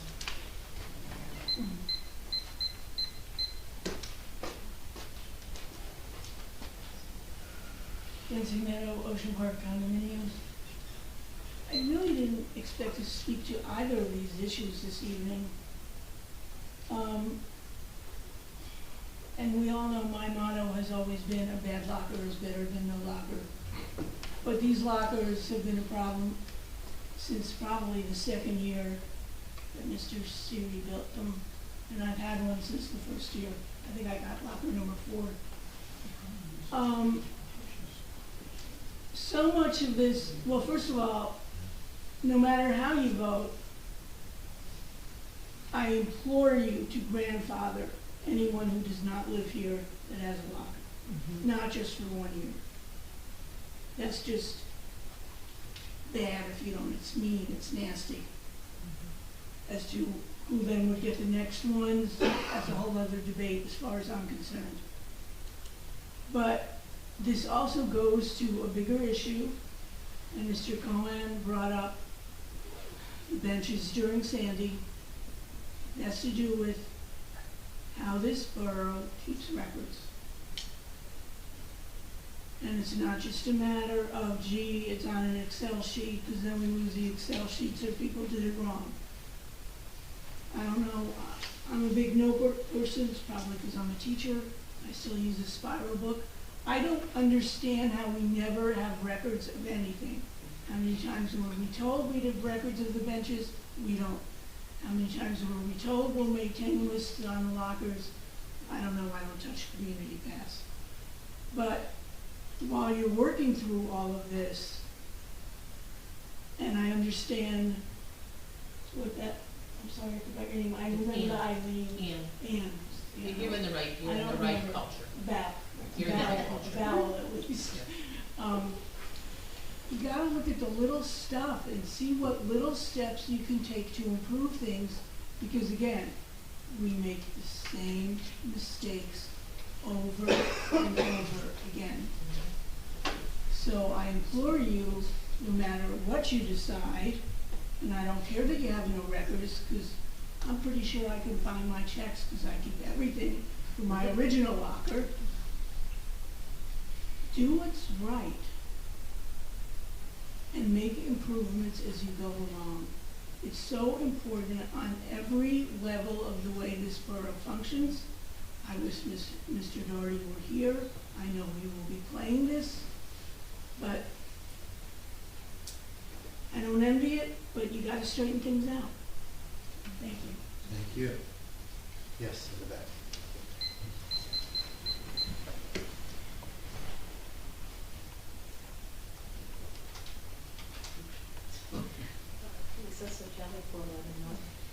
I do have a beach locker.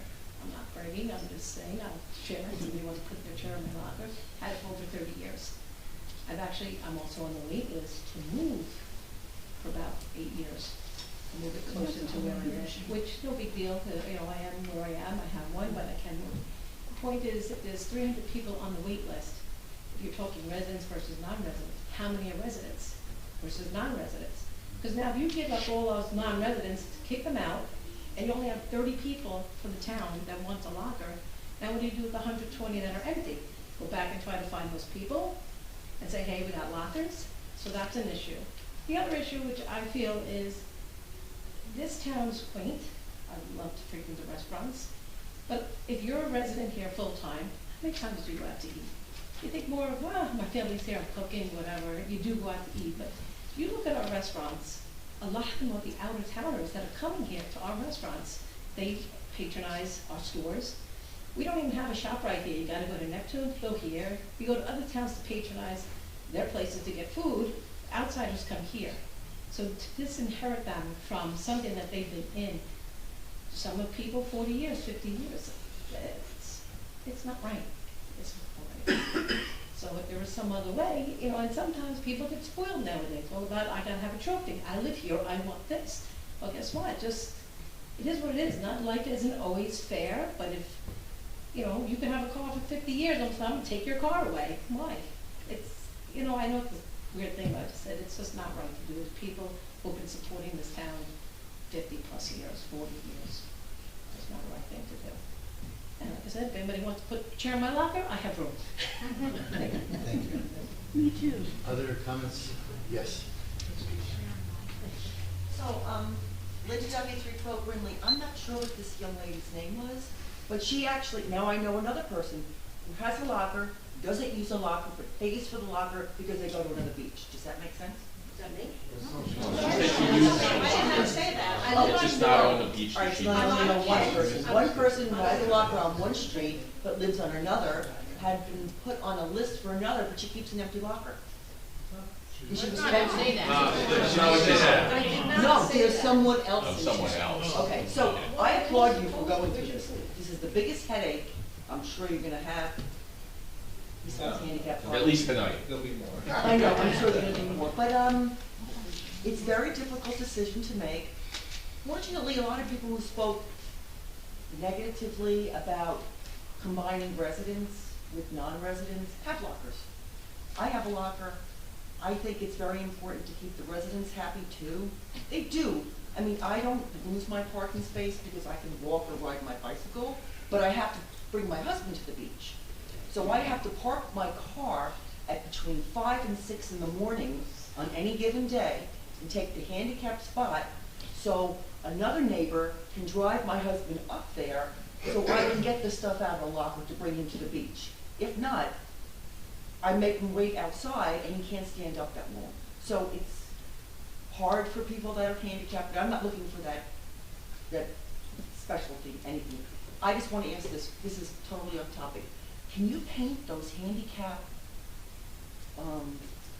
blue? That yellow is so awful. It really is Are you ugly. talking about the pickup and drop off spaces? No, I'm talking about the lines of people's handicap spots in Okay, town. so Linda, we're Blue talking. is so pretty. Right, but we're talking about. I know, but I just wanted to bring that up because I'll forget later. Thank She you. said it was off topic.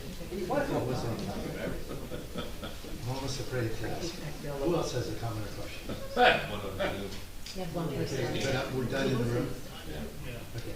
Yes, on Zoom. Christina Cruz? Christine, this is Christine, sorry. Yes, Christine, hi again. Hi. I echo what people have said before me. There may be a 300-person wait list, but how many of them are residents? Do you have that number? Yes. Perhaps, We do. so how many are residents? Well, that's the thing, people keep saying, and it's bothering me a little, that we don't have data and we have to make database decisions. We have a lot of data. We don't have. Okay, We don't can have- you share that? Yeah, and I said this earlier, I will repeat myself, that the data is only as good as what we've collected because we have waiting lists that are, people have been on these waiting lists 5 and 7 years. We got their address when they signed up for the list.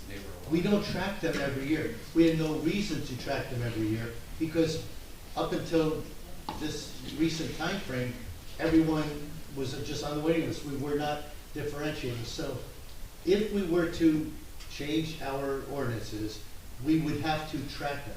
Right now, what I'm told is out of 300, the total amount is 100% accurate, 333 waiting list. What I'm told is roughly 120 to 150, roughly, because people change addresses and we don't know. Okay, and then to the point, this is all coming up because you cannot find a location to store the lockers. We talked about that the beach can fit 150 more. There are currently approximately 150 residents on the wait list. if you do charge a little bit extra to non-residents, which I believe everyone has expressed that they are willing to pay, then you can look for land to store the additional lockers. What is happening tonight is going to impact Bradley Beach for years. I mentioned my family, but I hear other families from Neptune City, people who would die to live in Bradley Beach, but we cannot afford it. So we settle for Neptune City. This is gentrification. You are making a mistake if you move forward with this and keep it to residents only. Because when I do save that money for the down payment for my house, or I sell the house I'm in right now, and I do move to Bradley Beach as a full-time resident, are you going to give me my locker back then? This is a very black and white amendment for a very colorful issue. I really urge you all to table it, consider what we've said, mix our opinions in with the data that you have, share the data, so we could be more informed as well, so we don't waste your time, because we don't know the numbers. But I ask you to do what you did with the parking spaces, which is table it, consider how non-residents get impacted by the parking situation, and apply that decision that you made earlier this evening to the lockers as well. Thank you. Thank you. Another comment? Yep, I can. All right, Julie Newtitis is 605 Newark Avenue. First, I want to be very transparent. I don't have a locker, and I don't want a locker, okay? So, number one, this is not life and death. Number two is, how long have you all spent time on researching this? Because all I'm hearing is everyone saying you're not prepared, you're not doing this. How long has this been going on? So, just to educate the public. Months. And me personally, I've been more involved than the council, but I've shared results with the council. So We've done a lot of stuff. Thank you for that, Mr. Mayor. So for people just to say you're not prepared, you didn't do your homework, that's just not appropriate to say. Number two, for people just to say, just go find land, that costs taxpayers money. That's 6 months out of the year that we would have to rent property to store these lockers. And you've already have indicated, I mean, and if anybody has seen, you know, these are just boxes that are put together. These are not, you know, storage units you're gonna find in, you know, Publix or whatever. And you have big equipment that's picking them up. These things get damaged, you know, and they're out in the elements. So, I mean, people gotta be realistic. I mean, these are not, you know, like space capsules that are gonna last forever. So, but I don't think people are realizing the time and effort that has gone into this. The fact of the matter, there's a cost for us to rent property just to store these lockers. I live on the 600 block. Guess what? I drop people off or I walk it. I like to get my steps, and I have a little beach buggy that I haul my stuff in. So I know I'm not the norm, and I understand people love it. But, you know, and also, I'm a tax-paying resident, and you know what? It is refreshing to hear that you're putting residents first. And you know what? Yes, we all share the beach, but, you know, Bradley Beach residents have to come first from time to time. And yes, everybody's welcome. We are a welcome community. I feel that we are a kind community too. But, you know, like, sometimes you gotta draw the line, and that's what someone said. So that's all you're gonna hear from me. I thank you for the time and effort, and we have to do what's best for Bradley Beach first. Thank you. We have one more on Zoom. Thank you. iPad Zoom. Who's ever iPad on Zoom, can you identify yourself, please? Hi, good evening. My name is Stephanie Stasiak, and I live on Cheyenne Street in Tinton Falls. I guess I'm a little farther out than everybody else who's been in Neptune or Neptune City, but my husband and I, we actually just recently got a locker this past summer on Lorraine. We've been on the waiting list probably for 8 years or so, so it was really nice to see that we did get the locker. I know a lot of the residents were saying that it is a hardship for them to move their car and drive their things up to the beach, and they go back and lose their spot. Parking definitely is a premium, so I know that is an issue. I mean, the same thing for us, even prior to having a locker. I can tell you how many times we've definitely walked, 6 or 7 blocks lugging all of our stuff, and now we have a toddler, so having the locker has definitely been helpful for us, but we are definitely those people that you'll see going down the street with, the beach buggy. I get it, they want a locker for convenience, so they don't have to lug their stuff, but again, if you live in a beach town, majority of people who live in a beach town, the draw is you can just take your stuff and you can walk and go down the street with your things and not have to worry about driving or move your car. Obviously, if you have a handicap or there's a necessity for that, yes, I can understand that frustration there, but I would be very upset and, again, disheartened if you guys did take it away from outside residents. We've been coming there 20 years plus, same thing like other people. We buy the beach badges in the summer, not for us, but for friends and family. And in the summer, it's like, we only live 15 minutes away, so we're there from prior to Memorial Day weekend through, the last warm days in October, during the week, on the weekends, and just as much as the locals are. So it would be amazing if you guys could either table it or still consider, grandfathering people in who are not residents of Bradley Beach. Thank you. Thank you. Other comments or? I'm sorry. No. Tell me something. No, no, no, no. Am I missing something? Okay, any other, is that all? No, she already spoke, so. Okay, so with that, I will make a motion to close the public. Second. Feedback hearing. Close the public hearing. Thank you. Second. Mr. Noble? Yes. Mr. Greenblatt? Yes. Mr. Nowicki? Yes. Mr. Weber? Yes. Mayor Gubitosi? Yes. Okay, any comments or questions that the council wants to consider or share before we vote? Good. So, I don't know whether I should say this now or say this when we go through a vote. You say no, you might Say no, influence okay. us one way or the other.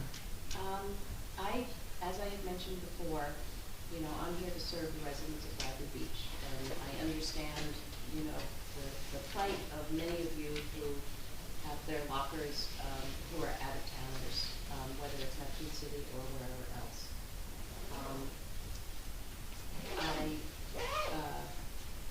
I also feel, I recognize that there is a time frame that we can work with because we are planning this for 2027 and would be open to really doing a deep dive into our lists and understanding. This would require a lot of research to understand where the people are who are currently on the list, and then do a whole verification process of the people who are current lessees. Because we have the time to do that, and I would give that time and consider that, because I don't think we have to rush into it necessarily. However, what it boils down to for me is serving the Bradley Beach residents. And we are, and again, I just want to say we are a very open and welcoming community. The beach is open to everyone. So if you have a locker, you don't have a locker, we're not closing the door to anybody. We're just trying to better serve our residents when there's an opportunity to do so. So with that, I'm kind of on the fence about my vote, and I was very prepared to vote in favor of this. But I think that if we do the due diligence of really understanding the hard numbers that we have, and what the needs are, so we can prioritize our residents. If there's a need to, if we find that we have 150 residents on this waiting list, and the ability to build some more lockers and are able to store the lockers, I would be in favor of that. So, of doing that, and I would also, we would have to kind of square the finances of it, And it would also be in favor of the residents in terms of differentiating costs. If there are extra costs, if we had to build the lockers and then also store them.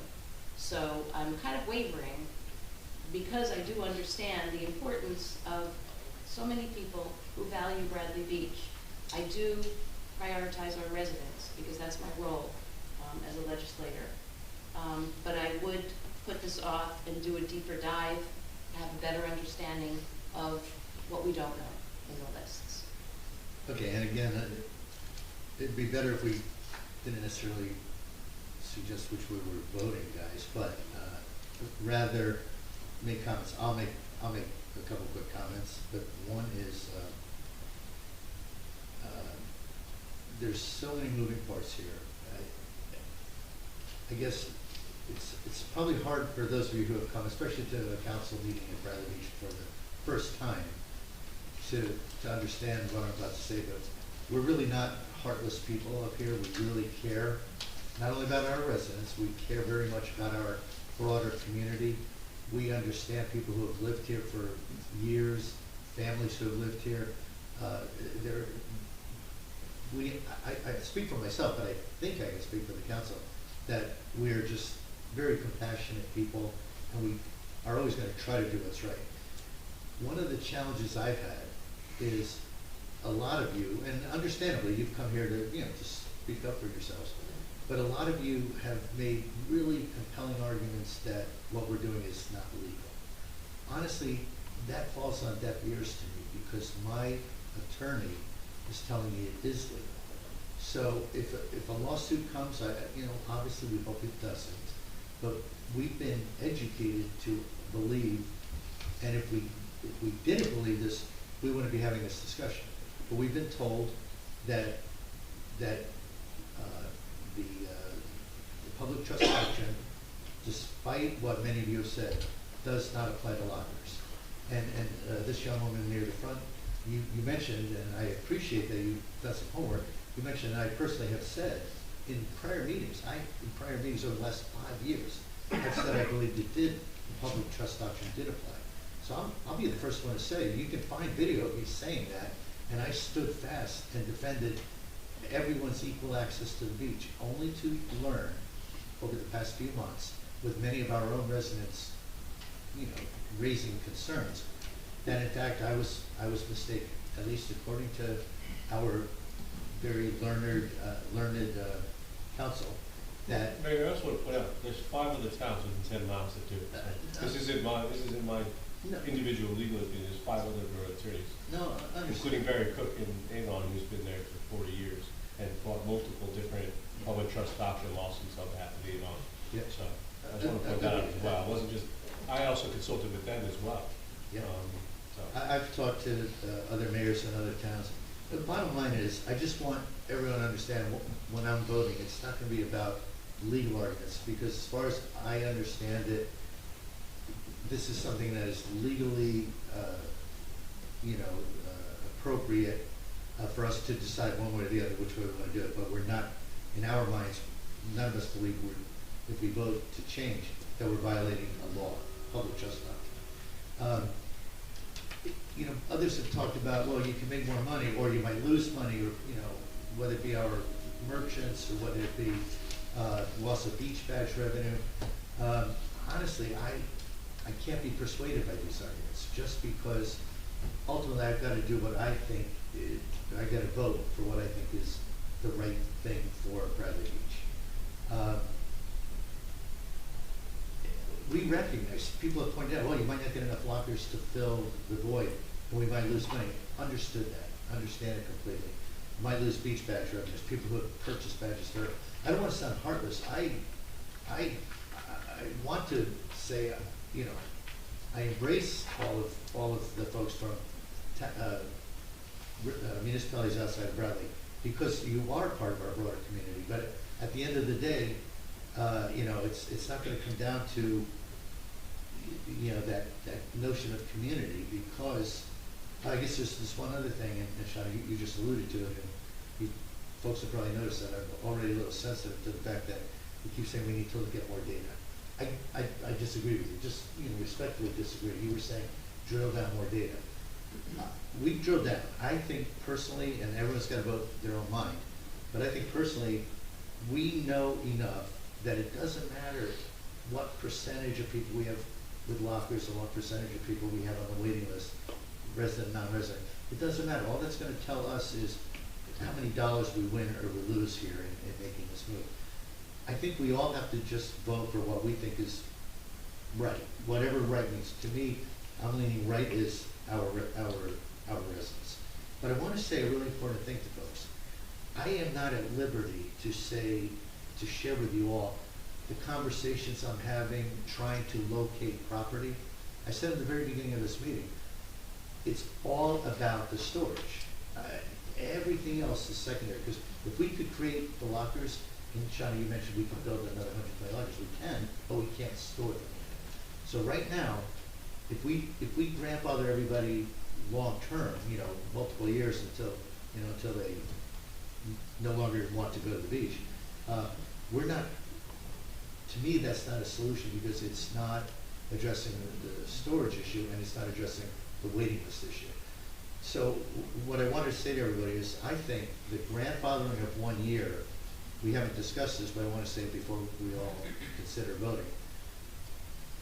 There was discussion about eliminating the lockers immediately with this current beach season. And we went back and forth, and not everyone on this council was in agreement, but we got to an agreement that we would grandfather 1 year. Now that doesn't move the waiting list at all, but what it does is it gives us all, and me in particular, more time. I'm talking to other, I don't want to say individuals, but I'm talking to other entities that might be able to provide us space at a reasonable cost, and maybe we can solve this, maybe we can't. No commitment to anyone, but I just want people to understand, we have data, we're doing research, we continue to do research. As recently as this morning, I had a call about potential property. In my opinion, we still have to make a decision, and grandfathering, as you said, buys us all basically a year. And hopefully if we find solutions that work for everybody, including that property owner out there somewhere, if we were to vote yes to introduce this, I understand the alienation, I understand the people being pissed. Don, I think was your word, pissed. I understand, and also a few others. I'm just speaking for myself. I understand that. I feel horrible to the extent I'm going to vote the way I'm going to vote, as you can all tell. But that doesn't mean we're stopping to look for solutions. So I want to make sure I'm as clear as I can be on that. Others? Oh, John, go ahead. Thank you, Mr. Mayor. So, I mean, people should know that I worked on beach access for a good part of my career, and beach access, the kind that is governed by the public trust doctrine, it's generally open, in 90% of the towns. There's just there's a handful of towns in New Jersey that really go out of their way to try to restrict beach access. And I will say that those are not nice towns. Okay, they may be like aesthetically nice, but they're not nice in spirit. They're not nice in demeanor. And I do not want Bradley Beach to join the ranks of those towns. And we will become one of those towns if this passes. And again, I'm really concerned that if this passes and then we somehow solve the winter storage, then we're still going to have this thing on the books, and I just don't think we're ever going to go back and we're going to be one of those towns. The attorney said earlier, when we were talking about amenities, like bathrooms and parking that have been determined that are actually part of beach access, Greg, you used the words, should the courts extend this to lockers? Well, courts don't just extend things to lockers. They're not going to read the newspaper next week and say, hey, we should extend this to lockers. It's because of lawsuits. This happens because somebody sues and somebody wins. That's how this happens. And I'm concerned that there's 200 people out there, and they're not going to have something to spend $150 on next year. And that's $30,000. I think I can think of some attorneys that would take that up for $30,000. Like, I think this is I know you said the chances are slim. I know some lawyers will take the chance on that. And then we'll be in the headlines again for all the wrong reasons. So since my council colleague here is kind of on the fence and has expressed that, I'm wondering if anybody else on this council maybe would consider tabling this and then we would know what we're gonna do tonight. So if that's on your mind, maybe say so, and, we can make a motion and do that. Because it sounds like we're Well, I'm gonna have that. following the mayor's lead, you do have a year to really figure this out a little bit further. A lot of things we didn't talk about is the aesthetics. You're adding more lockers on nature. It's nature's beach, it's the birds, it's the grasses, everything belongs there, except for the lockers. Why are we gonna put more things on nature? How about this? We are a nice town. I share my locker with someone from Neptune City. Why don't we do a locker sharing program? If you put it on Facebook, hey, I got kicked out, can you share a locker with me? You know how many people say, absolutely. Put your stuff in my locker. Let's share. I don't want to have more ugly on nature. We have enough of it already. We don't need more lockers. We need more forward thinking. You know, share your locker with somebody and stop building things. I mean, to me, I had a locker, but if it went away, I wouldn't care because maybe there'll be a bird's nest there next year. And that'd be good. It's okay. I don't have to have a locker. So, I mean, we're making something, a molehill out of a little dune. This is it's just crazy at this point. Share your locker. Let's just move on with this. Thank you. Molehill out of the dune. Yes, I did a little beach humor. Yes, you're welcome. Councilman, you should. I think there's plenty of discussion already by everybody, and I think there is some time to try to solve it. But on the other hand, I also still lean towards, the case of, how do we serve the Bradley residents? And, Okay. Thank you. All right, well, I will make a motion that we vote to adopt ordinance 2025-38. Second. Mr. Noble? Yes. Ms. Greenblatt?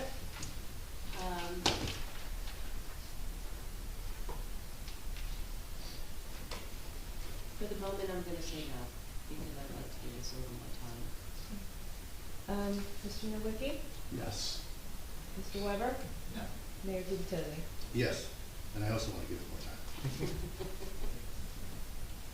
Okay. The next order of business is moving to our resolutions, item 8.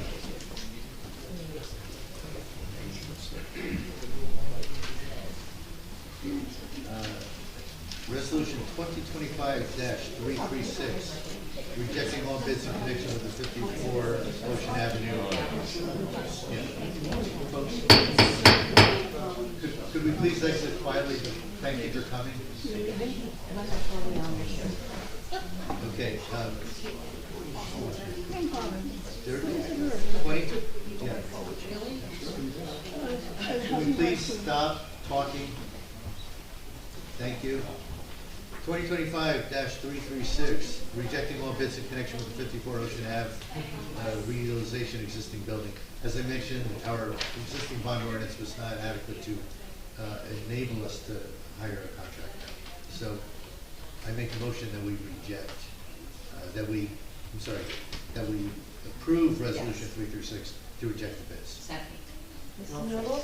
Yes. Ms. Greenblatt? Yes. Mr. Nowicki? yes. Mr. Weber? Yes. Mayor Gubitosi? Yes. 2025-338, granting permission for property located at 121 Main Street to maintain, this, I'm gonna make a motion, we've learned more about this, it really needs to go before the land use board, so I'm gonna make a motion to withdraw. Second. 338. Mr. Noble? Yes. Ms. Greenblatt? Yes. Mr. Nowicki? Yes. Mr. Weber? Yes. Mayor Gubitosi? Yes, The next one? please. Okay, the next one is ordinance 2025-339, authorizing the Borough of Bradley Beach Shade Tree Commission to submit a grant application with the New Jersey Forestry Service. I'm going to make a motion that we withdraw this. They were going to apply for this. It was for the preparation and development of a plan, which they already have. So they can't apply for it after all, but they can apply for other grants, like the one they did for $40,000, also for the one that they did for the inventory. So they're going to apply for different grants, but not this one because they cannot apply for it because they do have this plan done already. So I'd like to make a motion that we withdraw ordinance 2025-339. Do I have a second? Second. Mr. Noble? Yes. Ms. Greenblatt? Yes. Mr. Nowicki? Yes. Mr. Weber? Yes. Mayor Gubitosi? Yes. Thank you. 2025-340, approving an official logo for the Borough of Bradley Beach to ensure consistency and uniformity. And Mr. Weber, do you want to comment on this? Yeah, I had made a comment, I don't know if the resolution was changed or it would be a friendly amendment. Yes, there was a, the resolution says there was a committee on unified branding and they came up with this logo. I think what we're adopting is slightly modified by, let's just say, the governing body. I just don't want it to be down that we're adopting what they submitted to us, slightly modified so that can be. So what do you want changed in the resolution? Yeah, exactly. Just, oh boy, I didn't have it in front of me, but I wanted it, Did you share it with Erica already, John? not with Erica, I already. No, Greg is the one that Right. directed the resolution, so. This was, sorry, what was the number again? 340. 340. All right, if we just would say, oh no, here we go.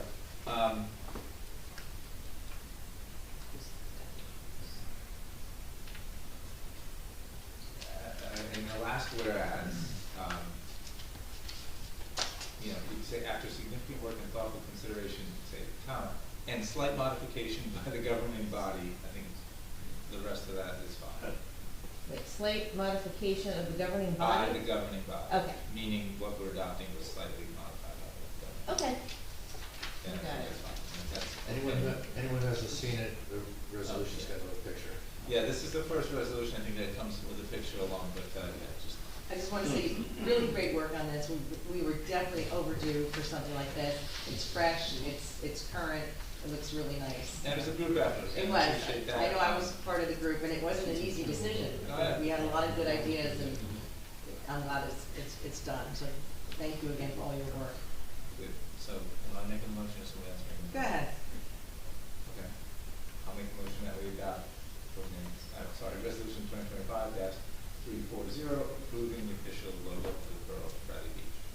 Second. Mr. Noble? I approve. Ms. Greenblatt? Yes. Mr. Nowicki? Yes. Mr. Weber? Yes. Mayor Gubitosi? Yes.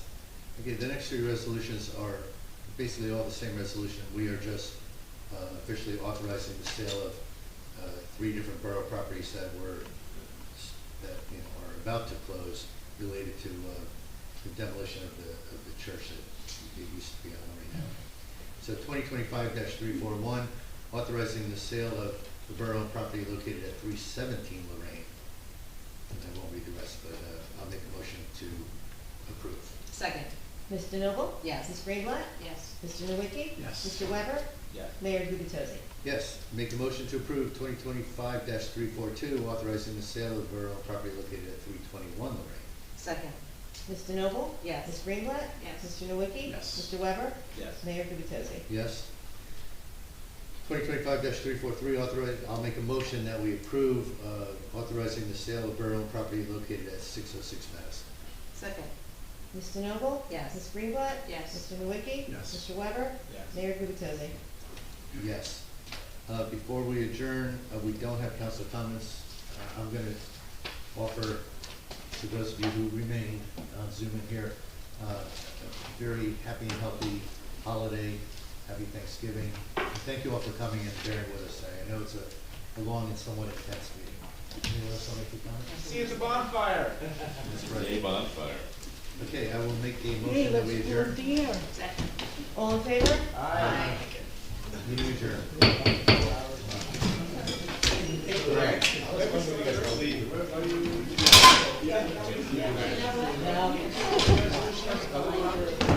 The bad thing's been broken.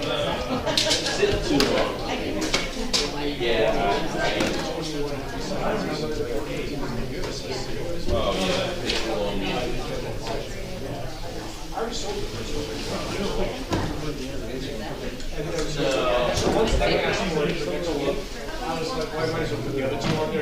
If you all COVID that. There's only three because we already have the $1.2 million.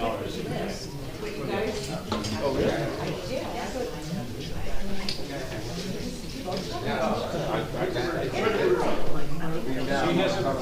Yeah, we are. I don't know. had one in the logo of the bridge.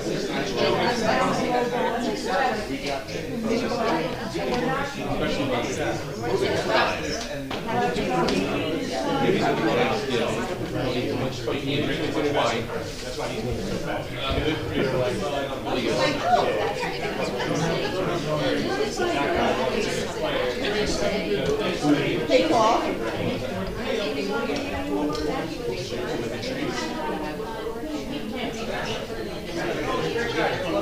He's a nice guy. He's a nice guy.